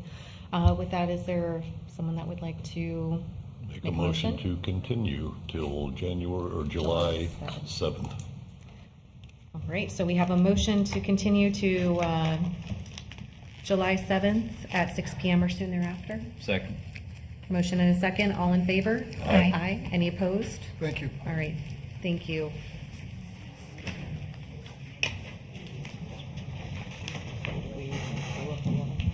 Commissioner. I assume we would do the same for the following agenda item? Yes. So, number 7 is the PUD and The development the agreement. PUD development agreement, yes. This item as well is quasi judicial. I will say that all of my disclosures are the same as item number 6. Commissioner Lee? Mine are the same also. Same as well. Commissioner Clasby? Madam Chair, mine are the same. Okay.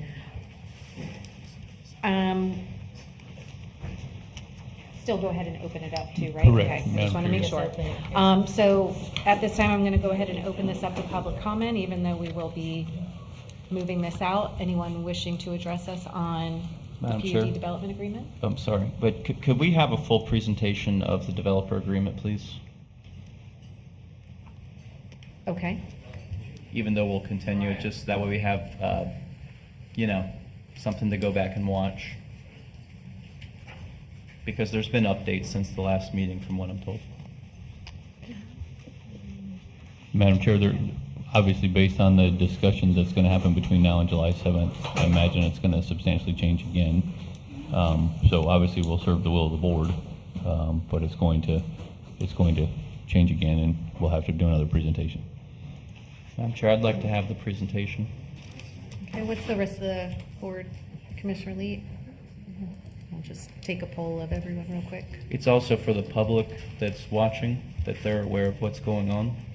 I agree. The only thing is I don't want to confuse anyone that's watching that's going to think that this is ultimately what we're going to vote on, because we're going to go over it, we're going to talk about it, and then we're going to postpone it, and then something else is going to be put in front of us for July 7th. So that would just be my concern, but Commissioner Lee? Well, I guess it's sort of what you're saying, if I'm understanding it correctly. If we make a bunch of changes, I'm assuming that the development agreement is going to be changed. So I don't personally see a need to see it or hear it again up until we get a development that is agreeable with anybody. And that right now looks really iffy. Commissioner Lowry, your thoughts? Kind of torn on this, however, for the sake of time, and that there's going to be changes. I understand Commissioner Clasby's intent, and it may be confusing for the public watching, so maybe we just wait until we are coming back here in July for the development agreement. Madam Chair. Commissioner Clasby? And, I'm not doing it to be punitive to anybody. I just think that, there's people that are out there, maybe they only catch this meeting, and they hear all of that, but they didn't understand what else was being proposed with that, because, although it was part of some of the conditions of approval, I believe there's more in the developer agreement. And, I hear the will of the board is not with me on it, but I would have thought that, someone that's going to watch this and they're not going to watch anything else from the county, maybe they could have seen the full picture, but, it's whatever we want to do. All right, thank you. And did Commissioner Clasby let me finish opening up to public comment, or did I segue over to him? Okay, shame on you, sir. No. All right, I'm going to go ahead and open this up to public comment. Anyone wishing to address the board on this item? I'm not seeing anybody from the public. No. I did, since we opened it up, I would like to go ahead and submit as applicant's exhibit 1 for this item, the agenda packet for this Okay. meeting, since we did open it up. So I have that in the Acknowledged. record, too. Absolutely. I want to keep my record going. Sure. All right, there was no one from the public, so going to close public comment on this. And just to speak to Commissioner Clasby, this next item was the developer agreement. This is the contract that stipulates everything that we're going to do, the developer's going to do, when they're going to do it. It spells everything out. So that's the reason the majority of us don't want to go over this, because you just heard us all throw a bunch of different things out to them, and so they've got to change a lot of things, which is going to change this. So, but thank you, Commissioner Clasby. I do understand again your thought there. So with that, is there a I'll make a motion to continue this item to July 7th, 2026 at 6 p.m. or soon thereafter. Second. motion and a second? All in favor? Aye. Any opposed? Motion carries. All right, thank you, guys. And we'll just give them a moment to step out, and then we'll conclude with Creekside PUD major adjustment.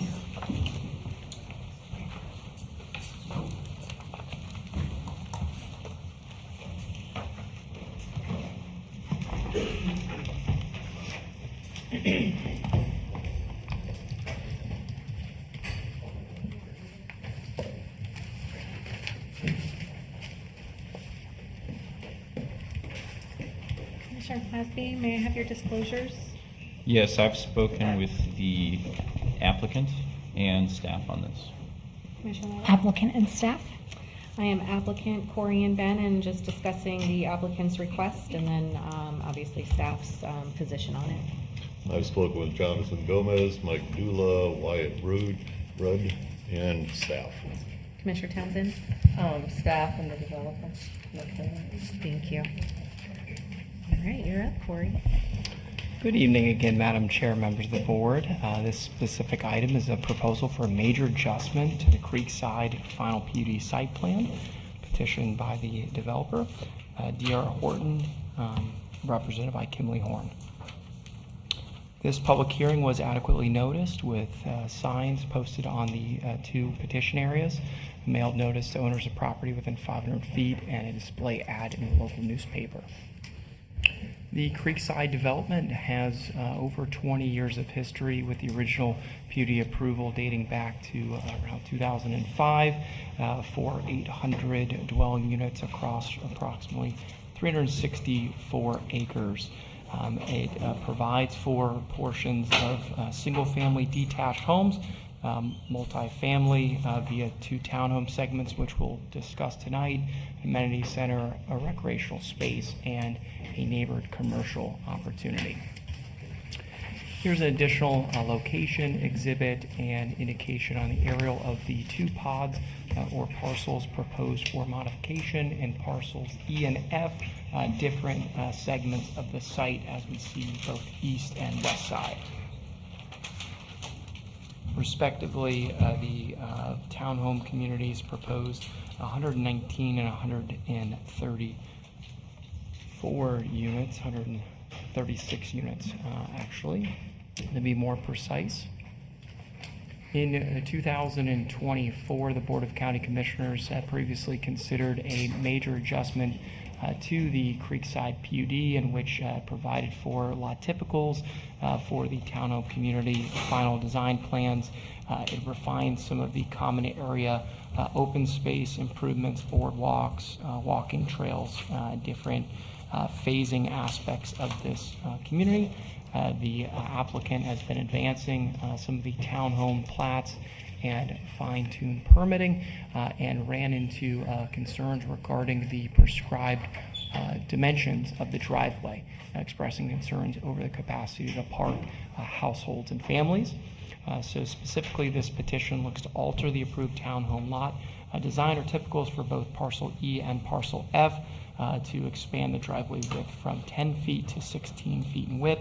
That corresponds with some changes to the front yard green space and landscape area, and additionally provides for some alternative design refinements for the end units, relocating the entry doors and modifying the sidewalk links to those entries. Again, here are parcels E and F overlaid into that 2024 plan that the prior board saw when refining the phases. And here are snapshots of the proposed plans for parcels E and F, with highlights on some of the main roadways within the townhome communities and the corresponding driveways that would be on both sides of several of the roadways, and then on one side on a portion of parcel E with some opposite open space. Here are side-by-side exhibits presenting the approved townhome building typical, with the 10-foot wide driveways and designated sidewalk from the driveways to a particular entry feature, and on the right, the proposed modified plan, which would expand the respective townhome driveways to a 16-foot width, thus reducing some of the green space in those front yards. You can see on the end units, the sidewalk leading to a side entry instead of a front entry built into the architectural front facade of the home. Here are side-by-side exhibits that staff presented both in the staff report and our initial development review consideration for the proposal. On the far left, the approved design from 2024, reflecting the 10-foot wide driveways and designated pedestrian walkway. A potential hybrid that staff presented to the applicant, which would keep the width of the driveway apron at the street within the private street right-of-way at 10 feet, then expanding, widening. This is a concept that's been deployed a little bit out in Waterstone for the detached single-family lots. And then the applicant's proposed exhibit on the right side, highlighting some of the landscape elements that they've presented to commit to when staff requested consideration of ways to mitigate the expanded driveway, the loss of potential street trees and front yard green space. The applicant presented some opportunities to plant smaller stature trees and some shrub material to enhance those front areas of the townhomes. One alternative design consideration, this is a built townhome building in a newer community, Tidewater, off of US Highway 1, in which you see with a mix of an example of an 8-unit building in which some of the driveways are larger and more expansive and some are narrower at that 10 feet in width, providing for options in the marketplace for families of larger size with more cars in their household. But still identifying space retained for some front yard open space and plantings. As submitted in the staff report in our evaluation, with the recommended modifications or alternatives presented by staff, we find the petition to meet the standards of review outlined in the Land Development Code and to be consistent with the goals, objectives, and policies of the comprehensive plan. Of course, linking back to the primary PUD approval. Therefore, staff recommends approval of the major adjustments subject to the following conditions as outlined in the draft resolution. One, that the adjusted final site plan shall retain at least 2 driveways per townhome building at a 10-foot width or maintain a 10-foot apron width through the provided sidewalk before transitioning to the proposed 16-foot width as proposed in order to retain as much front yard and planting area as possible. Each townhome lot shall provide tree plantings at minimum at least 1 native canopy tree for every 2,500 square feet of the subject platted lot, up to a maximum planting of 17 trees, which won't be of concern with the lot sizes here in the townhomes. And then consistent with the Creekside PUD preliminary plans and Land Development Code, parcels E and F shall provide street trees to offset the proposed vehicular use areas, which are the private streets as approved, and to be expanded by the increased driveway area with this petition. The applicant does have a presentation and staff is available for any questions if needed. Any questions before I bring the applicant up? No, ma'am. Okay, we're ready for you.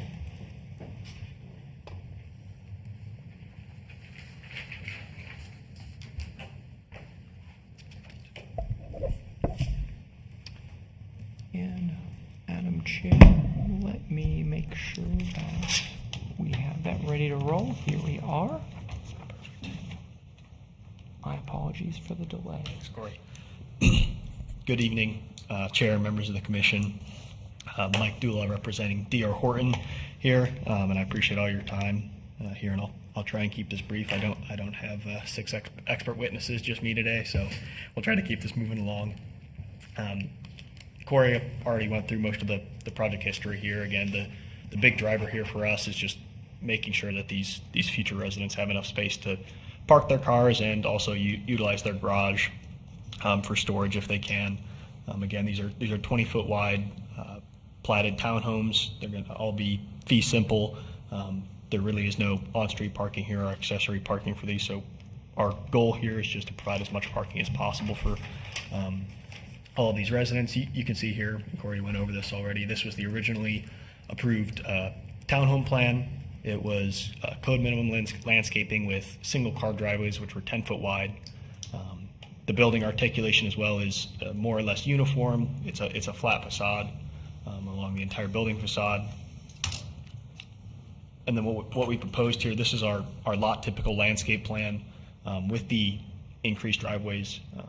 The landscaping is drastically enhanced from what the original code minimum landscaping was.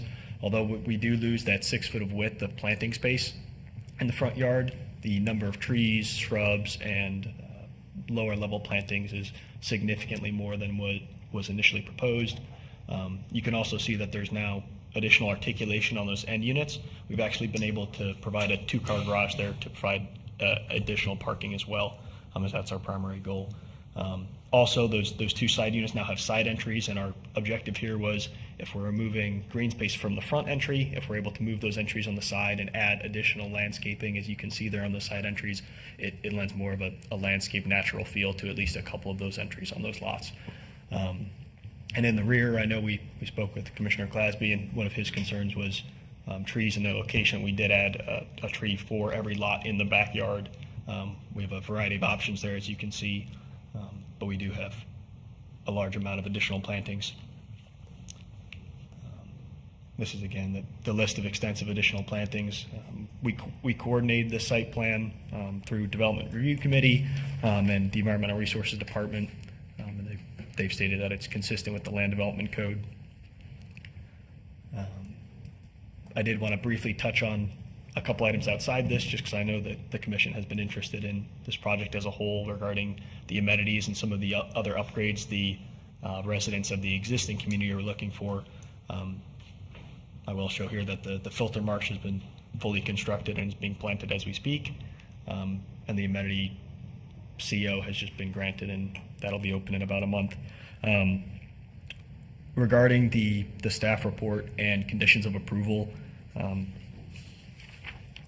the only concern I have is with the first condition of approval, which would limit about a third of the driveways in here to single car driveways or require them to taper, which in my opinion isn't fair to a third of the residents that are going to be in this community. Again, the objective here is not to provide additional density or create a worse product. Our intention here is to provide more than enough parking space and limit the amount of on-street parking that would be provided here. Corey, the only other thing I did want to note was for condition 2, I think we're in line with providing the trees per 2,500 square foot, but I thought the requirement was related to square footage of building rather than square footage of lot. Correct me if I'm wrong. Square footage of lot. Of lot, okay. Correct me if I'm wrong, but I believe the site plan we provided is compliant with that. I think generally speaking, yes. I think so, okay. In that case, the only concern I would have would be with condition 1. I would ask that we approve this major adjustment without condition 1. And I'm more than happy to answer any questions. All right, thank you. All right, this is a public hearing item. Anyone wishing to address the board on this item? Seeing no movement, close public comment, come back to the board. Madam Chair. Commissioner Clasby. So just want to make sure the record's clear, so that way no one's confused that may be listening to this. This is definitely not a new development project. This is a modification to a development project, Corey, that was approved when? 2004 to 2005 were the initial authorization. So these were approved whenever I was a freshman in high school. And I would have had many more comments at that time. However, we're limited in what we can do. I mean, technically, I've been told I can ask you if you're willing to delete an end unit in order to have more parking, since this is a major amendment. I just did. Was that a question?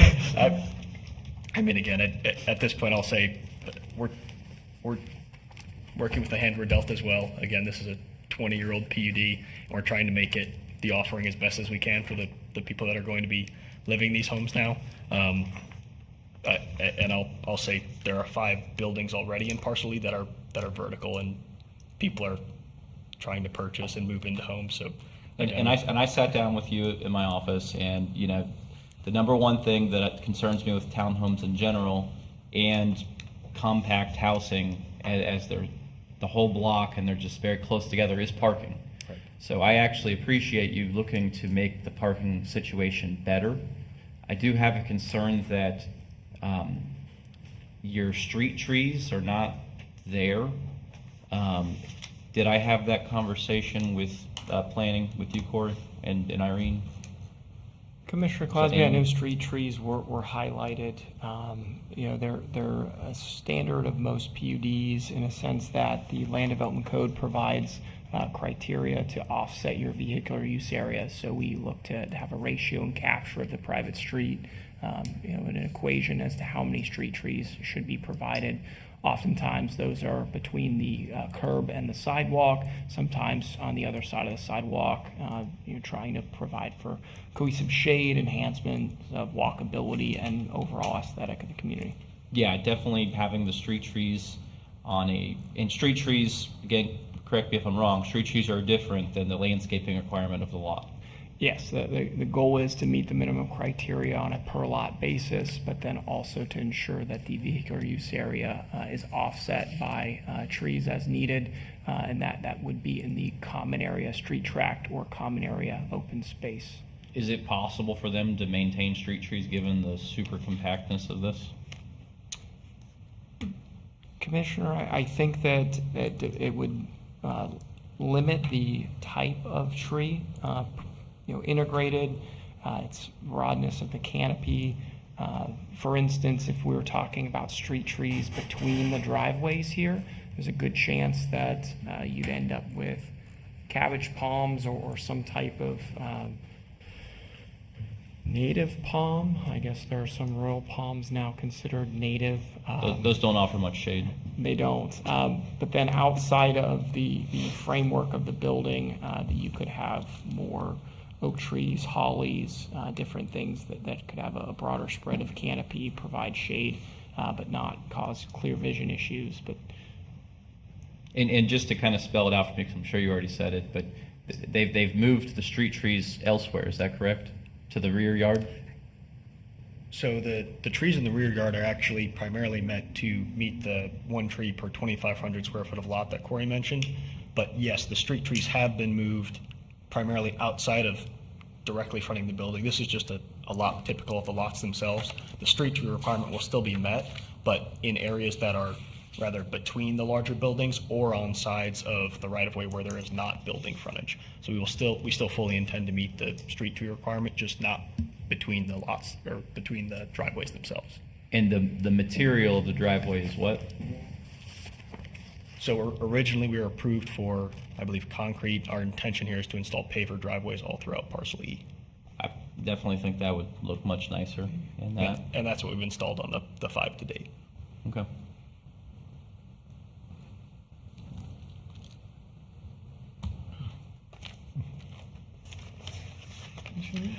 Just a comment, I lived in a subdivision in St. Lucie West, and they had the street trees in, and it was a beautiful canopy of oak trees coming in. And after about 10 or 15 years, the HOA said, these things are costing the community way too much money. They're tearing up the streets and the sidewalk, and they cut them all down. So with that being said, please keep that in mind. Absolutely. I know our selections for this parcel have taken into mind similar issues on the existing parcels A and B. So our street trees are designed to not be those disruptive oaks. Madam Chair. Commissioner Cosby. So just to that point, Commissioner Lee, you're not allowed to do that. If your site plan's approved with street trees, they must remain. In fact, we should have code enforcement, if you're looking into existing neighborhoods that maybe have done that, and require them to put them back somehow.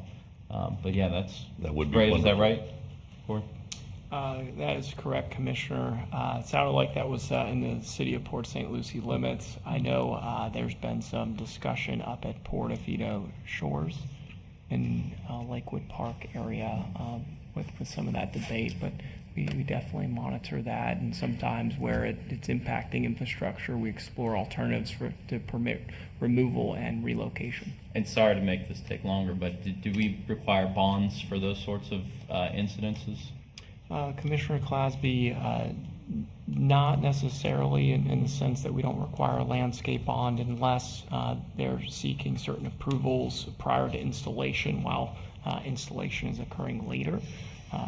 But for removal, it's if somebody is removing a tree and it's required, then we require replanting, whether it's in that location or nearby offset to mitigate. Okay. I'd motion for approval. Did we do a public comment? If you would just hold that motion really quickly. So I'm assuming this was a very recent change for staff supporting it, because when we had met, it was not in support of. Chair Fowler, members of the board, staff is supportive of an adjustment with modifications as presented in the staff report that, for instance, of a 6-unit, 7-unit, or 8-unit building, that at least 2 of the units have a smaller driveway to preserve and maintain some of the front yard space, or across the set of units that the driveways begin at 10 feet and then widen out to the 16 feet to, again, preserve some of that open space along the streetscape to facilitate the street trees. And just going back to the street trees, or not street trees, but trees in general, so anything planted in the backyards, right, and now someone buys that townhome and they own it, nothing stopping them from ripping out that tree and now that tree ceasing to exist? Madam Chair, it would require vegetation removal permit and then replacement. So for instance, if somebody purchases this lot here and there's a live oak tree planted and it dies or it's threatening something, they can apply to remove it, but we would seek it to be offset to still maintain that minimum compliance. There are some provisions of Florida statute as it relates to receiving a letter from a certified arborist that the tree is threatening infrastructure and homes, things like that. But traditionally, we're then still looking for minimum compliance to be met and offsetting through planning elsewhere. So, I mean, quite frankly, this is a really dense townhome unit, again, approved before all of us. But, when I look at page 8 of the staff report, and they talk about, it's noted that parcel F townhome neighborhood is situated outside the USB within the residential suburban future land use category. I would rather see some units dropped, quite frankly. I mean, just point blank period, that's where I'm at. So if you thought you were being funny asking that, but I was literally That's getting ready to exactly what I say, was nope, thinking, I'm coming in right behind you. It's to make this a nice product. Aesthetic. There needs to be some space. So that's quite frankly where that's my thought on it. Madam Chair. Commissioner Cosby. So you remember back to the Kings Highway townhouse community. I've made some points there that there should be limits to the number of connected townhouse units. St. Lucie County's code, unfortunately, doesn't have a maximum number of townhouses that can be connected. Mm-hmm. This is one of many things that after Senate Bill 180 goes away and never comes back, October 2027-ish, I think that we should be addressing lots of issues just like that. I have a list. I would agree that you can fit more parking if you get rid of a couple units. Maybe even some in the middle and on the ends.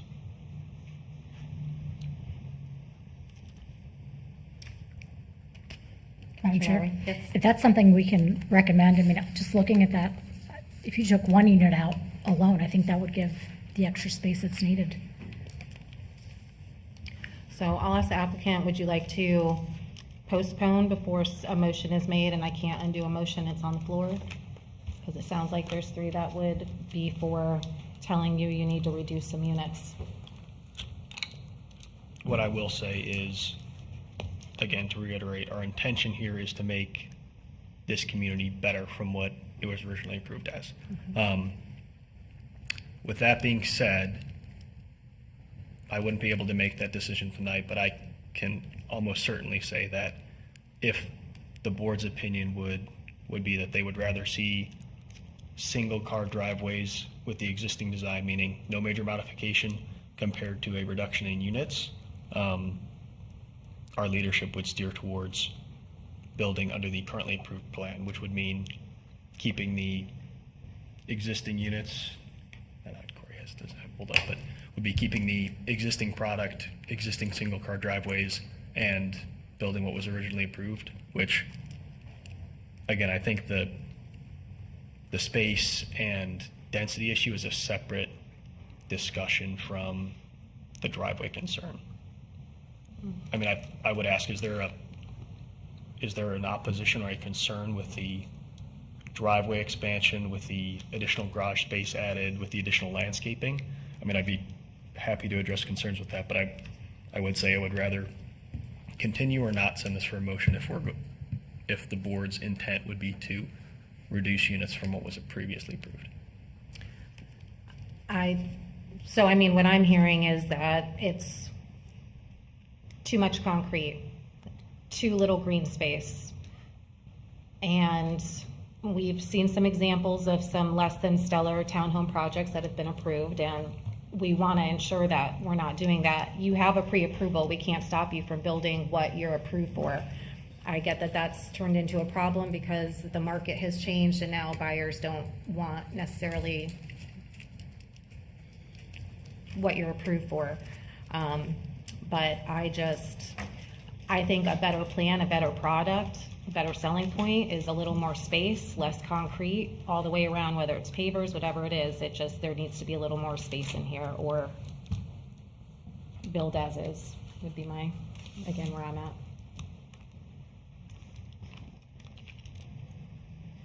I concur. Okay. So I apologize. Did you say that you would rather have a postponement? Yes. Or- Okay. Is Madam Chair. Commissioner Clasby? Do you know how long you would need to? I guess that depends on commissioner availability, because I would like to meet with anyone that has concerns, again, before coming back before the board. But I'll absolutely make myself available. I think within 30 days would be completely fine on our end. Madam Chair. Okay. Commissioner Clasby? June 2nd. So would June 2nd work? Yes, sir. For everybody? He would like to meet with us all before then? And that would be fine for me. Yeah. So I'd like to make a motion to continue to June 2nd at 6 p.m. or soon thereafter. Okay, there's Second. a motion and a second by Commissioner Elite. All in favor? Aye. Aye. Any opposed? Motion carries. All right, and with that, we go back to County Attorney for our remaining regular agenda items. Madam Chair, Commissioners, if I may have the indulgence of doing the ordinance first, because the resolution is how you implement the ordinance. Absolutely. So what you have before you is an ordinance 26006, reauthorizing the levy for the local option fuel tax. This is something the board has previously adopted for many, many years. The 6 cents local option tax upon every gallon of motor fuel and useless fuel sold in St. Lucie County, and 5 cent local option tax upon every gallon of motor fuel sold in St. Lucie County pursuant to a different section. The levy of these taxes is scheduled to expire on December 31st, 2026. The county administrator is recommending the local option gas tax be extended through December 31st, 2028. Staff recommends the board approve the ordinance and authorize the chair to sign the ordinance. Any questions, comments? Madam Chair. Commissioner Clasby? Just want to go ahead and echo some of the statements that our Governor, Ron DeSantis, made at a press conference recently. This has to do with gas tax. Gas tax is a consumption tax, which I believe is one of the most fair forms of taxation because you only pay the tax when you consume the product. Gas tax in St. Lucie County is essential for the maintenance of, actually for road work and for state roads as well. So I am in support of this. And do we need to open public? No, this is just Public regular hearing, agenda yeah. item. That sounds like a. Yeah, Public motion hearing, for Madam Chair. approval. Public hearing. Public hearing, I do need it opened up. Oh, I'm sorry. That's okay. Yeah, we moved too much stuff around today. Okay. This is a public hearing item. Anyone wishing to address the board on this item? Seeing no movement, close public comment, come back to Commissioner Klasky for a motion. Madam Chair, I'd also like to just go ahead and state that since, in defense of this again, since our state is looking to potentially end property tax, we have to have some mechanism to pay for our roads. And again, this being a consumption tax, I would motion for approval. Second. Motion and a second, all in favor? Aye. Any opposed? Motion carries.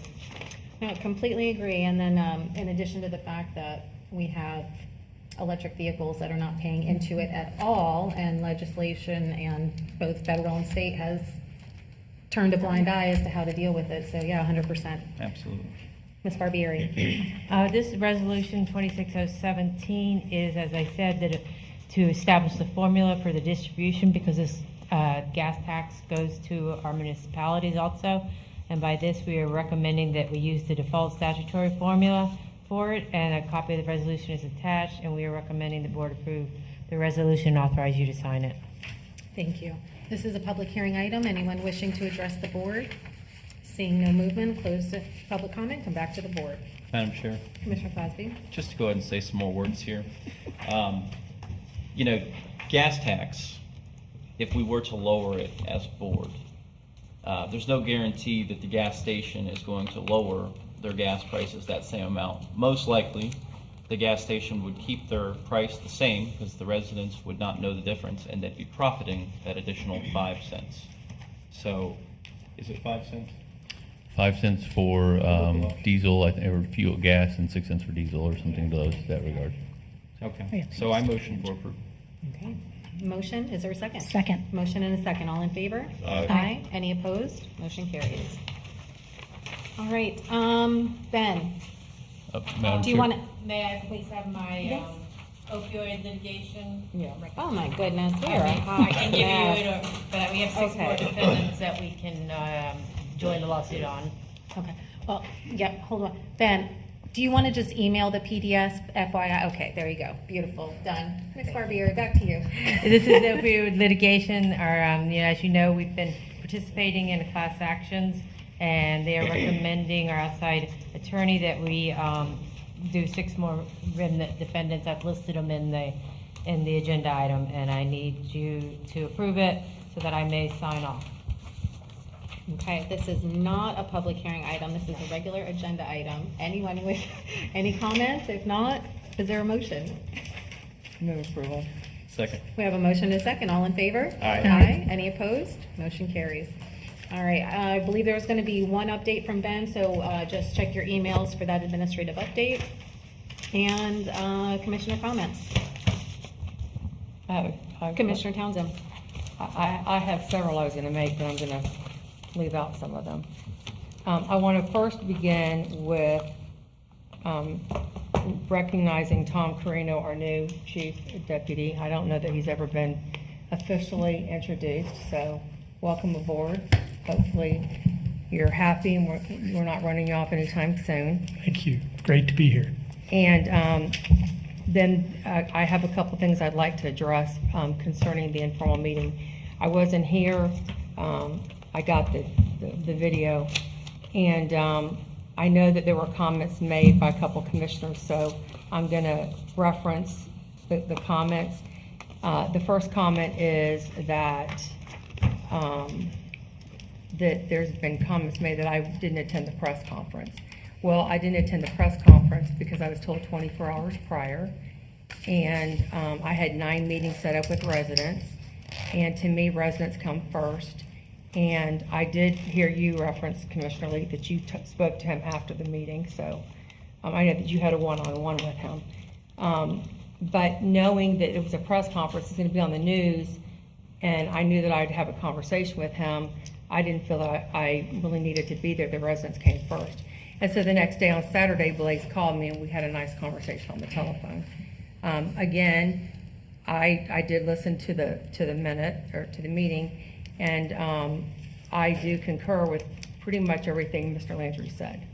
So I just want to put that out there. The other thing I want to say is that, Commissioner Cosby, you brought up attendance, and we are our own people. We run our own offices.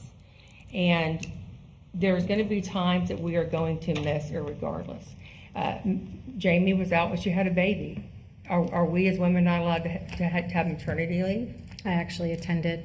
No, I know you did. I'm remotely. just saying, but you were not in here as a full-time commissioner. You were on maternity I leave. wasn't in there on a full-time commissioner. No, what I'm saying is you weren't in the office every day because you were out on maternity leave. Commissioner Townsend, I didn't take maternity leave. I wasn't So referring to please your. don't put my personal, Okay. what I did and put it out as though it's fact, because I did not take I'm not saying that maternity you did leave. anything wrong. I'm saying that we And I have didn't maternity miss a leave, meeting. we get sick, we are allowed to take vacations. Commissioner Townsend, I was referring to the board meetings, not Okay. office hours. And I'm Just to be referencing clear. the board meeting. So, there's things that come up, okay? I have no idea what y'all do, and it's none of my business what you do. We all run our own offices. I didn't know that Commissioner Fowler wasn't going to be here, but she has every right not to be here. We're all entitled to do what we want to do and take vacations. And so, you can contact the governor's office if you so choose, because in 10 years, I've missed 8 meetings, which most of them they were all medically related except for 2. The other thing that I want to touch on is that it was brought up also about the public comments, and we cannot silence the community, okay? I would hope that we all agree in freedom of speech. And so, just like you witnessed tonight, a gentleman out there ranting and raving about me, yet made no sense because I recused myself because I'm transparent. And if I was paid, I would have been sitting up here getting paid to be a vote for that person. But doing the right thing, I recused myself because I did not want the perception to be that I had anything to do with the decision being made tonight. And so, it doesn't matter what anybody says. We signed up for that when we're elected. And so, unfortunately, there will be people that want to be heard, and we have to sit here and accept it. But tonight, I've been informed that we have not silenced the public comment, but there were people that were not allowed to be seen tonight. And I don't know that we've ever had a meeting agreeing that we were going to be like Fort Pierce, as you referenced, Mr. Clasby, that we were going to block everybody out when they come to public comment. And tonight that was done. So I don't know whose decision that was because it was never voted on. And so to block people out during public comment tonight, I think was wrong. I'm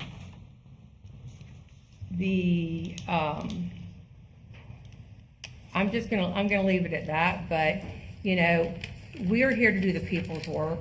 We are here to get along. We don't have to get along personally, but we need to stay in our lane and we need to be focused on ourselves. And, we sign up for certain things and we know that going into this job. I mean, none of us like to be bashed, none of us like to be accused, but it's gonna happen. And there's not anything we can do about it. So, I wasn't here at that meeting. I originally asked for the audio to see what the conversation was gonna be about the non-conforming lots. If anything was gonna change with that, and then I was surprised at the end of the meeting to hear what I was told. So, thank you for letting me, say what I had to say. Madam Chair, Commissioner Clasby? just want to kind of correct the record there. We did not limit First Amendment at all. What we've done is we had a consensus as a board. It's not something that has to be voted on because it's an administrative thing, how our meetings are broadcasted so long as they're meeting the law. We implemented by consensus that they should display the decorum so that way it's not a clown show. There was videos made, people clip 1 second of what you said. I'm sure there's a certain individual that will clip what I'm saying right now and completely try to manipulate what's being said because people are kind of insane out there. And there's nothing you can do about it. I've sat through a ton of public comment, very intense public comment, being accused of all sorts of things, and I agree. People have the First Amendment right to come up and say what they need to say. I do think that some of the comments this evening maybe did verge on the maybe inappropriate. However, it also was I don't know that we're allowed the decorum of public comment, does that extend into public hearings? I don't know, as far as that goes, because it's a very legal thing. And, you know, they were speaking to the, you know, your recusal. So I don't know that it's the same rules for us to stop that. If I was sure about that, I would have. And, you know, I think that we must uphold the First Amendment 1,000%. But as far as my commissioner comments go, I just wanted to thank our ERD staff and all of those that were involved with Earth Day Festival. I was able to attend it with my little nephew. It took us nearly 2 hours to go around the first loop. It was amazing. The busing system worked really good. And that was actually, I think that's my first time ever going. So it was a really cool event, and I'm glad that we do it. It is amazing. Commissioner Lee, Commissioner Lowry? I'm good. Commissioner Lee, anything? I would like to wish Mr. Landry a happy birthday. I knew you were going to do it. That's why I saved it. Happy birthday, George! You have an hour left. I figured you'd do it. I was going to say thank you. I'm a little disappointed that we're not going to stay for another 58 minutes so I can, you know, spend my entire birthday with you all, because that's really what I wanted to do. We stayed here till about 1 in the morning on my birthday this past year. So that was probably 80% your fault. He needs a couple more hours. Ms. Barbieri, quick question. I had forwarded you that ex parte disclosure form. Have you had time to take a look at that? And No, but it is on the list to get done before the end of the week. okay, no worries. So I will just share with my fellow commissioners. I was doing a little research out of Pasco County for another project and started checking out their website a little bit. I'm going to wait for Ms. Barbieri to comment on the legal side of things, but unless there's some sort of issue, which I don't think she would have, this is something my office is going to start doing, and I would love to see there be a policy going forward where we disclose this and this becomes part of the record, especially for our quasi-judicial. It just goes to accountability and transparency so that residents know who we're meeting with, what we're talking about, and it's sort of memorialized, right? Because something like Indrio 95, this thing has been going on for years and years and years. How can you really realistically 100% remember your disclosures like you should? So that's something I found there. Yeah. The other thing they do, which I think is fantastic, is they open their bids publicly via Teams. And I think that's something I've already talked to admin. I would like that to also, again, to bolster transparency and access. Because there's always a lot of questions, right? Bid opening, you know, did it get opened before? Did someone sneak a peek? And, you know, all the things. Going back to when Mr. McIntyre was still here and the board was amenable to it, we were supposed to have something built in where current employees have to list either their employment outside of the county, any sort of business ownership, consulting, or they sit on boards. Where are we at with that? Because I think that is paramount at this point. There's so many conflicts. So we're working on gathering that information, and then we'll have to turn around and look at it on a legal aspect of what can we display, not display on the website whenever it falls into that category, but we'll put something together and circle back to you by probably, I'd say, within the next 30 days. Okay. All right. And then George, or whoever would like to take it, and as uncomfortable as it might be, but since it keeps getting brought up at public comment, can you talk about the Cobra football situation, please? Or whoever would like to do it. Sure, Madam Chair. I'm just going to put it Commissioners. out there. Sure. The local nonprofit 503c that is called Cobras, it's a youth football league. The head of it at the time, when there was a issue, the head of it was a county employee, and per information received from Commission on Ethics, that they could not be the president of that league and rent fields from us and be the person in parks that was opening, closing, you know, things of that nature, because the employee was also the same person that opened, closed the parks, turned the lights on, turned them off, things of that nature. So there had to be some sort of level of separation. So we shared that with the employee based on the information we received, and the employee had options. At the time, the employee chose the option to rent fields in the city of PSL and not use the county fields, which was their call. As this information started coming back around, we re-engaged that employee and said, if you do have a desire to use county fields, you know what the rules are and what was asked of you to do, beyond us, based on Commission on Ethics. And so the employee then went ahead and changed his position within that organization, and now that organization is allowed to rent fields and may have already rented fields from us, and so that has been rectified. But that was all done at the nonprofits level, had not really a county function, sort of thing, because that would apply to anybody in a similar situation. Okay, so it's not that there was any sort of punishment in terms of not allowing youth to play football on our fields. It all came down to Commission on Ethics saying that there was a conflict, and that basically by us allowing to continue doing what was being done, we were unlawful. That is correct. So we had to make the corrective action. Thank you for clarifying that. George, the village reached out to me regarding the airport. We've talked about it. Can you guys work on either quarterly or biannual meetings with Cameron and the village, whether it's in person, remote?